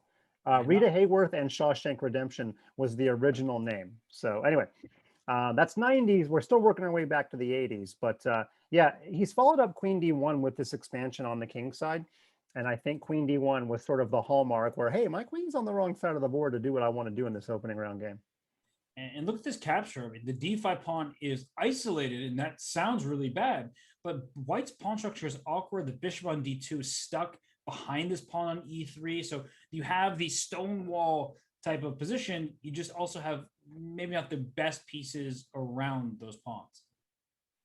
All right, what else can we glean from the brand new player cams? Well, you said that Lazovic is down 2 rating points, but he's got the professional gamer's chair, and I got to believe that's worth 5 rating points. That could be true. And well, Vincent's on my level here on camera, so I mean maybe that's helpful in some way. Probably hurtful more than anything, but just we're next to each other. You know, Someone said, something I've never thought about in all of these one-on-one matches we've had throughout the years, can the players see each other's cam? yes, they can. Okay, so it actually adds a little bit to the actual over-the-board experience where you can see the emotions of your opponent and either feed off that or, I don't know, maybe hide your emotions when you really want to, gesticulate in some way. Yeah, I actually don't like looking at my opponent very much while I'm playing online because you already have to play really quickly. You're playing blitz, and then it's kind of distracting. But it does give you, as you said, the real feel when you have an interesting position. Like, what's that facial reaction? Does he think he's in trouble, or is he smiling and all that? So right now, I don't really think that either player is quite certain about the position. We have them on camera next to us. Dennis just played the move rook to f7, defending g7. So he sees the impending, perhaps doubling of the rooks in the g file. He says, let me just take care of that. I can put my bishop on f8. I just don't see how white is going to initiate any sort of legitimate attack. Do you think White's going to play a little more positionally and just try to put his queen on h3 and his bishop on h4 and trade off his worst piece? Could, but his pawn structure now, the double pawns, the rook on c8 is well placed. So black is kind of defending on the king side while waiting for the queen side to open up. And that bishop on e1 is stuck, at least for the time being, defending the c3 square. Well, this is a pity because I remember playing the Stonewall against my little Fidelity computer, like an actual chess computer with pieces. Robert, this is where my age difference with you might get a little blurry in your mind, but Yeah. it would lose the same way against the Stonewall every time. So I thought the opening was invincible, and you can't tell me otherwise. I won't, but that is an unnecessary, outdated reference. So Danny, you're set. Mike, we're good. We have succeeded in our show. I have no idea what you're talking about. I thought you were gonna make a high fidelity reference. Instead, you went there instead. Okay, so he puts his rook there, which begs the question: what happens after f4? I guess f4. I don't know. Yeah, f4. It plays it. It does loosen your defense at e4, but the attack on the rook seemed to be worth it. Yeah, this is funny. I wonder, was White tricking Black into playing it? Because now, I mean, exactly what he might want is the e4 knight to be a little bit looser than before. Fascinating idea to actually lose 2 tempos to give your opponent a free move that you may want to give him. And the rook can't move from f7, right? Like this needs to protect the pawn g7. Now it can move because the g file is closed up here. So if rook f4, I guess the rook can in fact capture an f4, even though it looks extremely risky. Yeah, it's a little bit weird because the bishop's getting to d2 in a lot of variations if mass captures happen on f4. I guess just the rook gets to land on g4 at the end. So it's like bishop d2, going for your knight, and then you have this rook g4 move to trade off the rooks, and your king feels a lot safer then. Yep, that'll work. So rook takes f4 played. Now that we have the players visible to us, I am actually interested in continuing to look at see how they're reacting. Seems like they're both just fully focused. Lazovic seems to have his chess library behind him. So any of you eagle-eyed viewers, if you can make out the names of those titles, let us know if Secrets of Pawnless Endings is back there. I think he got into a few of those in his semifinals match. And he does play the line we were anticipating with rook to g4. And this queen should not go to f2 because then knight h3 is a fork. So be careful about where you move this queen. There's e2, there's f1, and well, that's about it. And we should mention all the same rules are in place except for one. If this does go to a tiebreak, which we haven't seen yet today, they'll play 4 games of 1+1. And if they're tied after that, then they'll play Armageddon. So if you're doing the math to figure out who's going to be white in the 15th game, first of all, why? We're pretty far away from that. But second of all, don't bother because an equal number of whites will be had by all players. That's true. And well, Vincent starts with the white pieces, but right now it looks like it's Dennis on the attack. Knight f3 check. looks like an issue at some point. Knight h3, the bishop can also use those same exact squares. And does white really want to take this knight on g5? No, because then your dark squares are in trouble as well. So it's a difficult position. White wants to play knight takes d5 with a trick on c4, but there might not be time to do all of that. Right, I was just showing the idea that Mike is asking for if the queen takes a pin, but after knight takes d5, there's knight f3 check, for example. At the very least, knight h3 check also should be good. So bishop e2 trade happened there, and I want to bring my queen in. Instead, the knight goes back to e6. So you're essentially saying two could play this game, Mike. d5 is weak, but now d4 is under attack, and the question remains: what pieces should both sides look to trade? I got to first figure out who I want to play here. I mean, it feels like to me d5 is weaker than d4. And if you're at all not sure, take white with the protected passed pawn.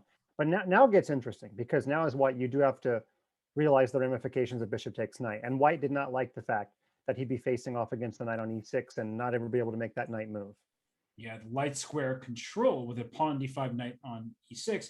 That's why knight. Do you want to say about bishop a5? I like that move, Mike. Trying to go bishop b6, and d5 is well defended, not even attacked. d4, there's about to be pressure increasing on that square. Yeah, that was kind of clever. Not only did black get rid of the pressure on d5, as you said, the bishop's going to snake its way around. I wonder, is there a name for this in chess when the bishop does this maneuver where it goes to b or g and then walks backward? You see it sometimes in different openings. Yeah, you see in the French often, right? Where white like plays bishop g5, bishop h4, bishop g3, and like the Tarrasch French or whatever. So it does happen. I don't know the exact name for the idea. We've got 12 seconds left. So I'm going to call it the crab. We'll see if it takes off. It probably won't. We're going to call it the crab. Okay. I'm not going to call it that, but I appreciate that you're into the name. And knight takes d5 was played. If bishop e3, the knight has to come and take it, and knight queen to d4. I like the look of that. Instead, it just takes the pawn e5 directly, saying, might as well win material while I can. Yeah, now white could have traded bishops and taken on d5 with the queen, although when the queens leave the board, the black king would be so close to the weak e5 pawn. I don't think that was the kind of endgame white wanted. Just drop the h2 pawn, which I don't think was ideal, because now you have two pawns, although the a7 pawn is under attack, so something to keep an eye out for. No expression from Lazovic as he lost that pawn, though. I'm sorry, as he won that pawn. Oh, the d5 sandwich check. There's an expression, and it's a head shake, and it's a new game. So a big win there for Lazovic. Takes the 1-0 lead. Now Vincent gets the black pieces, and he's got plenty of time to make this up. You have the whole bullet segment, but you never want to rely on that. That's for sure. Let me ask you, because you just played one of these matches with Krikor. Is there a little bit of more ego in winning the 5-minute because it's the closest to real chess, it's the closest to pure skill? Or is there maybe a little bit of ego in winning the bullet because you're like, speed is always like a thing in sport? Before I answer that question, this opening, I like to think of as the Vincent Kymer opening because I've only seen him play it. He played this against Haik Martirosyan in the Junior Speeches Championship last year. So that's a weird queen trade, and I'll answer your question.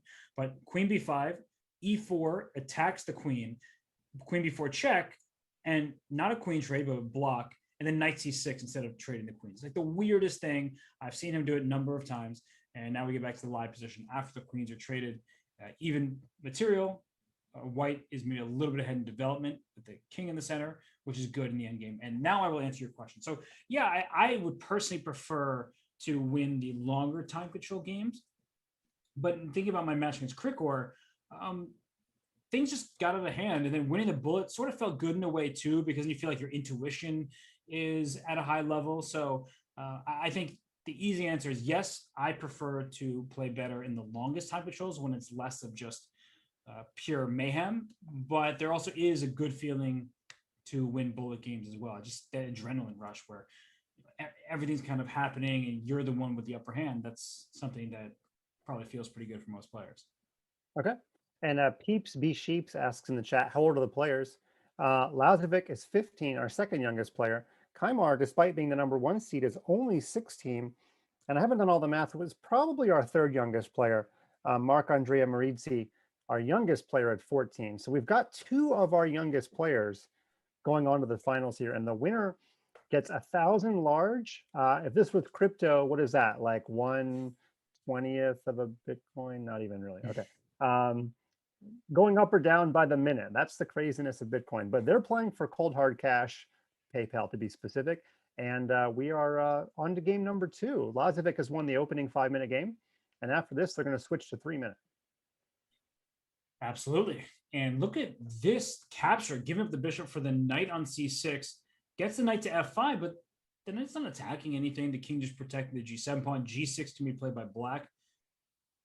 I feel like Vincent is thrilled to have the position he currently does.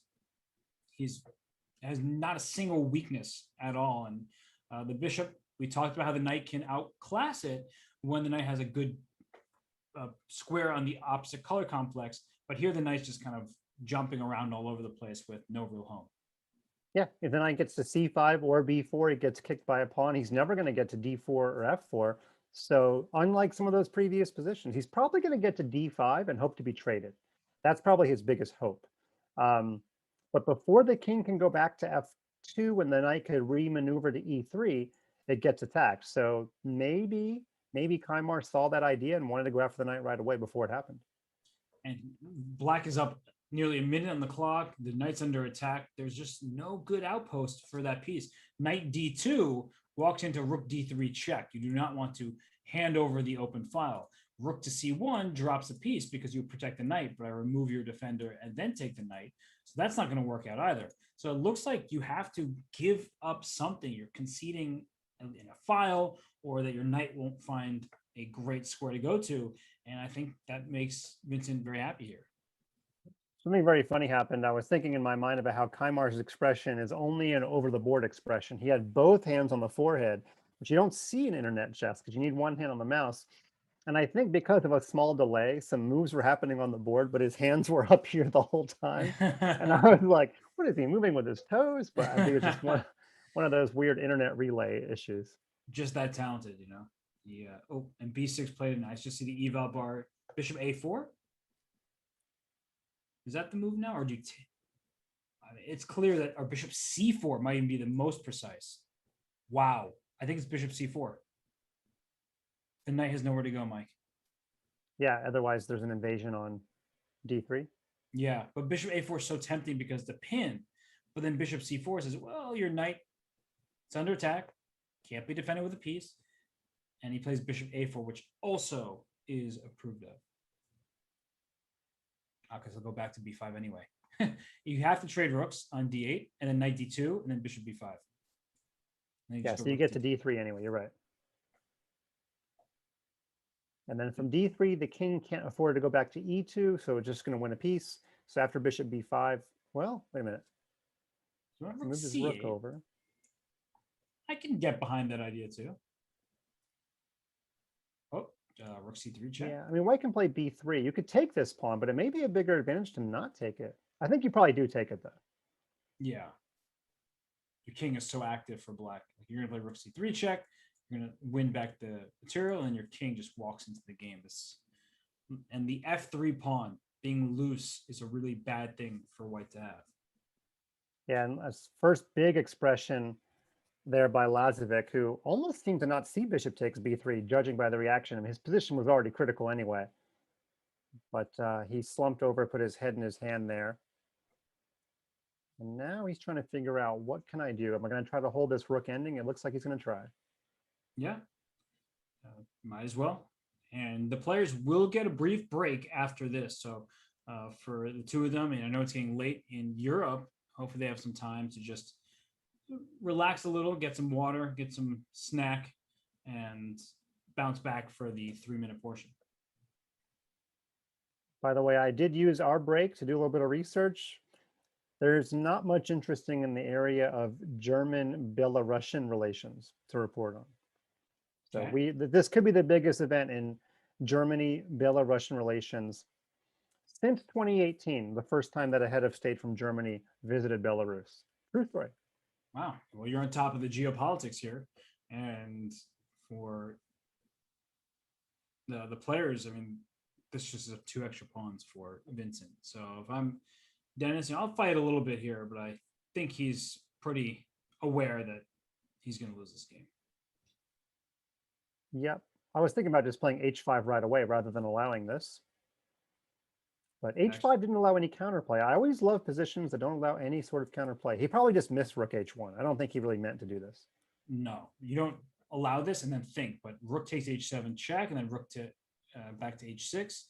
These pawns, they might start falling. So you better hope for black that your pawns are really quick. I guess he can bring his king to e7 quickly. I don't know. This feels like it's going wrong for Vincent. Yeah, I mean, even rook f7 was possible instead of rook h6. But you know, if you walk your king over and the take's on g6, you got to put your king on e7, not e6. Right. And then if you get checked on g7 and go back to e6, maybe the rook returns. Then you have king f7. I don't know. No, that looks like a potential hold. So maybe Vincent will just play a4. It's rushing the a pawn down, saying you can have g6, you can have f6. Your pawns are slower than mine, so I'm just going to march my pawns forward.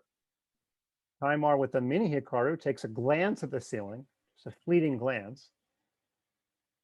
He checks and no, Hikaru's not up there. Okay, he's got to win this game on his own. Yes, Hikaru, he's not there, nor is Beth Harmon.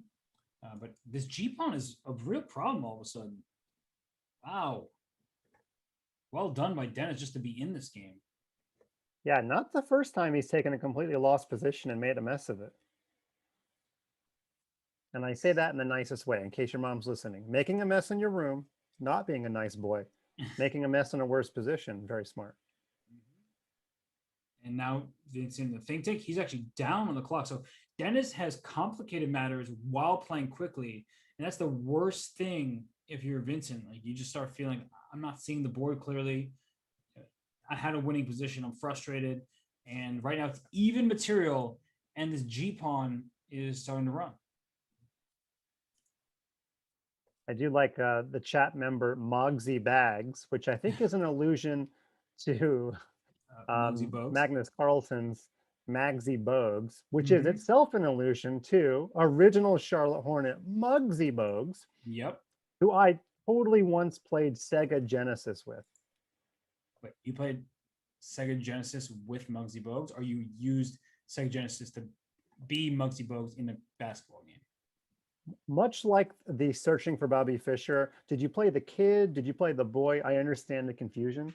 Muggsy Bogues was rehabbing, and there was a minor league pitcher I was friends with who was rehabbing, and that made the mutual connection that way. So the real life Muggsy I played Sega with. Got it. And that's your claim to fame. Nothing has been bigger than that since. Are you saying nothing is bigger because he was 5'3"? Let's get back to the game. Well, Space Jam. Anyway, so the black has taken this G pawn and the F pawn, and the E4 pawn will likely be lost. But even if you win that pawn, it's going to be a drawn king and pawn ending. So there are no real winning chances. And actually, Dennis gives up the pawn directly, saying, I can handle this in my sleep. But Vincent will push. He'll try his best to create some complications where none may exist. Yeah, the other way to draw this, but I actually think it's easier to keep the rook on a4 and wait for the pawn to get captured and then make the rook trade. But the point is here, you're waiting for the pawn to push, and as soon as it pushes, you move your rook to the 8th rank, and then there'll be no checks. But you don't put your rook on the 8th rank right away because the king can actually hide behind the pawn. I think I messed that up 25 times until my coach finally drilled it in me. You wait for the pawn to push before you move the rook to the 8th rank. That's right. And even if something goes wrong, sometimes there's still chances to draw, but it makes your life so much more difficult. So Mike is correct that this king will eventually, I think, try to get over here. But E3 now, rook H8. You have to go rook H8 and check the king when it tries to come forward. So they did a draw by agreement. Mike, you're a learned man. You knew what to do, and well, Dennis found it easily as well. That is the minimum level of becoming a commentator, is you have to know the two basic rook and pawn endgame positions, because you will feel very embarrassed if you don't get them right on the air. Okay, well, Robert, it's a 1.5 to 1/2 lead for I say the youngster. They're both young, but the younger player, the Belarusian, but he must feel like it's even bigger than that because he had no business drawing that final game. Yeah, he was completely crushed in that game, and Vincent will be disappointed, but we'll see how he rebounds when we return for more from the Junior Speed Chess Championship Qualifier presented by ChessKid.com.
And we return here for more coverage of this Junior Speed Chess Championship qualifier. Mike, we're in the midst of these finals. It is 1.5 in Dennis's favor. And I'm not going to put you on the spot. I've already done that enough today. The action is already right back in, and it's game 3 with Vincent with the white pieces. So I will ask you, what does Vincent need to do to come back? It's only 1 point, still plenty of games remaining, but it's easy to drift psychologically. Well, I think if we go back to some of the matches leading up to this, we can see that Dennis can be very tricky with very limited resources. So Vincent's done nothing wrong. I mean, the match should essentially be tied 1-1. He just allowed a little bit of counterplay. So the next time he gets a lead, he needs to just channel his Karpov a little bit more and try to win with a little bit more care. because Dennis is going to find whatever limited opportunities there are if you give them to him. So I do want to say, Robert, we're getting so close to the end here that it's kind of game time. And so I'm going to go all, Stallone over the top, except instead of turning my hat around, we're switching out. We're going chess.com. I'm putting on my big boy pants, and we'll see if this improves the quality of my analysis here.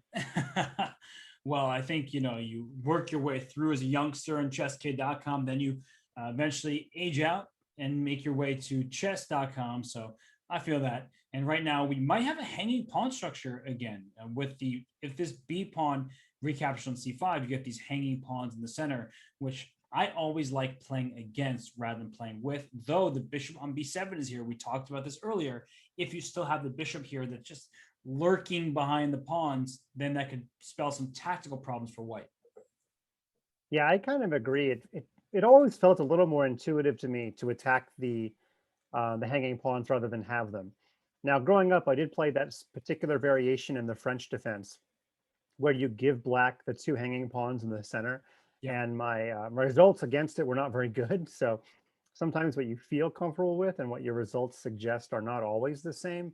But yeah, I feel like hanging pawns are targets, and the person playing against the hanging pawns has no targets, at least not initially. So I always felt a little bit better to me to play against them if you had to make me pick one.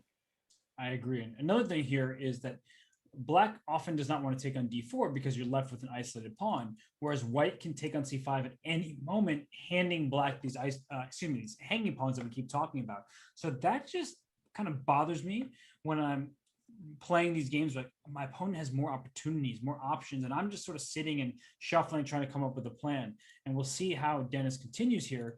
What he's going to do with his queen, for example, because the queen currently is in line with this rook. So knight e4, while it may be possible, it looks a bit risky because there's some pins that white can exploit. We may be experiencing a little bit of reading too much into things, but Lazovic keeps looking down, which is a very melancholy angle, but he must be playing on some sort of device where he's looking a lot further down. Most players look basically directly across at their device. So I don't know if that means anything, but he was like really hunched over like this for a while. I guess with my hat on, you can't see the eyes, but you handle the chess and I'll handle the pseudo psychiatry. Well, just to be clear for everybody, is that the players have multiple cameras on them. So they're all playing honest chess. We're not worried about that.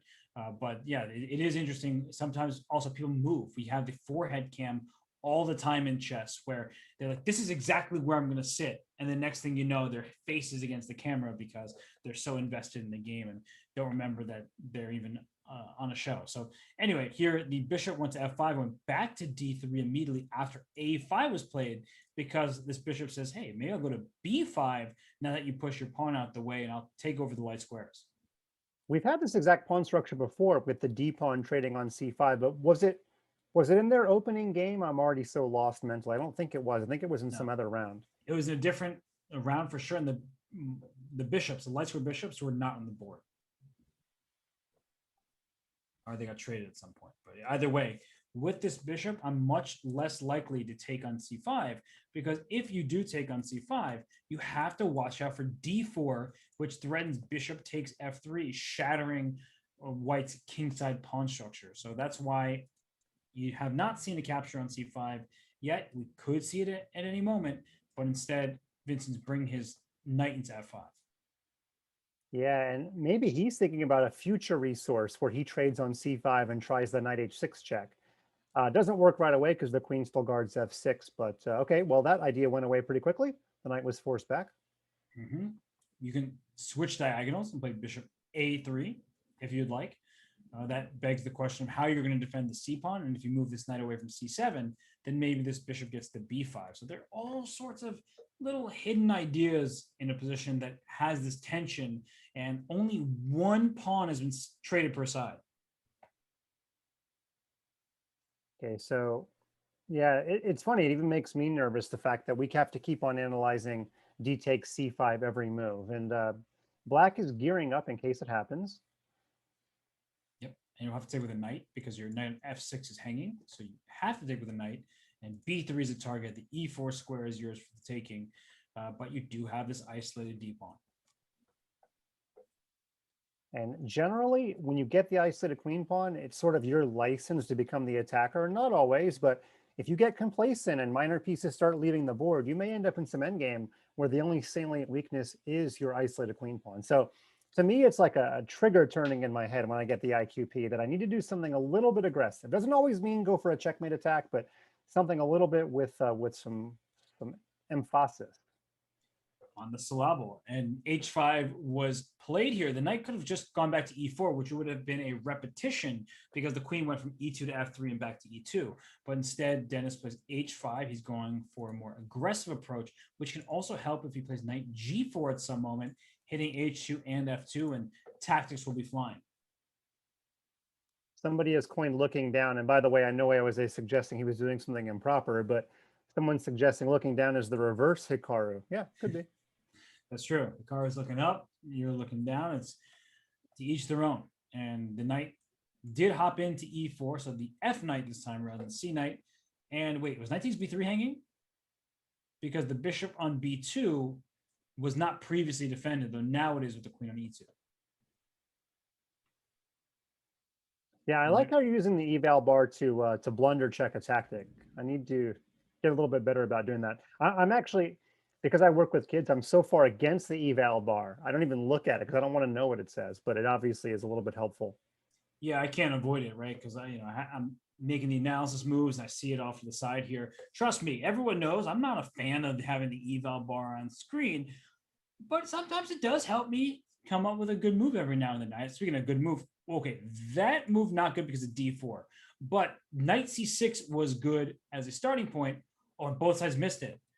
Both of them, they're in time trouble, but we have to show it. d4 blocks the checkmate and then allows black to escape with a piece. But instead, f6 was played, and now as we get to the live position here, it's anybody's game. It's a mess. Yeah, I didn't feel like that was that hard of a move to find, but if they're as tired as we probably are, you can miss these things. Yes, and now we're in an opposite color bishop ending, although you're losing this a5 pawn, so it's an extra pawn for white.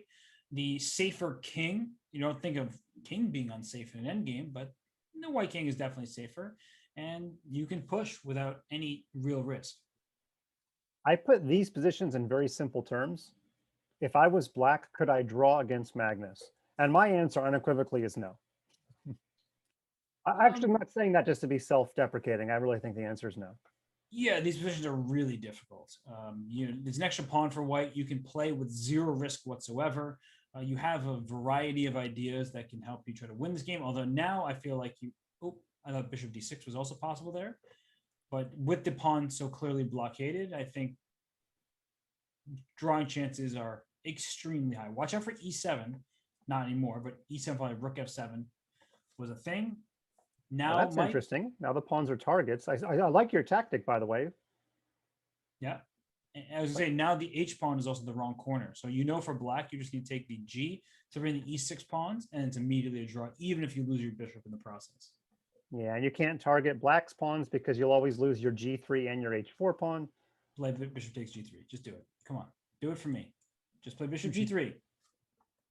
It's an instructive moment. Exactly. But I was channeling Tanya there, who's got a much better Russian accent than I do. I just realized. Well, maybe we can hear his accent in the upcoming ChessKid festival, right?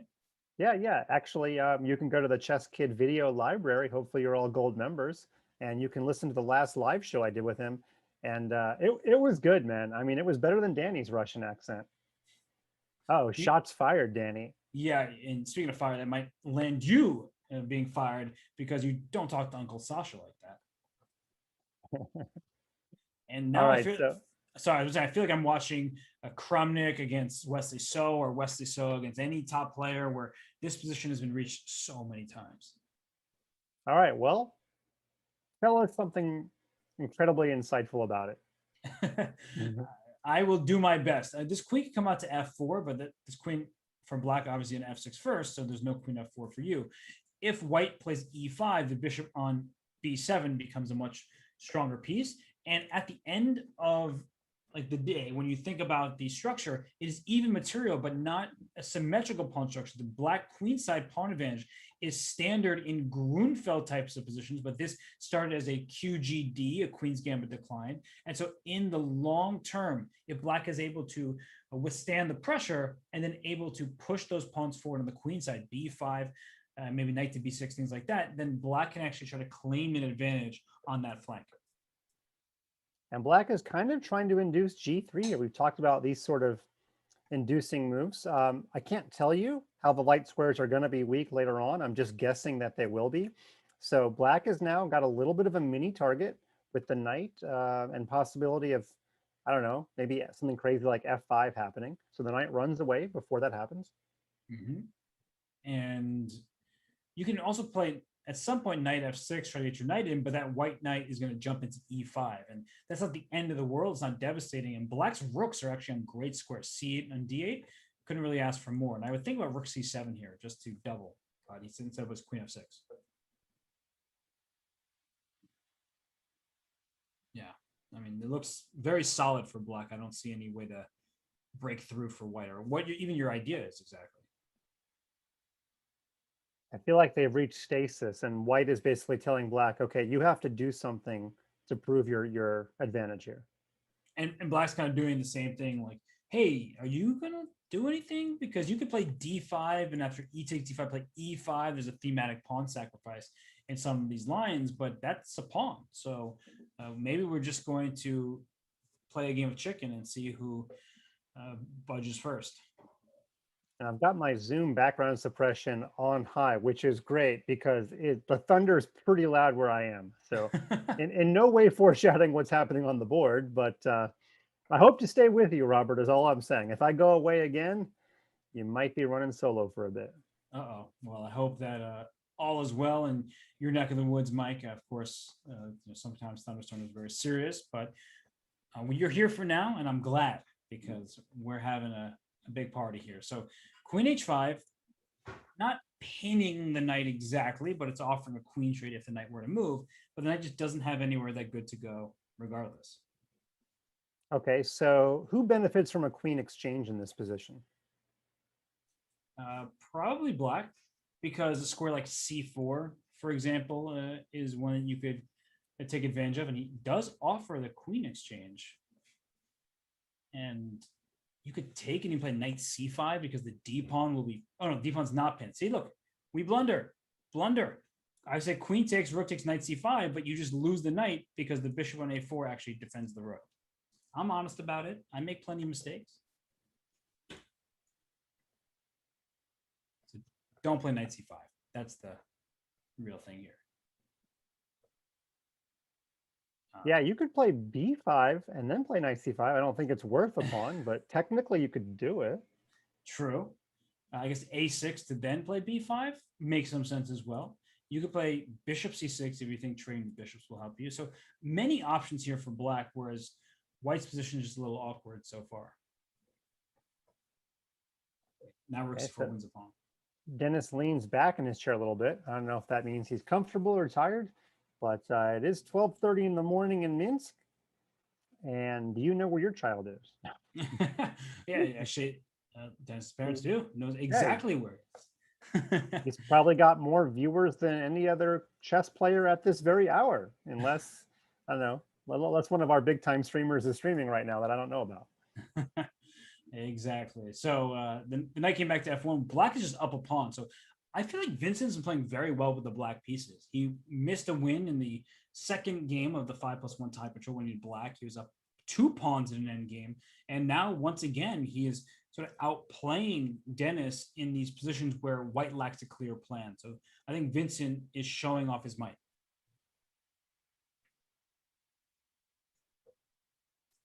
And rerouting the knight to a6 and c5 looks pretty good. Like, I think that every single move has a purpose from Vincent's perspective. Well, Lazovic is playing chess like I play tennis. I don't start playing my best until I'm clearly worse. Don't know that that's a good strategy in either game, but how's he going to hold this one? We're going to try to find out. Generally, you try to get rid of as many pawns on the board as you can when you're in a worse position. So I wonder if he's gearing up to play g5. But before he does that, Black is trying to give white a permanent pawn on a light square to have to defend for the rest of the game. Pretty smart strategy.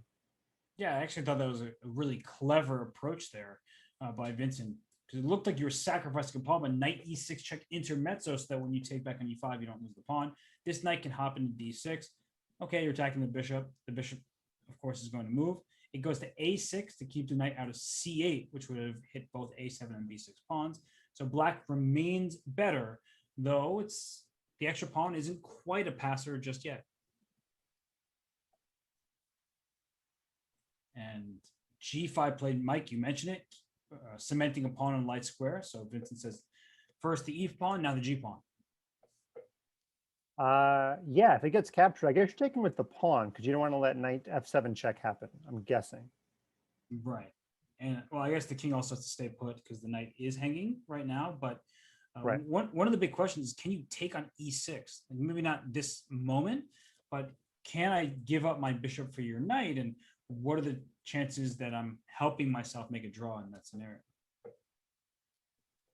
Okay, but it's the word of the day. Black has created a bit of an imbalance, which you kind of want when you're going for a win. For sure. And bishop c8 hitting that pawn light square. Now, bishop takes f5, saying that my knight is too good. Although the king can come to e4, the knight's coming to d6. Always nice to have your knight on a square like d6 here. Yeah, the knight and the pawn team up really well because notice they guard all those squares on the fourth rank. Mm-hmm. Actually, even better on f6. It attacks all those squares and it pressures the pawn. Yep, knight f6 back. All right, this looks like it should just be winning for black. That pawn is just easily pushing up, can't stop it. And then a6, b5 you could consider, but you do not want to lose your queenside pawns. Nice move, nice find there. Just scooping up the f pawn. And now he's going to walk his king down the board, threaten the bishop. Well, he's got to watch out. He doesn't lose both of his queenside pawns. Oh, he lost both of them. There they go. Okay. And it could be one of these situations where white is able to get the pawn. Oh, I didn't like bishop d5 because you gave knight e3 with tempo. And now knight, he lost. He allowed him the queen. I was just going to say that Lazovic is right back in his element, being in a lost position, but I guess he chose a bad square for the bishop. Yeah, he allowed the knight to attack the bishop with tempo, and then the knight blockaded the bishop's diagonal. The pawn was able to promote. That's an even match, Mike. That's surprising the way the end went, because at first looked completely winning for Vincent. Then Dennis just ran his king over, stole the queenside pawns, and then unfortunately in time trouble, the duress of the waning seconds, made a misstep, and now it's an even match. Yeah, you could look at that two different ways. I mean, Vincent deserved to win that game. The conversion was pretty sloppy, but at the same time, he got the winning position. So, it's not one of those things where I look back at the result being anything other than just. And it's just one game, but they are all back to even. So 4 games are in the books. We have at least 10 remaining, maybe more. If it ends up going to a tiebreak, we'd have 4 tiebreak games. But back to a Slav-like structure for black. Although his bishop got out, so it's not exactly a Slav. Yeah, it's one of these positions where black has the 2 knights, white has the bishop pair, but it's a relatively locked position. No pawns have been traded, although black can go for e5. And if you go f4 for white, saying, I'm going to stonewall you and take away that square, black has b6. Black also has g5 in plenty of positions. So the move f4 just buries your bishop on d2 even further. Yeah, this is the prelude to the bullet. For those of you asking about the format, first of all, where have you been the last 4.5 hours? I literally don't know. Maybe you just got off work. Does 9 to 5 even exist anymore? Who knows about that either? Maybe you live in Europe and you're having a beer watching the game. But they're going to play 2 more games of 3+1, this plus 1 more, and then 8 games of 1+1. And hopefully we'll have a champion after that. That person will win 1,000 large. The loser still gets 500, but also a ticket is punched for the winner onto the Junior Speed Chess Championship. That's and right. I like it. It's kind of like the US Open golf tournament. You can win your way to the title by winning the qualifier, to the next event, to the next event. You could win the Chess.com Speed Chess Championship starting today. You just have to work your way, way up, and you have to beat some super GMs too. Yeah, I'm gonna be honest. That doesn't seem very likely. Not impossible, but very improbable. With the likes of Hikaru Nakamura and other super grandmasters waiting for the eventual JSCC champion. But one of these two players, no matter who it is, they have a shot at winning the Junior Speeches Championship, the main event, because they both are that talented.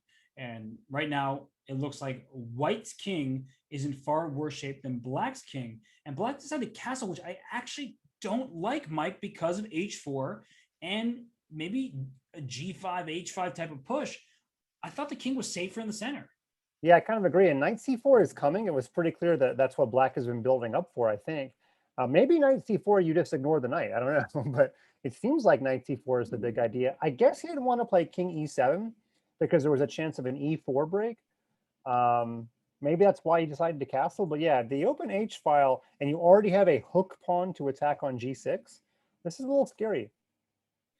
These games can turn so quickly. Rook takes H5, other rook comes to H1. There's a mating attack just looming here, and the king is now going back to E7, Mike. So you didn't want to bring your king E7 the first time, but now you're scurrying away because your king's on the verge of being checkmated.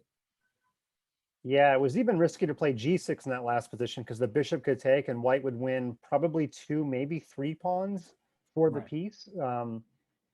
But if it's the right decision now to run with the king, maybe it was an even righter decision before. Well, you are a writer.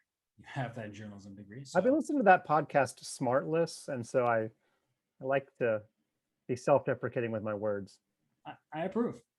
And the attack for Black looks kind of non-existent. It was prevented before it could even get going. And now look at White's pieces. Oh, bishop takes c4, queen g6 check is tempting, but the queen on d7 protects g7 when the king goes back to f8. So that's why bishop to g6 check was played instead. Okay, so Black's idea after he moves the king is just to move his bishop on a3 somewhere. Oh, actually, the knight got captured. I guess you can do that now that your bishop's on g6. But are you going to give away your queen for a rook and a bishop, and you've already pocketed a knight? Yes, you are. You were forced to at this point, and it's what a rook and 2 bishops for queen and 1 pawn. That's an overwhelming material advantage for White, but because the king is a little bit open, that gives Black some legitimate chances to survive this game. Yeah. I mean, Black was going to play queen h2, which is the purpose of the move f4. You don't want to let the queen invade when your opponent's got one and you don't. Yep. Okay. The queen just always needs one friend. When she gets one friend to help her in the attack, she can create real problems. But none of the pawns are able to help right now. And if the knight tries to join in, well, it could just be traded really quickly if it had to be. Exactly. So the queen has no friends, is what you're saying. That's what I'm saying. Sometimes the prettiest girl arrives on campus and no one wants to be her friend. Not that I would know. I'm always second prettiest. Yeah, well, that queen is not being helped out. Here comes either a bishop b4 check, or f5 is kind of tempting to break open the Black king and go for an attack there. Where's the mate? E5 is kind of a threat for White to watch out for because the bishop on g6 is not defended. No, even there, e5, knight f5, for example, works because knight e7 is a fork. So you can't take the bishop. Yeah, that's a tricky move to deal with. Oh, that was a blunder. I mean, the eval bar is now in Black's favor. Apparently, there was a better move than bishop f5, but I didn't find it. I was knight f5. Must have been. Because of the fork. Very nice. Mm-hmm. And okay, White still has chances here. There's a back rank checkmate idea. And if king f8, there's bishop c5 check first because the bishops are cutting that king off. But now they just repeated moves. And rook g1 is not out of the question. That actually looks scary. Bishop takes g6 and f5. Here it comes. Yeah, I mean, I can understand why Black did that, though. Once you get rid of one bishop, you feel like your king can hide on the other color sometimes. Mm-hmm. I'm taking the pawn on g6. I have the arrows drawn for what I want. And if c3, there's rook b1. You like when I commentate with Malik Kashian, all we do is try to set up checkmates and we say Matanovich, and that's our entire broadcast. Oh, well, that's what's about to happen here. It's going to be checkmate because rook h1, rook h8 is mate. If c3, you're threatening mate on b2. So I see that you're doing that, and I'll put my rook on b1, which stops your checkmate and threatens the checkmate of my own. So I can attack you from both directions. And my plan really is to go g7, give you a check, and promote my pawn. And what did we learn about this game? It's better to have a slightly worse position and make a comeback. So I think Vincent learned that from Dennis. It is the blitz chess and bullet chess way. Rook h. Oh, did not play rook h1. I guess rook h1 is just the next move. Just bishop takes d4. There are no checks against this. Yeah, you're probably going to push because you guard h1, and then there's a hope and a prayer of a stalemate. Although that was in case he pre-moved rook h1. Oh my gosh! But I think that's why he did it, right? In case rook h1 was pre-moved. Oh wait, it couldn't have been pre-moved. The queen was already guarding it. I guess in case of any sort of pre-move, you rook f1. Rook f1. Yeah, exactly. Right.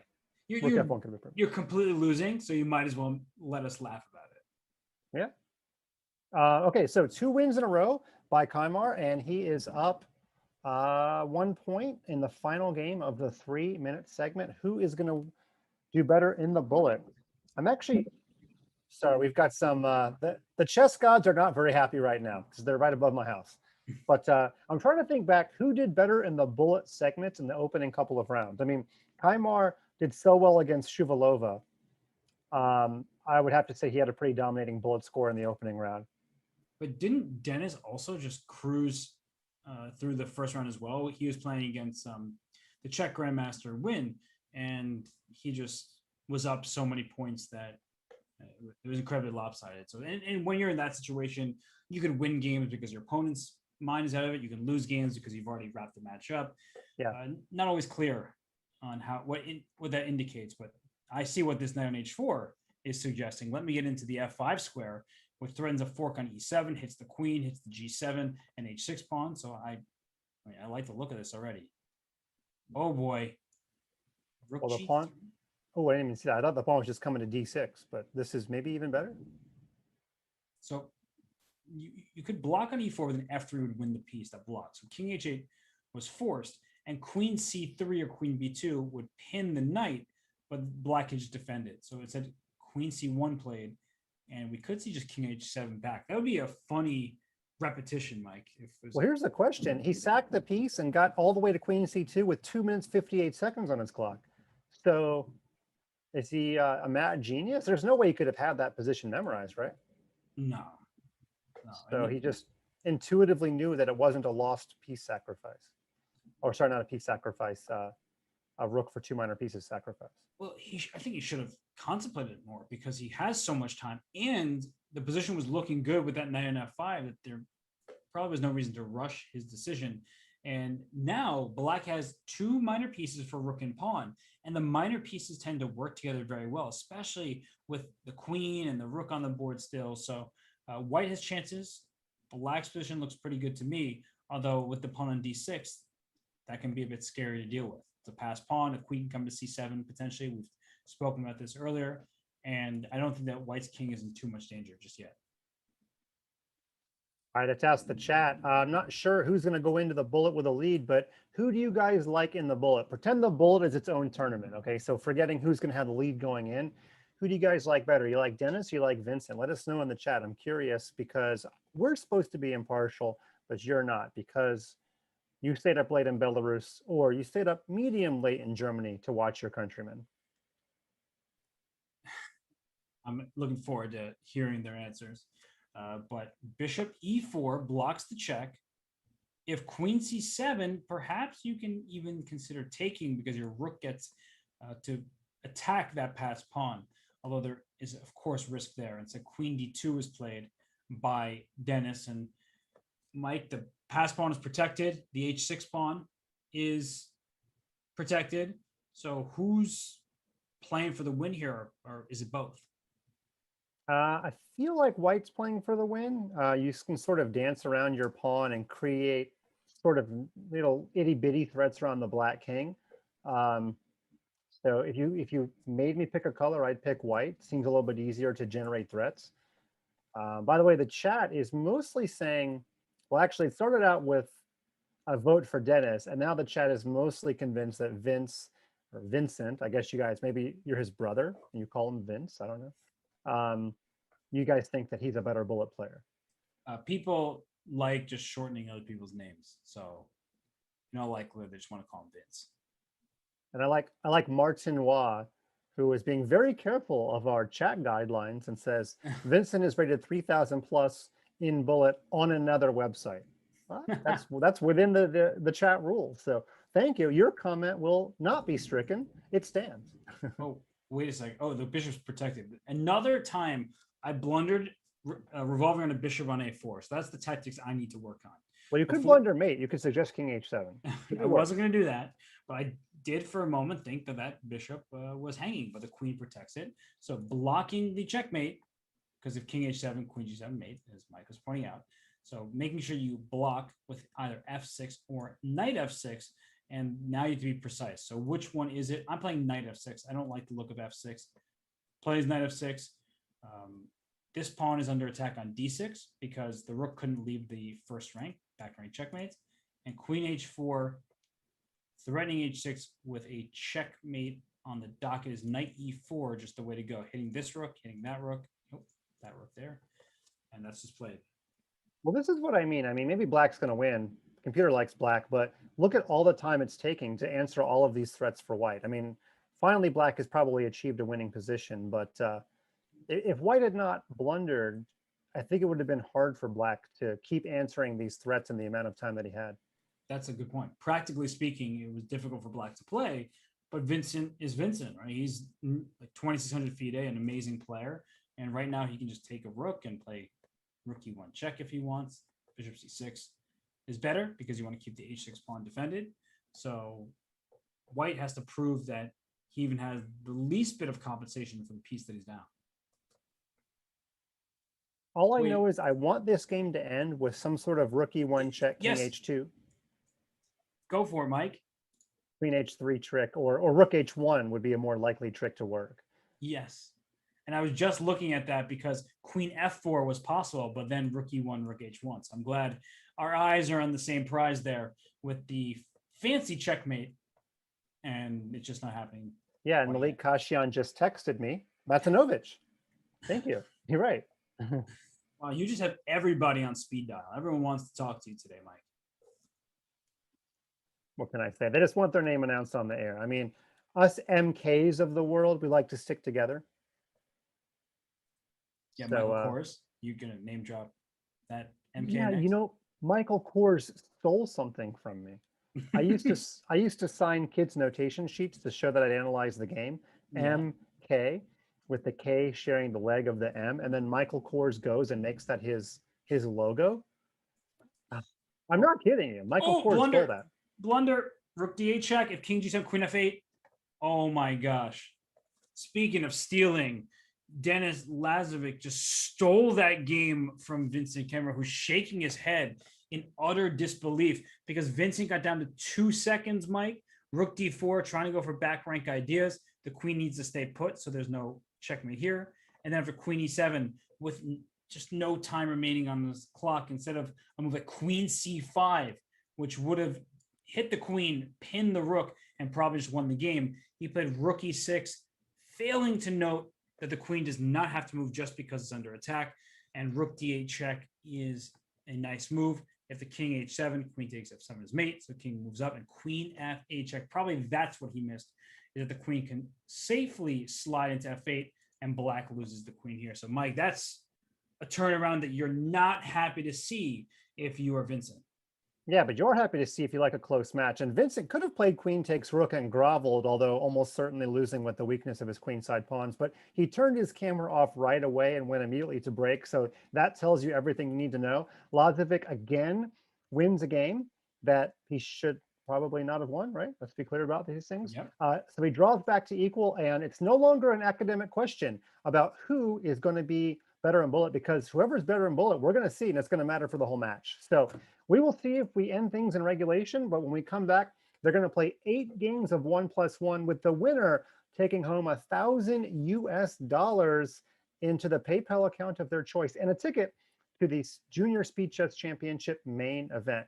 Don't go anywhere. We'll be back in just a few minutes with the exciting conclusion of the qualifier.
And we are back ready for the bullet portion of this final in the Junior Speed Chess Championship qualifier. Mike, even score. Oh, the game is going on. I had an announcement open, but here we are. We see the players.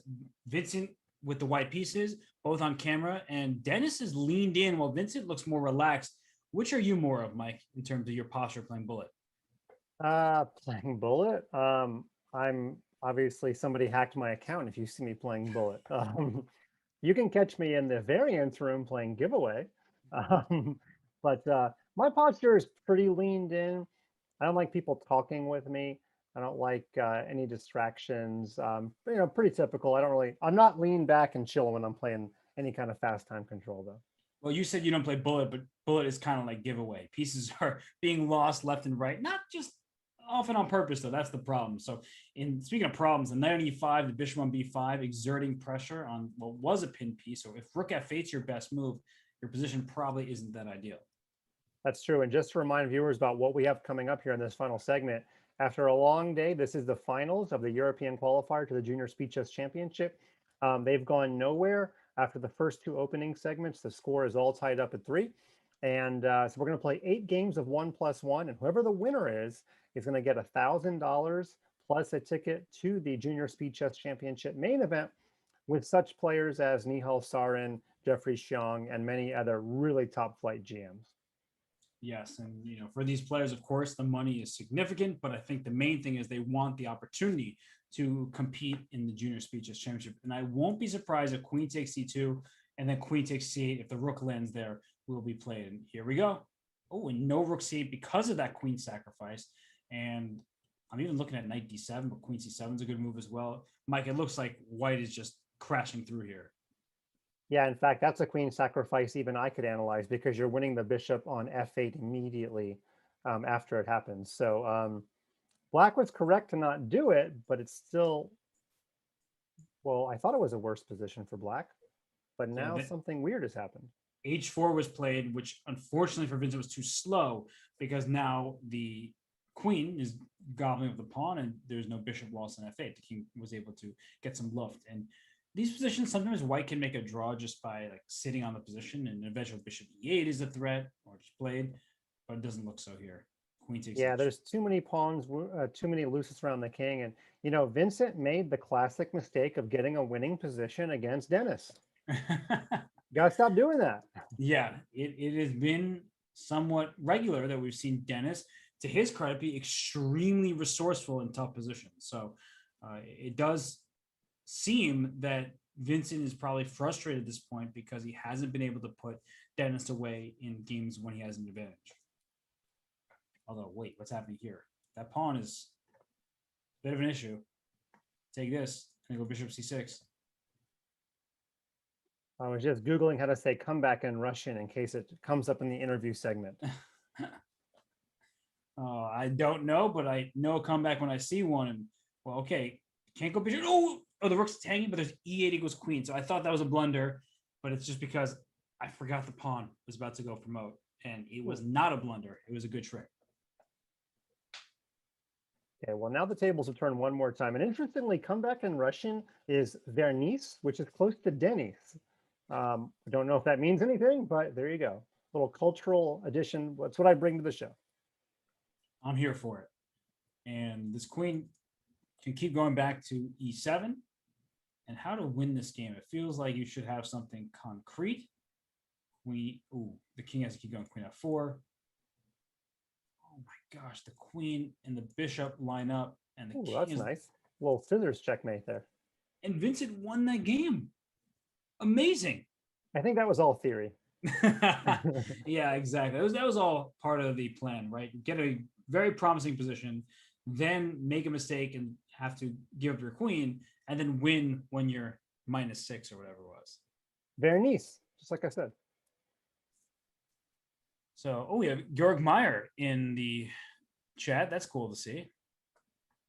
Very strong German grandmaster, so presumably supporting his compatriot, Vincent Kymer here. He's also dropping some Belarusian knowledge. So I'll let that stand where it is because my pronunciation is already so poor. But absolutely, way to cheer on your countryman, one of the bright young stars of German chess. And we should mention that this entire Junior Speed Chess Championship is sponsored by ChessKid.com, and we have ChessKid.com in German. You can watch all the videos. It's not me speaking, despite the last name. We hired a German speaker. But yeah, the videos are dubbed and captioned, and it's a great resource. Absolutely. And well, hopefully those videos can help you figure out how to play 4 minor piece per side endgames, which you don't see very often, but that's what we have here. The c5 square is potentially white's for the taking, though this knight can hop back to d7. We're seeing some trades, and people sometimes think this is just completely equal, and then you quickly get into trouble because there's no exact plan for either side. Yeah, and the players valued the bishop so much there that white did not even play bishop takes f6 followed by knight e4. Preferred to keep all the minors on the board. You're right, though. You just don't usually see this. Usually one set has been traded off the chessboard, or there's still some rooks on the board or something.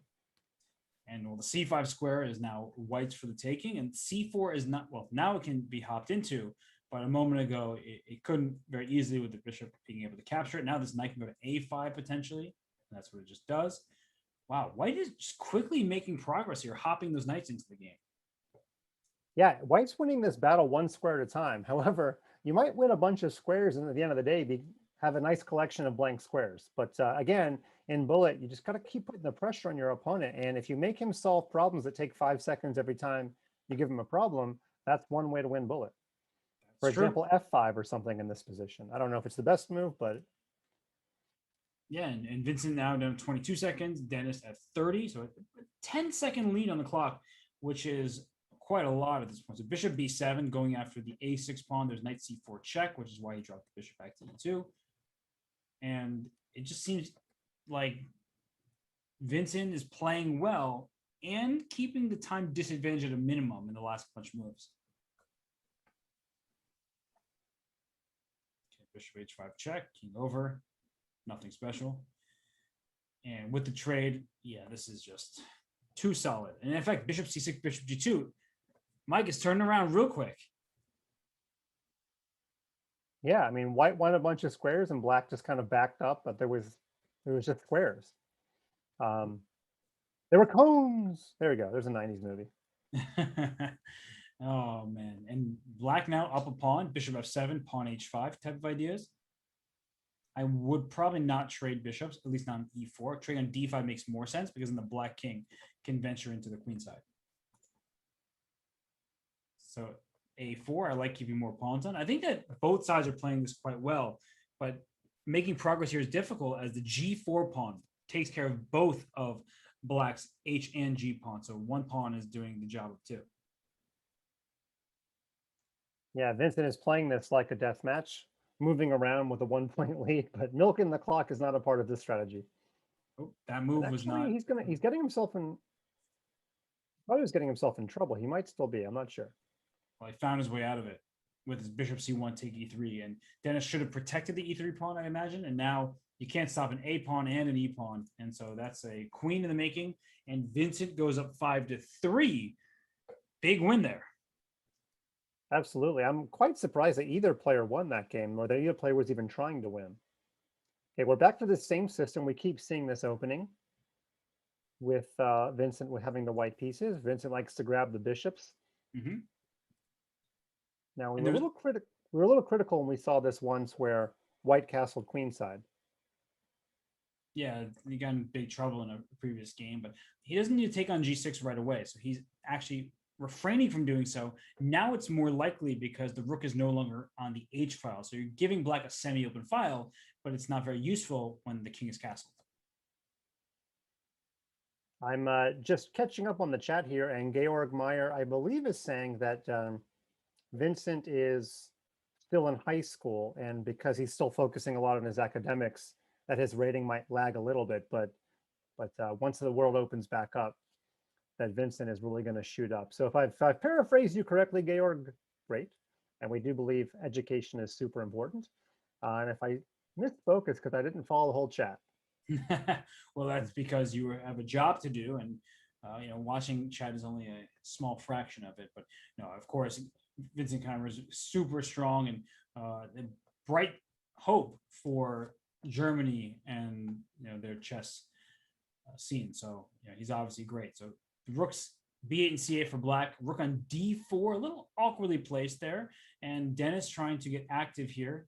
The E3 pawn was under attack, which is why the knight was captured. The D5 square is now vacated for the knight to hop into. And we have once more, Mike, the dynamic of knight against a dark square bishop.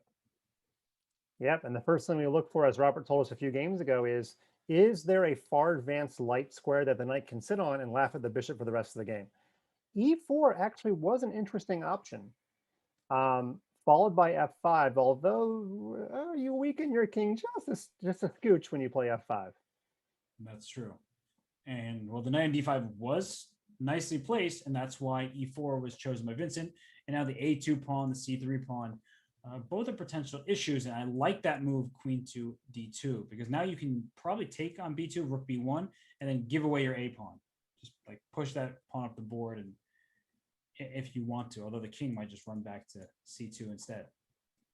The funny thing is, if white had held firm there without playing rook takes B2, black would have doubled on the B file, traded on D2, and put his third piece on B2.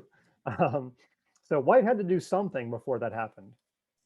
And good recognition by Dennis to swing his rook to D8 as soon as that king went to E3, because otherwise he would have been in big trouble. And now it should be an endgame where white has this passed A pawn, and black can start taking these king side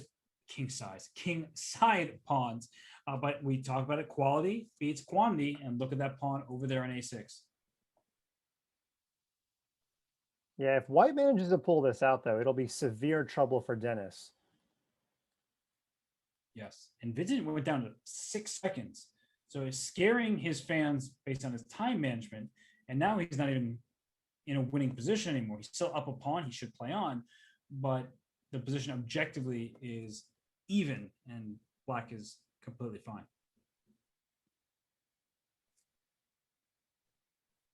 Okay, so king h5, king tries to h4. I just don't see how white can make any progress here, even attempt to win.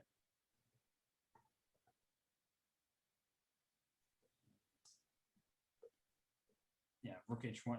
Oh, okay. Going after the e6 pawn, but king g4 says you get e6, I get f4, and should just be a big trade.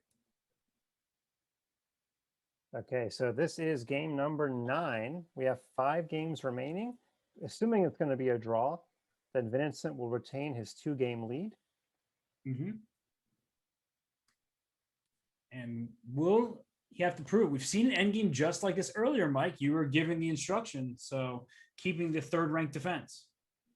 I'd like to think that anything I created a ChessKid video about, I still have knowledge of. But yeah, I mean, we all have blind spots. I talk about some of them on my ChessKid shows, but I could not get this endgame right when my coach showed it to me, because it was so weird to bring the rook to the 3rd rank, wait for the pawn to push, then move the rook back.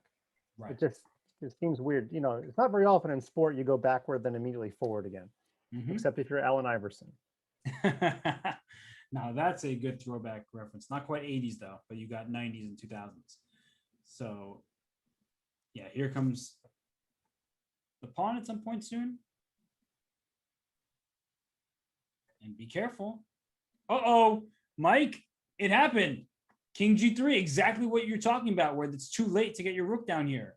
Yep, the rook never got to the 3rd rank. I honestly don't know what the failure was, but the failure was induced. And now we're going to do something called building a bridge. And Dennis is amazing at, well, he wasn't lost in this endgame, but he's definitely making the match interesting by pulling this one out. Although he can't build a bridge just yet, because when the rooks are traded, the king is too close. You need to check the king away. Right? You have to hope you don't get a perpetual there. Okay, now with the king there, you can just play king e1. Well, the rook was too close. Not there, because your rook's not far enough away yet, yeah. Oh, the draw by repetition. Oh, that's devastating for Dennis. Wow, and Vincent has a big smile. Yeah, you actually, with your rook on that square. Oh, Wait a minute, what are we forgetting? He just needed to put his rook back. Like instead of rook e5 check or rook d5 check, just bring your rook to the last rank and then do the same exact thing he was setting up.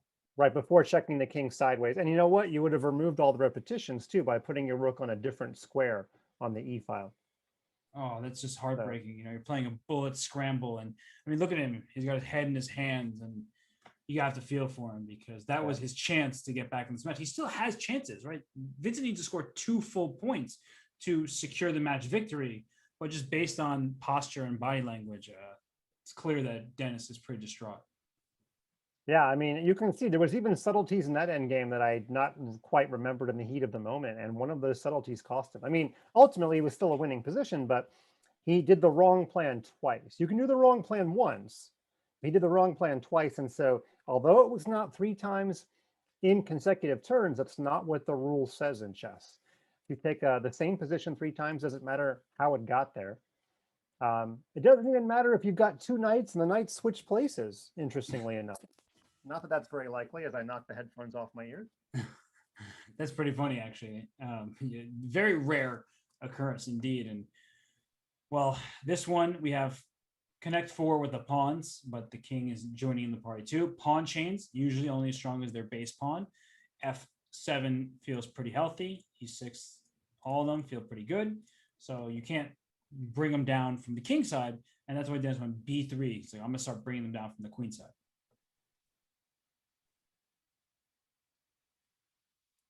Okay, well, Dennis has to make something happen here.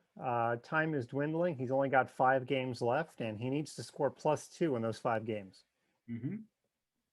This A5 pawn is kind of hanging, but the E2 pawn was under attack as well, so didn't quite work out. Even so, now you probably still can't take because of bishop D3, but it's not a pawn you have to rush to win necessarily. No. Although it was clearly a tactic for white. I don't know what it was, but I saw the eval bar go up to like +2. So there was something that was overlooked there. And it might have been like a rook D6 now that I think about it. Like here, right here. After knight D7, rook D6, pinning the knight. That would have been pretty painful. So slide board, we go. It is even material, but look at this bishop on C4, Mike. It's like blocking the C file. The bishop on G2 is kind of useless. Okay, the best thing that's happening here is a trade, but there's no way black can be worse at all here. We say that, but that would be completely setting aside all the things we've seen recently, where the eval can change many times in a relatively simple endgame. That's the fun thing about Bullet. Yeah, and it certainly can change. An A5 not hanging because the rook on A2 was under attack, and queen C3. Okay, queen D7 you can play. Like, you attack my rook, I attack yours. And what? No more queen E8 followed by rook B8, which was kind of a threat. And same thing for black. Like, both sides are trying to get active and deliver an attack. I mean, at some point, black was going to double up in the second rank if white wasn't careful. Whoa, what? Queen takes G6 is possible. Queen B5 is not out of the question. Then go queen E8. Okay. So queen E8. Yeah, queen B5, you should probably... I was wondering if you should throw in rook B2 there. Uh-oh. Now it's getting double-edged. And it's getting mate. Oh, but now white is doubling up on the 7th rank. And look at Dennis go. I guess he was not as phased as I thought he would be from not winning the prior game, but he wins this one. It's a 1-point lead for Vincent, and still several games to go. That was remarkable because that entire endgame, we were looking at black invading and black won with all the chances. And then out of nowhere, I didn't even see it coming. White puts 2 pieces on the 7th rank, just like black was trying to do to white. And that was it. That was all. In fact, a very quick resignation there. But there literally was nothing to play for there in that position. No, there was not. And another locked up position between these two bishops for white, the knights for black, but all 8 pawns per side. So the bishops not exactly enjoying open space to have full scope. Yeah, we should make a match-wide rule. If you get in the same position after move 10 3 times, it's automatically a draw to make the player for white be discouraged from doing it. Or maybe black has the option of claiming the draw. That's funny. Just to avoid seeing the repetitions. But they've been interesting games nonetheless, even if we're getting used to the players and their openings, and they're playing principal moves. So I can't blame them too much. Because now think about it. This is presented by ChessKid, Mike. If you start telling them they can't repeat a game that they played before, if that's the best thing to do, you're asking for trouble. I get in trouble no matter what I do at ChessKid. By the way, true to form, I did have a parent email me asking if their child can play in this tournament. just like I said would happen. Oh, just now? Yeah, in the middle of the broadcast. So. Actually, a pretty strong player, a titled FIDE player. So, Got it. I mean, if I'm a parent, which I don't think I am, then yeah, why not want what's best for your child and ask if they can compete? But I mean, you've got to be upper echelon to get invited to any of these tournaments. But we do hope that your daughter makes it someday. Yeah. Yeah. Ooh. Queen C8 doesn't win the piece because the bishop was pinned here, but I was looking at that. There was a draw if white wanted. I'm just going back and forth here. White is up a pawn, so no need to force a draw. And you can still do the same draw with queen d8, queen h4. It's a queen d5. I like that move. Protecting and attacking. Play this on forever if you're Vincent. Yeah, and these kind of positions, if your king gets to g2, the only diagonal you can be attacked from is covered by your queen. Mm-hmm. So your king has found safety. Now you probably want to get your pawn to a5. Yep. And put your queen in the c6, b6, b7 area. The beauty of your pawn getting to a5 is that the further down the board it is, the more a queen trade is beneficial to you. Exactly. Although a queen trade on b5 would allow both sides to promote again. So if queen b5 now takes, and okay, both sides are about to go promote. And maybe that's why Black played a5 when he did, recognizing that the mutual promotion position is better than losing the race. Yes, and White still has chances to win this game up a pawn, but not too many pawns remaining. All of them are on the king side over there, g4 and h5. I see the plan. King up to avoid the pin. Okay, the times are about equal, but White can play a bunch of moves here. Mm-hmm. Easier to play for White. Your king is safe, and you're happy to trade queens, whereas Black has to fear that. Queen e8, good move. Even if Black traded queens on f4 to double White's pawns, you have to be so unbelievably sure that's still drawn for you. It's better to keep the queens on the board almost every time. e4, that was a blunder. And missed. e4 would have blocked the check with an attack, and then g6 would have fallen. This is still obviously better for White, but both sides missed opportunities there where Black could have actually taken this pawn on h5 because the king was so close to it. But this looks like a draw. Yes, indeed it is. Wow, this is a tense match, Mike. Whew. Okay, the score is 6-5 in favor of the #1 seed over the 3rd seed. Germany is beating Belarus here, but there's 3 games remaining. Dennis only needs to win 1 to draw even. If they do finish in a 7-7 tie, they will play 4 1+1 games. And might I add, in case anybody from FIDE is listening, let's have this be for the World Championship too in Dubai. If they tie 7-7, bullet. Just skip all the intermediate steps. The haters are going to hate anyway, right? They hate when classical world titles are played in rapid and blitz. Just go right to bullet.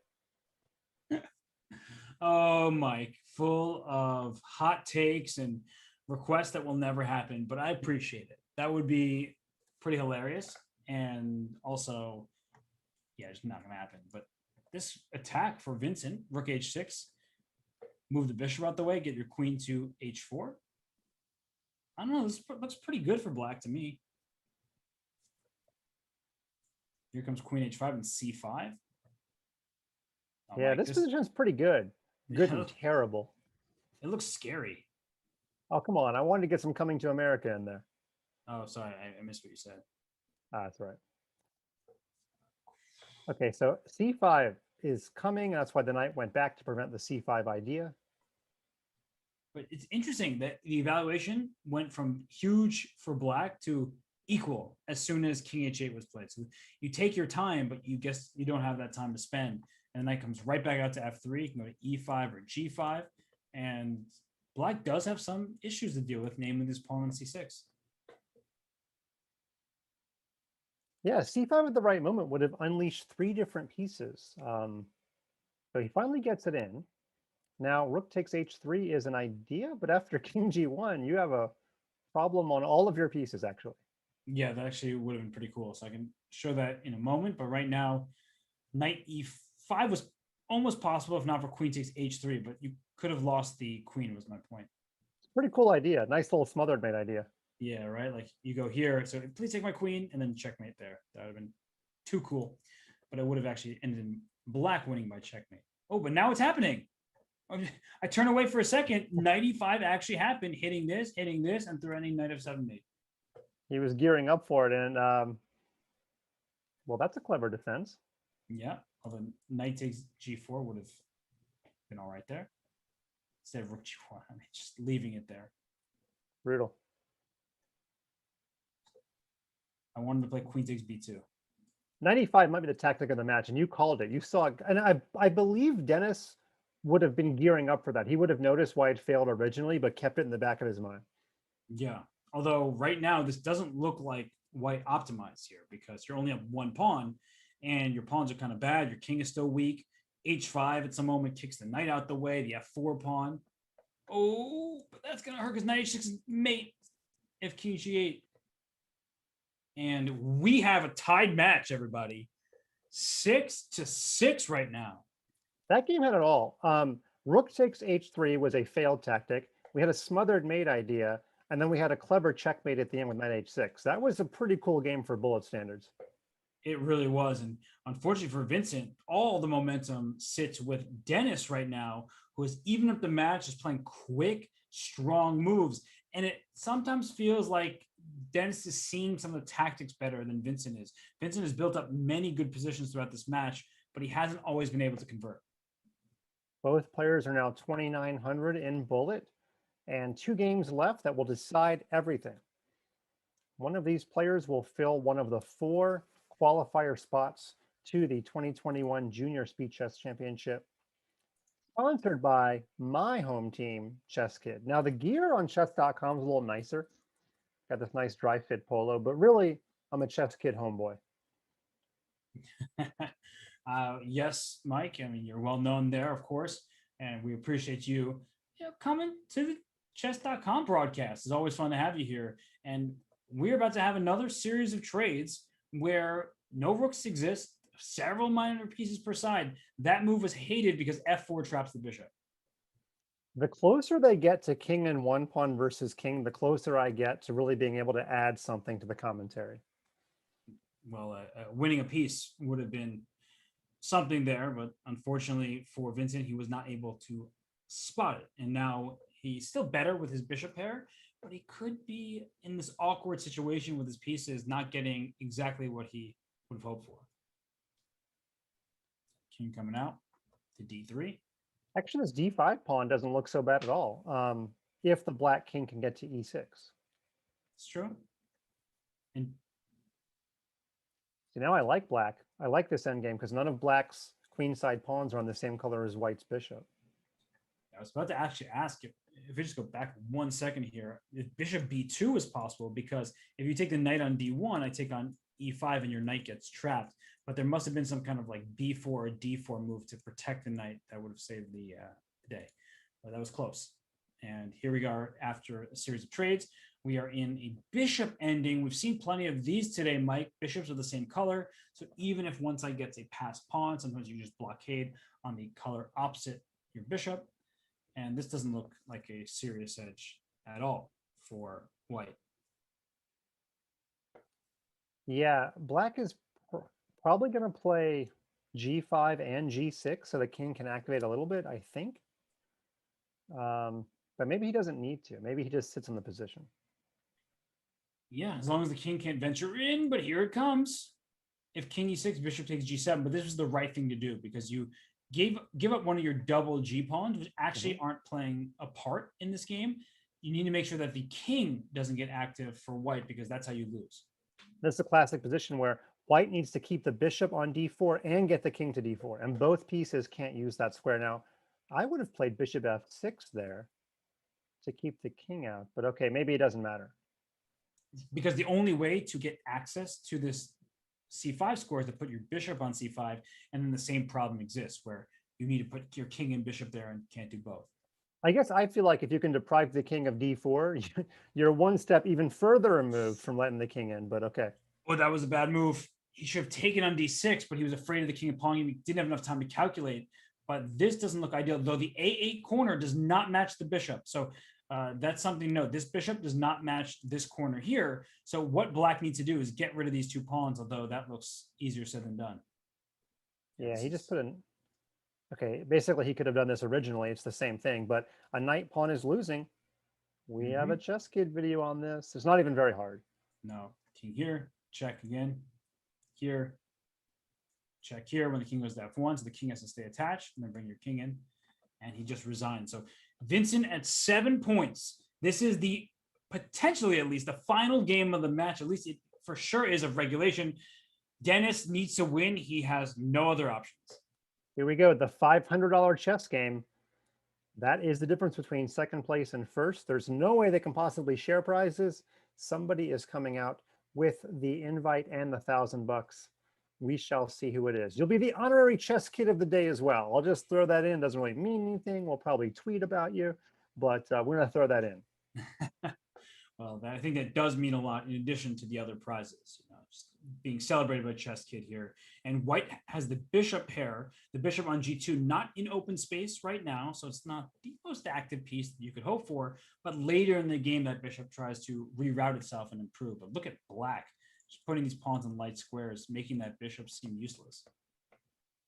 And not this is a classical game where they often talk about the best way to get a draw is to play for a win, but it's probably not bad advice in bullet. I mean, can you really lock up the position in bullet? Not really. I mean, you probably just need to play your normal game. I can't imagine Vincent would play any differently, even though he only needs to draw. Right. And there are many famous stories of someone playing for a draw, playing passively, not working out. Well, this looks pretty good for white. Queen went to a6, putting pressure on the a7 pawn. Knight coming to f4. Black doesn't have any sort of attack. You need to hop a knight to g4. And even if you had a knight on g4, you're only running one check on h2. It does not lead to checkmate. So it seems like black is too slow, both on the board in terms of the initiative. But Mike, look at the clock. Dennis, over 50 seconds left. Yeah, not too weak, just too slow. These players are very strong. And I owe Laurent Fresnay $1 for using that expression. Keep a little tally here. But yeah, the queen side is falling apart. Nothing is happening on the king side. And Dennis has 30 seconds. This is like a dream position when you're trying to win. And these two have been going back and forth for a while, it feels like. White is up 2 pawns now, and the a pawn can just sprint to the other side. Queen h2 is 1 check. I don't think there's anything after it. Okay, so queen d8. Knight h3. Queen d8 and then queen h4. Knight takes e3. Oh my gosh, bishop takes g3. That's scary.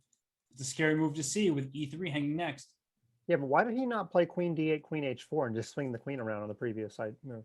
I also was liking that idea, Mike, where you can just trade the queens and you're up these queenside pawns. But right now it's tricky. You could play bishop takes e4, knight g5 check, but maybe the king walks to g6 and does a weird happy dance. I have no idea. Oh, bishop takes queen takes knight. Yeah, queen h3 perhaps. Yeah, you're right. Oh, they played it. Okay, this looks very scary, but apparently there's I'm gonna take here. Really well done by Vincent at this moment. Because if you take the bishop, queen takes g2, and now it's even material, and more importantly, white's king is susceptible to checks.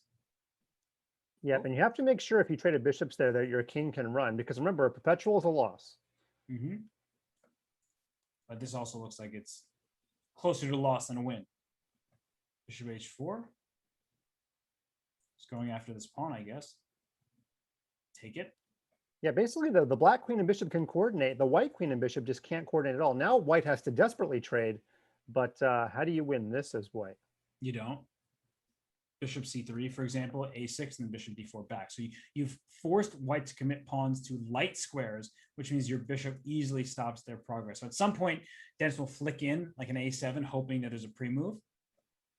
But I don't think that Vincent will be pre-moving. He's spending out like a teeny bit of time every single move, because now you take on a7. And that's that. That's the match. Vincent moves on to the Junior Speed Chess Championship. That was a crazy back and forth. Mike, I don't even know what to make of what we just saw. Yeah, that was 8-6. But if you looked at the eval bar, it probably looked a little bit like the Annapurna circuit. It was one of these numbers probably the whole time. So, and that was for all my Nepalese friends or all my hiking friends. I was really going after two audiences with that joke. So fantastic win. The number one seed advances, but that's not really the whole story. The bullet segment, I think we're going to have to ask a lot about when we talk to Vincent. So I think we're going to end up going on break and come back, and we're going to have the players, we're going to have the winner, Vincent Kymer, join us for a brief chat. I know he's had a long day, but when you win $1,000, you usually get a little bit of a shot of adrenaline. I think he'll be able to answer a few questions. So get your answers ready, your questions ready, and we will see. Somebody's asking in the chat at 7-7. Now you're making me crazy. Don't do that. Okay, don't do that. So we will have Vincent join us in just a moment after a brief break. Don't go anywhere. We'll hear from the winner.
And we returned, joined by the champion of this qualifier, Vincent Kymer. Vincent, I know it's been a long day for you. It's past 1 a.m. right now, but how are you feeling after winning the qualifier? Yeah, I'm of course very happy. I mean, I already knew that it was going to be a very tough competition looking at all the opponents, and Yeah, I knew that my opponent in the final was a very strong online player. So, I mean, you could believe, okay, he's, let's say, just, of course, he's really strong. I am, and that's around 2,450 FIDE rating. But I think, of course, if he would have had the opportunity to play, he would already be much stronger. And also online, he's really strong. So I already knew it's, yeah, I mean, every round is tough here. Vincent, I'm curious. There's 8 players. You could have played against all 7 of them today.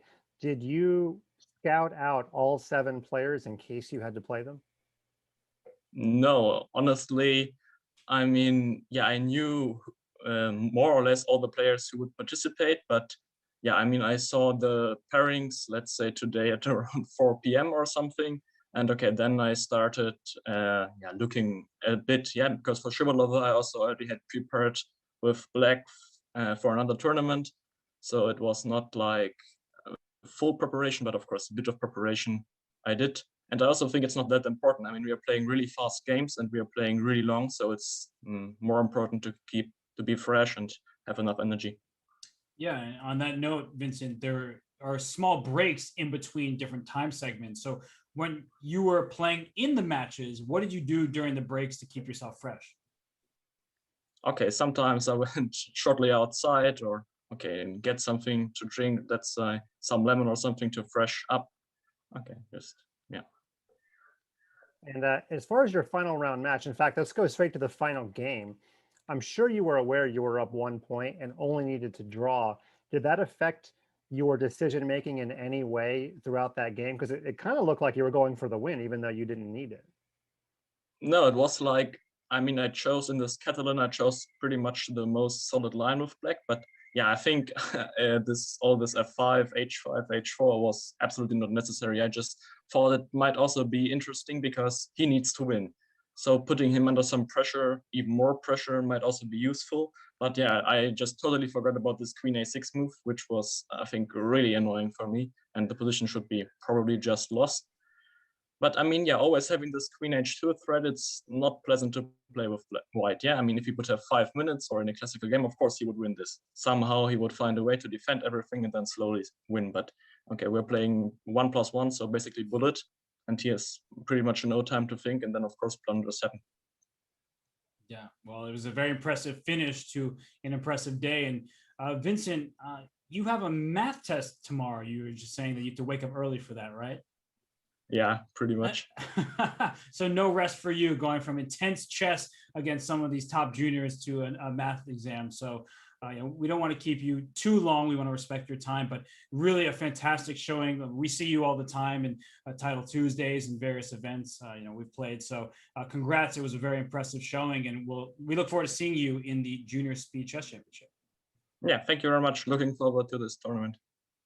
Great performance. And in case Vincent's math teacher is watching, just know that math is chess. Chess is math. So he was preparing. He was just doing it in his own way. He's going to do fine on his test tomorrow. So congratulations, Vincent. We'll see you in the main event. Okay, see you.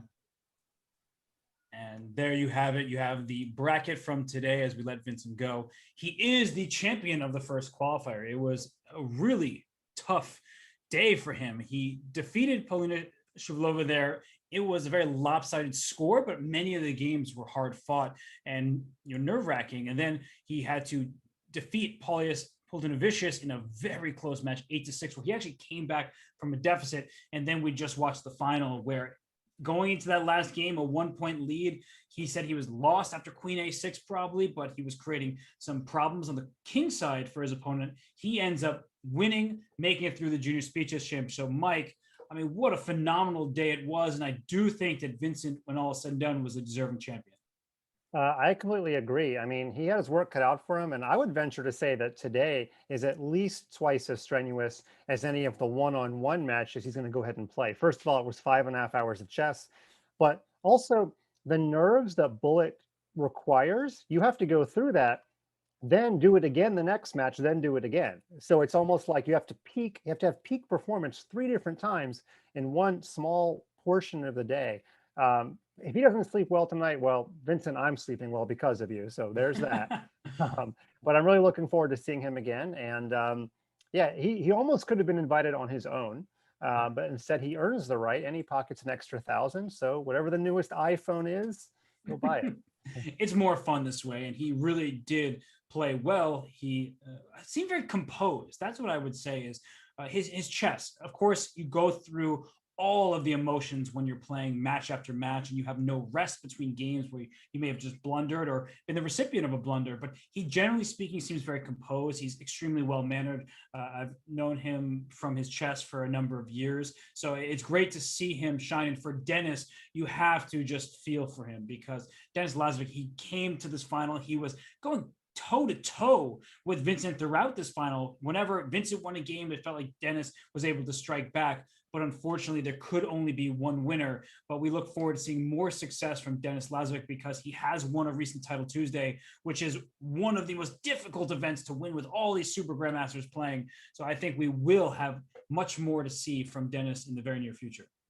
I agree. He represented himself, his family, and Belarus very proudly. And he was a big fighter. That's what I take away from this match with him. So congratulations to both players. And let's take a look at our upcoming schedule. Next Monday, 1 week from today, will be the Asia qualifier. All players from FIDE Asian nations are going to be eligible to play. So I know we've got some really talented players from Kazakhstan and Uzbekistan and Australia, and we'll see which of them finally confirm their participation. And then the Monday after that is going to be a double qualifier, or what I call child abuse. No, just kidding. They're only going to play one of the two qualifiers, of course. You can't play in both. We'll have the global, and we'll have the Americas that comes up after the global. I will be with you next Monday. And Robert, you'll be with us in 2 Mondays from now. That's right. The doubleheader, of course, if there's 10 hours of chess to be commented on, you guessed it, it will be there. But next Monday, I will not. However, you will be, so that's great. Mike, it's been an absolute pleasure. Before we sign off, I have to thank you first and foremost for joining me for the ride. And of course, thank our team working so hard behind the scenes with the graphics, with the production, everyone who makes this possible. And of course, the spectators who tune in event after event, always happy to be here to watch the chess and providing insightful chat every now and then, but just a good atmosphere to be had. So Mike, thanks so much for covering this to me. Thank you, Robert. It was my pleasure. And I'll just close by saying that it's great to have ChessKid sponsoring the 2021 Chess.com Junior Speed Chess Championship. We hope you go over to ChessKid, check it out. We have a new app, the ChessKid Adventure app. You're a little character. You go through the game, you dress up. It's fun, for kids. They're going to love it. Hopefully you got that reference. But thank you so much for joining. It was a pleasure to come back to my roots on Chess.com. And don't forget, ChessKid, it's where the cool kids play. So goodbye for now, and I'll see everyone next Monday.